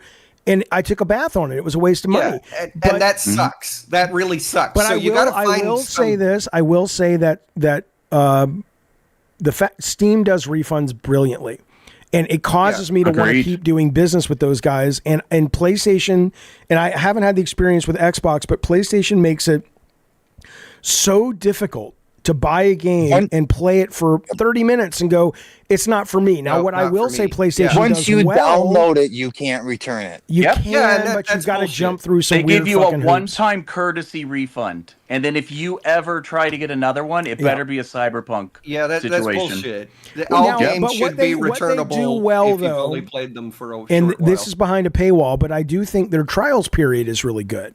Like they have that on PlayStation Plus Premium, where any game that's over $40 or $50 or whatever it is, after 90 days there has to be a trial period. At least I don't know if they're holding companies to that or not, but I love that, and I've bought games because of that. So it's a good system. They are pretty much holding people to it. I use it. Yeah, and why Monetizing wouldn't you, in a demos. digital age, why wouldn't you be able to just lock the game after an hour and go, hey, do you want to keep playing it? Pay for They the full totally could price. do it. The they problem is could, a lot but- of people would say no. Right. Are you guys just advocating for Right. demos? No, Is that what no, you're just no, saying? yeah, it's absolutely. kind of Demos no, are it's kind of different. different. It's kind of Demos. different. It's kind of different. Yeah, demos are great. They do. Hiding it behind a paywall, not so much. Yeah. Yeah, let's say like if any game that you were like, oh fuck, I was 4 hours in or 3 hours in, you know, I understand the mechanics, it's not for me. Like you could just solve that with a demo. Yep. Right? Yeah. What is this game you were playing, Jaffe? The beginning was fucking long as shit. It was Eternal the Strands. ice and the gravity game. Eternal Strands. Eternal Strands. Fuck, did that intro suck? I hated The one that they just came out today, Eternal Strands. Yeah, Eternal Strands. The intro was awful. I was like, oh fuck. If I went 40 minutes in, and I'm talking to every single fucking character to learn their backstory and why their it's horrible. personality is like, well, I'm a bitch and I'm a scientist or some shit. I'd be like, okay, it's not for me. I would have given it up. I would have loved to have But that's learned that the in a job demo. of the developer to understand that they're onboarding. You gotta make it good You got to in the be beginning, compelling yeah. in the first. A lot of movies will try to put out, and frankly, Craven the Hunter, which I hear was terrible, and I don't know how terrible it actually was, but they put out the first 10 minutes on Twitter to get people to watch it, and I was like, that was pretty good first 10 minutes. Apparently it falls apart after that, but if you can build a product to engage people as you should in that opening, I think that's a great thing that these companies should be doing. But Jaffe, Do you watch movie trailers? hang on, you guys. I want to get Kev Dog, and I'm really, let new people talk. really kind of bored, and then Tommy Grimm. What do you guys? I don't want to, otherwise You we're have gonna have Kevin to start. muted on Hi, your side. Jaffe. You don't have to go anywhere. I'm just saying. Let's, Yeah, I talk too much. Just So, saying I gotta chill get out. back to my game. all right, buddy. We'll talk to you soon, bud. See ya. Yeah. All right. You What? gotta unmute Kevin on your side, Jaffe. Oh, I have. I just wanted to say that movie trailers specifically record scenes for their trailers that will never be shown in the theater during the movie. They do, not a lot, but they do sometimes. You're right. You're right. I know They a guy do. who cuts trailers. He owns a big trailer company in LA, and it's like, yeah, it's kind of part of the job, I guess. So, all right, Kev Dog and Tommy Grimm, and I'm really kind of bored of something. I can't see the whole name. What's up? That's me. Can you guys hear me? I can hear you, Kevin, but you're low. Oh, I'm low. What the fuck? Okay, that's cool. Hold on a second. Yeah, I did see the Sony news. I guess at this point, I guess at this point though, it's so Herman's lost a little bit of power. He's still leading development, publishing, and business, but he's not. I guess he was co-CEO of SIE or something. I don't know, but it looks like he lost a little bit of power. It's probably a good thing. It's probably well earned. Hang on one second. Daniel says Wukong sold 20 million. Yeah, most in China, but still 10% of these at 150 versus 75 is an extra 150 million.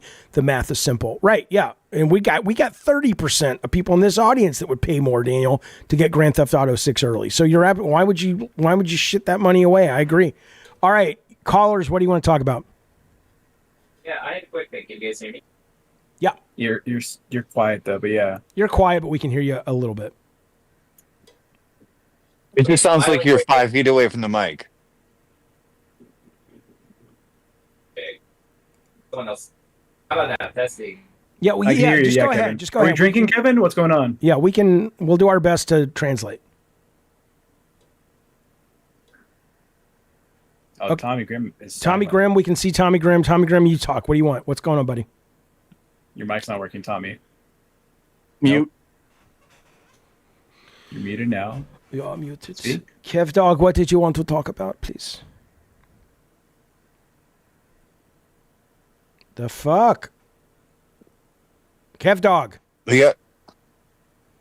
All right, well, never mind. I guess the mic goes back to to Ravnos and Anthony until but Tommy Grimm stick around, figured out, and Kev Dog. But basically, what you got to do is check. I mean, you probably know this already, but you just check your. Are you on Windows?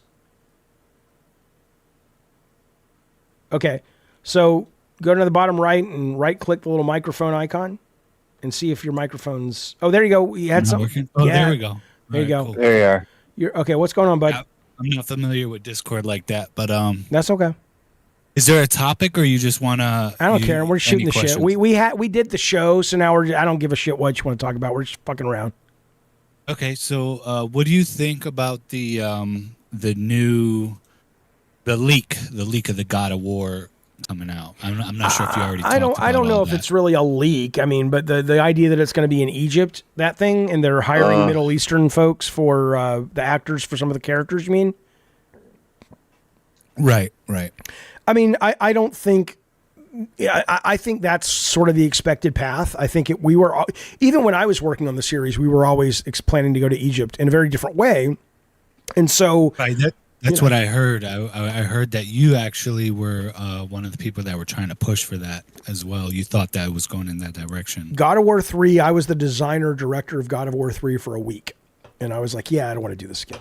And so I had done some design work on the narrative, and there was a lot of cool stuff. I thought, like the Sphinx, the whole point, the whole battle. The reason that we have a Sphinx in Egypt right now is because Kratos would be the guy who froze it with Medusa's head, and it was actually a monster. And at the end of the boss fight, you freeze it, and that's why we have today's Sphinx, right? All of that stuff was sort of going to be explained and built in and stuff. But there was a really cool desert battle in some concept art I had done. But you can find that on the internet, actually. But yeah, we were always going to go to Egypt, absolutely. But now I think I really think God of War needs a soft reboot or something. I think, in my opinion, I have said this before, they wrote themselves into a corner with making Kratos become healthy, right? And if they would have made Atreus become a fucking badass motherfucker that people are like, you know what? Yeah, Kratos would have been cool, but Atreus is fucking awesome. Then I think you kind of got something. But nobody wants an Atreus game for the most part, standalone. You know what? I agree. I agree 100%. It's like, why is his son a wimp? You know what I mean? Why is he flimsy like that? You know, he's strong. I get it in game one, but game two, when he kind of takes the reins, I'm like, he's still kind of annoying. And I like playing with his bow and shit. That sounds terrible. I don't think Atreus needs to. I don't think he's a good enough character to own a franchise. And I see you also did work on Twisted Metal. You were talking about a live service game that. So what were your ideas for that? Like, because that would actually be really good. We started Twisted Metal 2012 as more of a DLC game, but then we ended up turning it into a retail project, adding single player. But single player, multiplayer live service Twisted Metal, I think is clearly what. Unless they wanted to really expand the brand narratively, because say the TV show takes off or whatever, I think if you're going to do anything with Twisted Metal, it needs to be a live service game, and it needs to be very inexpensive to make. The idea, they could early access it. It could Junkyard Dog. It could be a very garage band kind of game, which it always has been. And you put the resources into a really new, unique control system for the vehicles. And then you put it out with like 6 cars and early access it. And if it gets some momentum, you keep working on it. But you don't worry about the narrative, and you don't worry about any of that other shit. You just figure out, is there still gas in the tank of this franchise at a mechanics level? That's how they should do it if it were me. Now, I'm not sure if I heard it from you. I might have heard it from someone else that I don't know if you played the Black Ops 6, how they have the Omni movement. Oh, I love it. Which is also similar to Advanced Warfare, right? It's very smooth, right? Love the way it. it moves. Yep. Now, what if they added that to the cars in Twisted Metal? That would be pretty dope. Like something like that. Yeah, metaphorically, right? I mean, you're not suggesting that the cars can lay down on their stomachs and slide. Right. No, I just mean like the smooth movement of Yeah. maybe like drifting and being able to aim and shoot, like like be able to make it easy for you to aim and shoot and follow your targets while you're drifting, but at the same time it kind of makes it competitive. So I talked about this a couple times on the show, and actually one of our sponsors, Swapfire, made a demo of it for me, and I need to work with him to kind of add a couple tweaks to it. But it's basically, my take on it would be what a lot of people say, it's like the Batmobile in one of the last Arkham games, but to me it's more nuanced than that. So you would have these normal tires that you drive with, but then when you hit a button, you can shift into omnidirectional mode. And it's not just about being in mode A or B, because I think you absolutely need omnidirectional mode in order to have more fidelity of motion, so the game's not just loop around do-si-do the other guy to try to get the target. But it's coming in and out of those two modes together. So if you're coming around a corner and you're in normal mode and you go into a drift, and then you hit the button to go into Omni mode, that drift now is a very different sensation, and you can start to build lots of neat tactics around defensive driving, like double tapping and all that. Double tap it quick in, quick out. Right, and again, maybe we also take something like the SSX tricky meter or something, where if you are, or Mario even at this point, where if you are drifting, you're building up your special weapons or some resource, but. And so it benefits you to drift, and it's harder to aim when you're drifting. And if you go into Omni mode, you're not drifting, and so you're not building the resource, but you have more fine control. So it's kind of, you have a lot more choices about what you need in the moment, and mastering coming in and out of those moments quickly and expertly, I think, is where a lot of the depth of that game would come from. All of that stuff needs a team of about 8 to 12 people. You give them about a year. Sony's out of their fucking minds with this shit. You don't put money in. Just fucking play some PC games, Sony, for just a month. Understand that the market is no longer the brick and mortar horse shit of everything's got to be blazingly beautiful. Do it, put it out. If it works, great. If not, you've lost a couple $1 million tops. Move on with your fucking lives. I don't get it, but that's what I would do. What's your favorite PC game right now for someone that, because I haven't really I played one the other day, mouse and keyboard with my friend. It was Ready or Not. Yes, great game. And it was fun. It was just like learning the keys is hard. So but everybody who wants SOCOM and everybody who laments SOCOM, it's like, it exists. It's called Ready or Not. If I was fucking Sony, I'd go to that team and I'd say, give us an exclusive version of this game just for PlayStation, because it's what the SOCOM fans have been asking for. So, but right now, I'm just opening up Steam real quick, and I'll tell you what I'm playing right now. I'm playing Gravelord. I'm playing the first Berserker Kazan demo. I'm playing Call of Duty Black Ops. I'm playing this wonderful fucking single player game called While We Wait Here, a horror game. And then I'm still playing Dragon Age. Anytime I can play on PC and anytime I can play on GeForce Now, that is my preferred platform. But some things I'm going to play on console, like first party Sony titles, the WWE game, because it has an extra mode, I'm going to play on PlayStation. But if I have a choice and it's on everything, I will be playing it on PC. Okay. Yep. How do you like Black Ops so far? Love it. Do you play multiplayer or zombies? I mostly play multiplayer. I usually love the single player. I did not like this campaign enough. I mean, I probably just got to a down part. I got to the part. Have you played it? I've played it. I haven't played the campaign. I played like a little bit of it. Yeah. And I just started grinding for the camos. I finally got Dark Matter. I liked it. It was fine, but I didn't want to finish it. And zombie mode I like. I'm excited about the Tomb, which comes out today. I played a little bit of it before the stream, which it feels like I'm playing Resident Evil meets zombie mode in terms of the art. That's in season 2. That's free.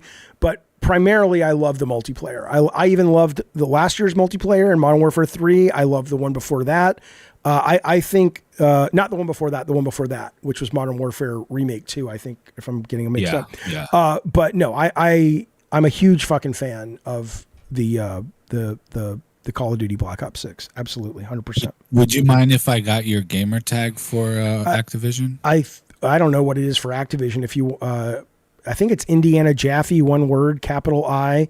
We play on the stream a lot. We might be playing tonight, depending on how long this goes. And so if we do, just, send us a text in the chat. We'll try to bring you in. But it's This is Indiana. going forever. Yeah, it's Indiana. They changed the movement and the shooting mechanics in this season. Oh, yeah, really? of course. Season? Yeah. You'll probably the have to season redo or the your- year? They tweaked them. How so? No, this season. The shooting is more accurate. Okay. Oh, right. There's They less did gun sway. Yes, they did a lot and of the tuning. That's movement- right. The movement is a lot more bouncy. Is it better or worse? I only played zombies, so I haven't gone online with it. I don't think. I would say it's a watch. Did they mess with the omnidirectional stuff, or sorry, the max pain but not slow motion bullet time stuff? I don't think so. No, that's Yeah, good. some dude jumped out of a window and dove down and shot me, and I was like, "What the fuck just happened?" Yeah, mouse and keyboard. Yeah. Oh, it's great. I know. It's great.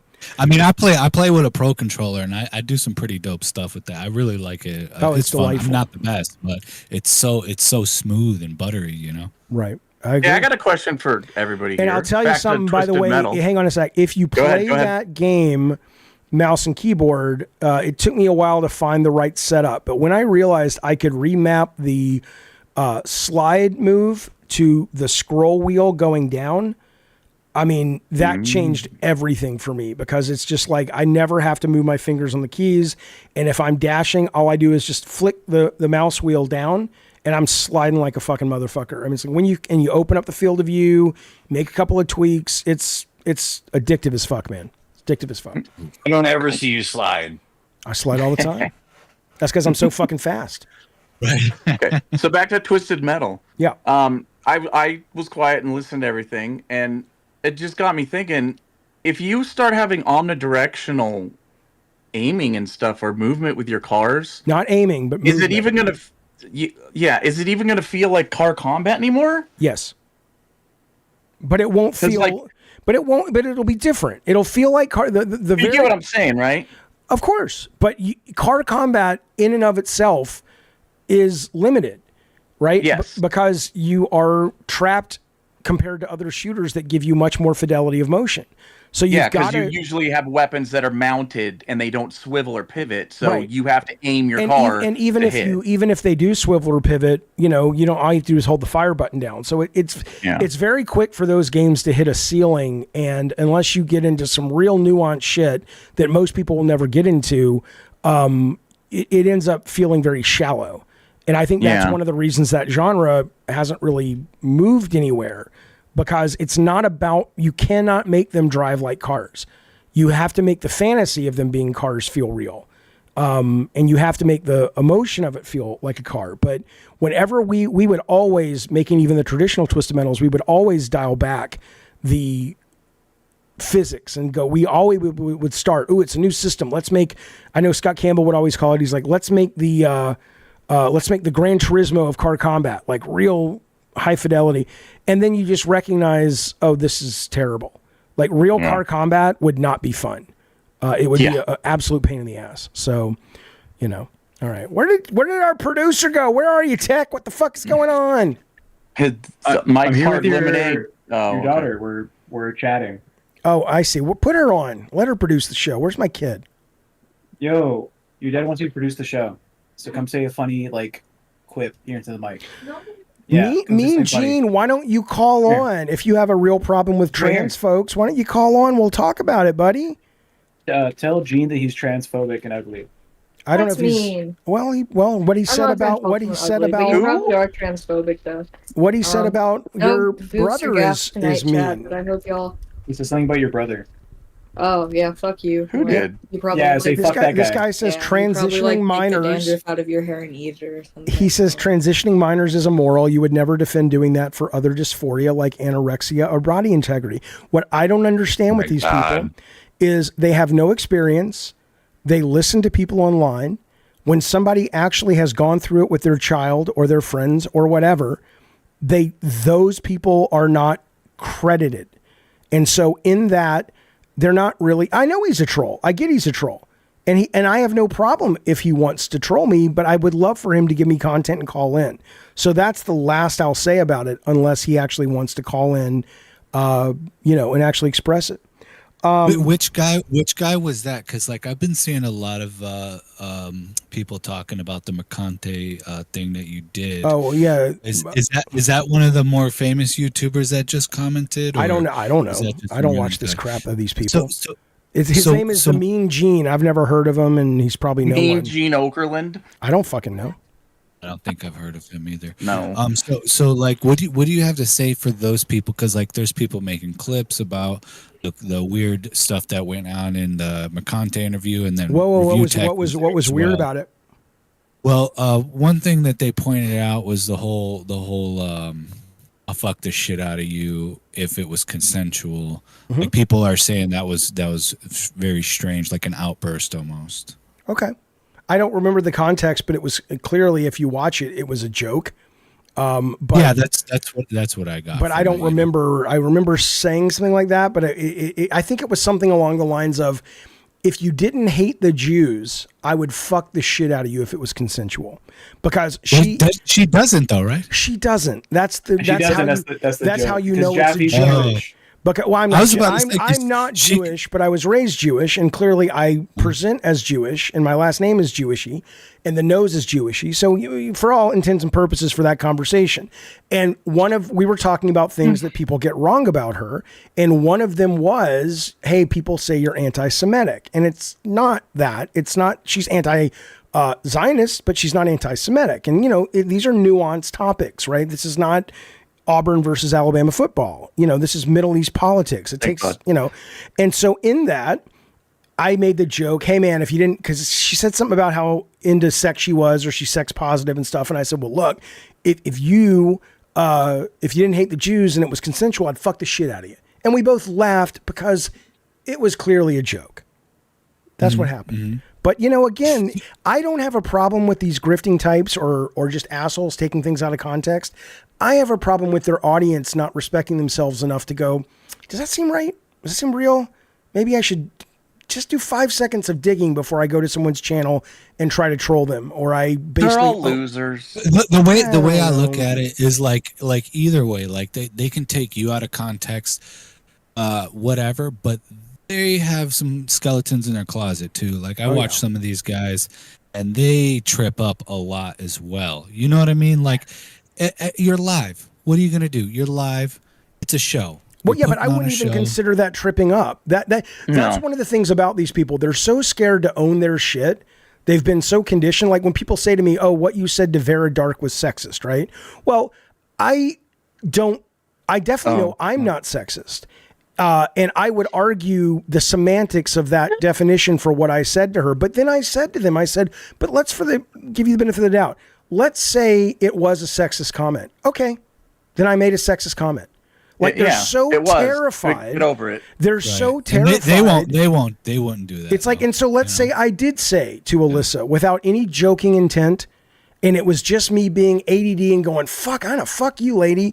And that was really kind of, probably not the best way to approach that if that really was my desire. Okay. Right. Like, what are you guys so scared of? Are you that fucking terrified of being called out and being shamed for what? For saying you want to fuck somebody? That you have haters, and these haters hate watch you to find you doing something that they think is a gotcha moment. And what they don't realize is that you're a 53-year-old Gen Xer who's liberal, and you don't really give a flying fuck what these little pathetic losers think. So they're never going to get a gotcha because you say shit that's off the cuff all the time that you're not going to get all, oh no, I shouldn't have said that. You're going to go, yeah, I said a thing. It was stupid. So what? Shut the fuck up. Yeah, do I have a history of being... And you're not going to freak out and panic and delete your channel. But no, that's why? What they want. And why I get so engaged with it, though, is it's like, what's wrong with these people? And is it a generational thing? I mean, Tony, you're in your 20s. Is this how you people were raised? Did you come up so terrified of being shamed or canceled that you just won't speak? I don't know if I'm a good example because I know I look super white, right? But I'm half Mexican. I grew up only with my Mexican side of the family. So I come from a very conservative background. I think a couple months ago, I was with me and your daughter went to my dad's house, and we were just talking about like stories like, yeah, growing up this, blah, blah. And I mentioned that I had a black girlfriend. My dad was like, you had a black girlfriend? What? Like, you look white. You don't have to date black people. So it's a different. Oh wow. Different upbringing. Okay. Me personally, in the society that I've seen around me, like the people growing up my age, they are terrified of saying something out of context and being classified as like racist because they said like, oh, I like this girl's hair. Oh, it's a black girl's hair. Why do you like the black girl's hair? Why do you point out the other girl's hair? Why are you singling out these people? It's a very like immediate. You have to be responsible about what you're saying. I think you should be responsible about what you're saying, but there is no nuanced conversation with my generation. They're all about the this in like the context I want to put it in is how it's going to be. It doesn't matter what your context was. It's however my perception was. I'm going to make it that, and that's the issue. And by the way, that's fine for them. But why do they think I should care? Because I don't think about life that way. So I don't give a fuck if you think what I said was sexist. In fact, maybe it was sexist. Guess what? Okay, I'd say it again because it's also it was sexist. Fine. But you're going to live. You'll be fine. No. Not only that. Let's assume, and I'm not going to give it to you unless I have somebody with an expert opinion in this. But let's assume for the moment it was sexist. Okay. It can also be sexist and it can also be true, right? There are sexist philosophies at play in visual entertainment medium that promote and support the sexist idea of a lot of people can build a career on nothing other than their looks if they are women in spaces that are dominated by straight men. And that's the YouTube gaming space. So is that mean? Sure. Was it meant to be mean? Yep. But is it also sexist? Maybe. And is it also true? It was at the time. I've since learned maybe Vera's got a little bit more gas in the tank than that. But when I knew about her at the time, it was meant to basically say you're nothing other than your looks and you have no skills and talent. Yep, I said it. You goddamn right. You know what I was thinking though is that maybe the guy, like let's say you call them grifters, right? Or whatever. Yep. They probably would agree most of the time. It's just they consider you like a more left-leaning liberal guy. I'm super fucking left. They were shocked that you would say that because that's not necessarily like the view of like a left liberal. Yeah, well, tough shit. I mean, open your fucking mind to, the fact that people are not cartoon characters. Yeah, exactly. Not one lane. You could have views in this aspect, but then also have views in that aspect. Like the fact that people are so bottlenecked into one little lane, and once you step out, oh, shame on you. That's kind of crazy. They expect everybody to have hive mind speech thing, where it's like we all are this, so we all have to 100% agree on this. It's one of the reasons why I am not a Democrat. I am an independent, not because I'm like embarrassed to say I'm a Democrat or because I'm a coward, but because I don't agree with everything the party does. So it's like, why would I say this? I'm not either. I lean left, but I'm pro death penalty. Democrat, but not always, although mostly. And I'm the most progressive motherfucker you're ever going to meet. But I'm not going to sign up with a fucking party. Yeah, they don't represent me. They represent the corporations. Right. All these parties, for the most part, represent the corporations. This goes back to the whole your thing with Grub, where you're like, I don't have a problem with the guy, but he blocked me years ago, and I don't really know why. I'm telling you, I swear to God, Jaffe, I think it's because when you said that, I'm behind this. If this is what Gamergate means, then I don't have a problem with this one tiny portion of their weird agenda, which was that we think there should be ethics in journalism. It's like, join the club. That's, of course, who doesn't think that? Which evidently that was taken by a lot of people to say, oh, he's anti-women in gaming and he thinks that all the lies they've said is real. And it's like, guys, you're talking about not Grums? Everything is black and white. Yeah, Grums. No, not Grums. Grub. Floyd Grubb. I don't know who. Oh, that guy. Why did I say Floyd Grubb? Can I ask for context? You mean Grubb, the internet guy, the YouTube gamer journalist guy? I said Floyd because I worked with Floyd Grubb. I meant Jeff Grubb. I hear this Grums talk. What's this about a video game he's never going to release? That people are Ember. I don't want to say that because I don't want to get in. He allegedly. Well, there's a lot of people who think he's taking people's money and he doesn't have the skill set or the intention to actually do what he said he would do in his campaign, which, assuming it was a Kickstarter campaign or whatever, they do have levers for that. And it's like, hey, here are the risks that you take. So I'm not saying the guy's stealing people's money, or if he is, why he's doing it, but that is the accusation. Yes. I don't think he's doing that, honestly. To be I don't honest, think I he hate just has him. the ability I to don't do think it. That's what he's doing. I think he got bored of making the game and found his little 15 minutes of fame being a Twitter troll and leader of the grifter army, and he's too busy like constantly searching for stuff to get his little weird chud army mad at to actually work on his game. He is a very disturbing guy unless somewhere there's a video of him going, guys, listen. Like if he could prove he had made a video 2 years ago, like somehow time stamped it so it wasn't a trick, and said, for the next 3 years, I see the wind is blowing this way. I gotta get my kids' college funds together. My game didn't work out at Factor 5. I don't want to harm society, but I'm gonna play a character and he's awful. But my gut tells me, like, that's the only way I could go, I don't like what you did, but I get it. But short of that, I mean, if you're being asked to take that guy serious, I mean, go to his Twitter, man. It's disturbingly, it's all he thinks about. If you want to know why you shouldn't take him serious, go to your interview with him, where he said that the FBI was in contact with him because Chinese spies had infiltrated his company and got him ousted as CEO because he wouldn't take a bribe because the board of directors was all on board with China.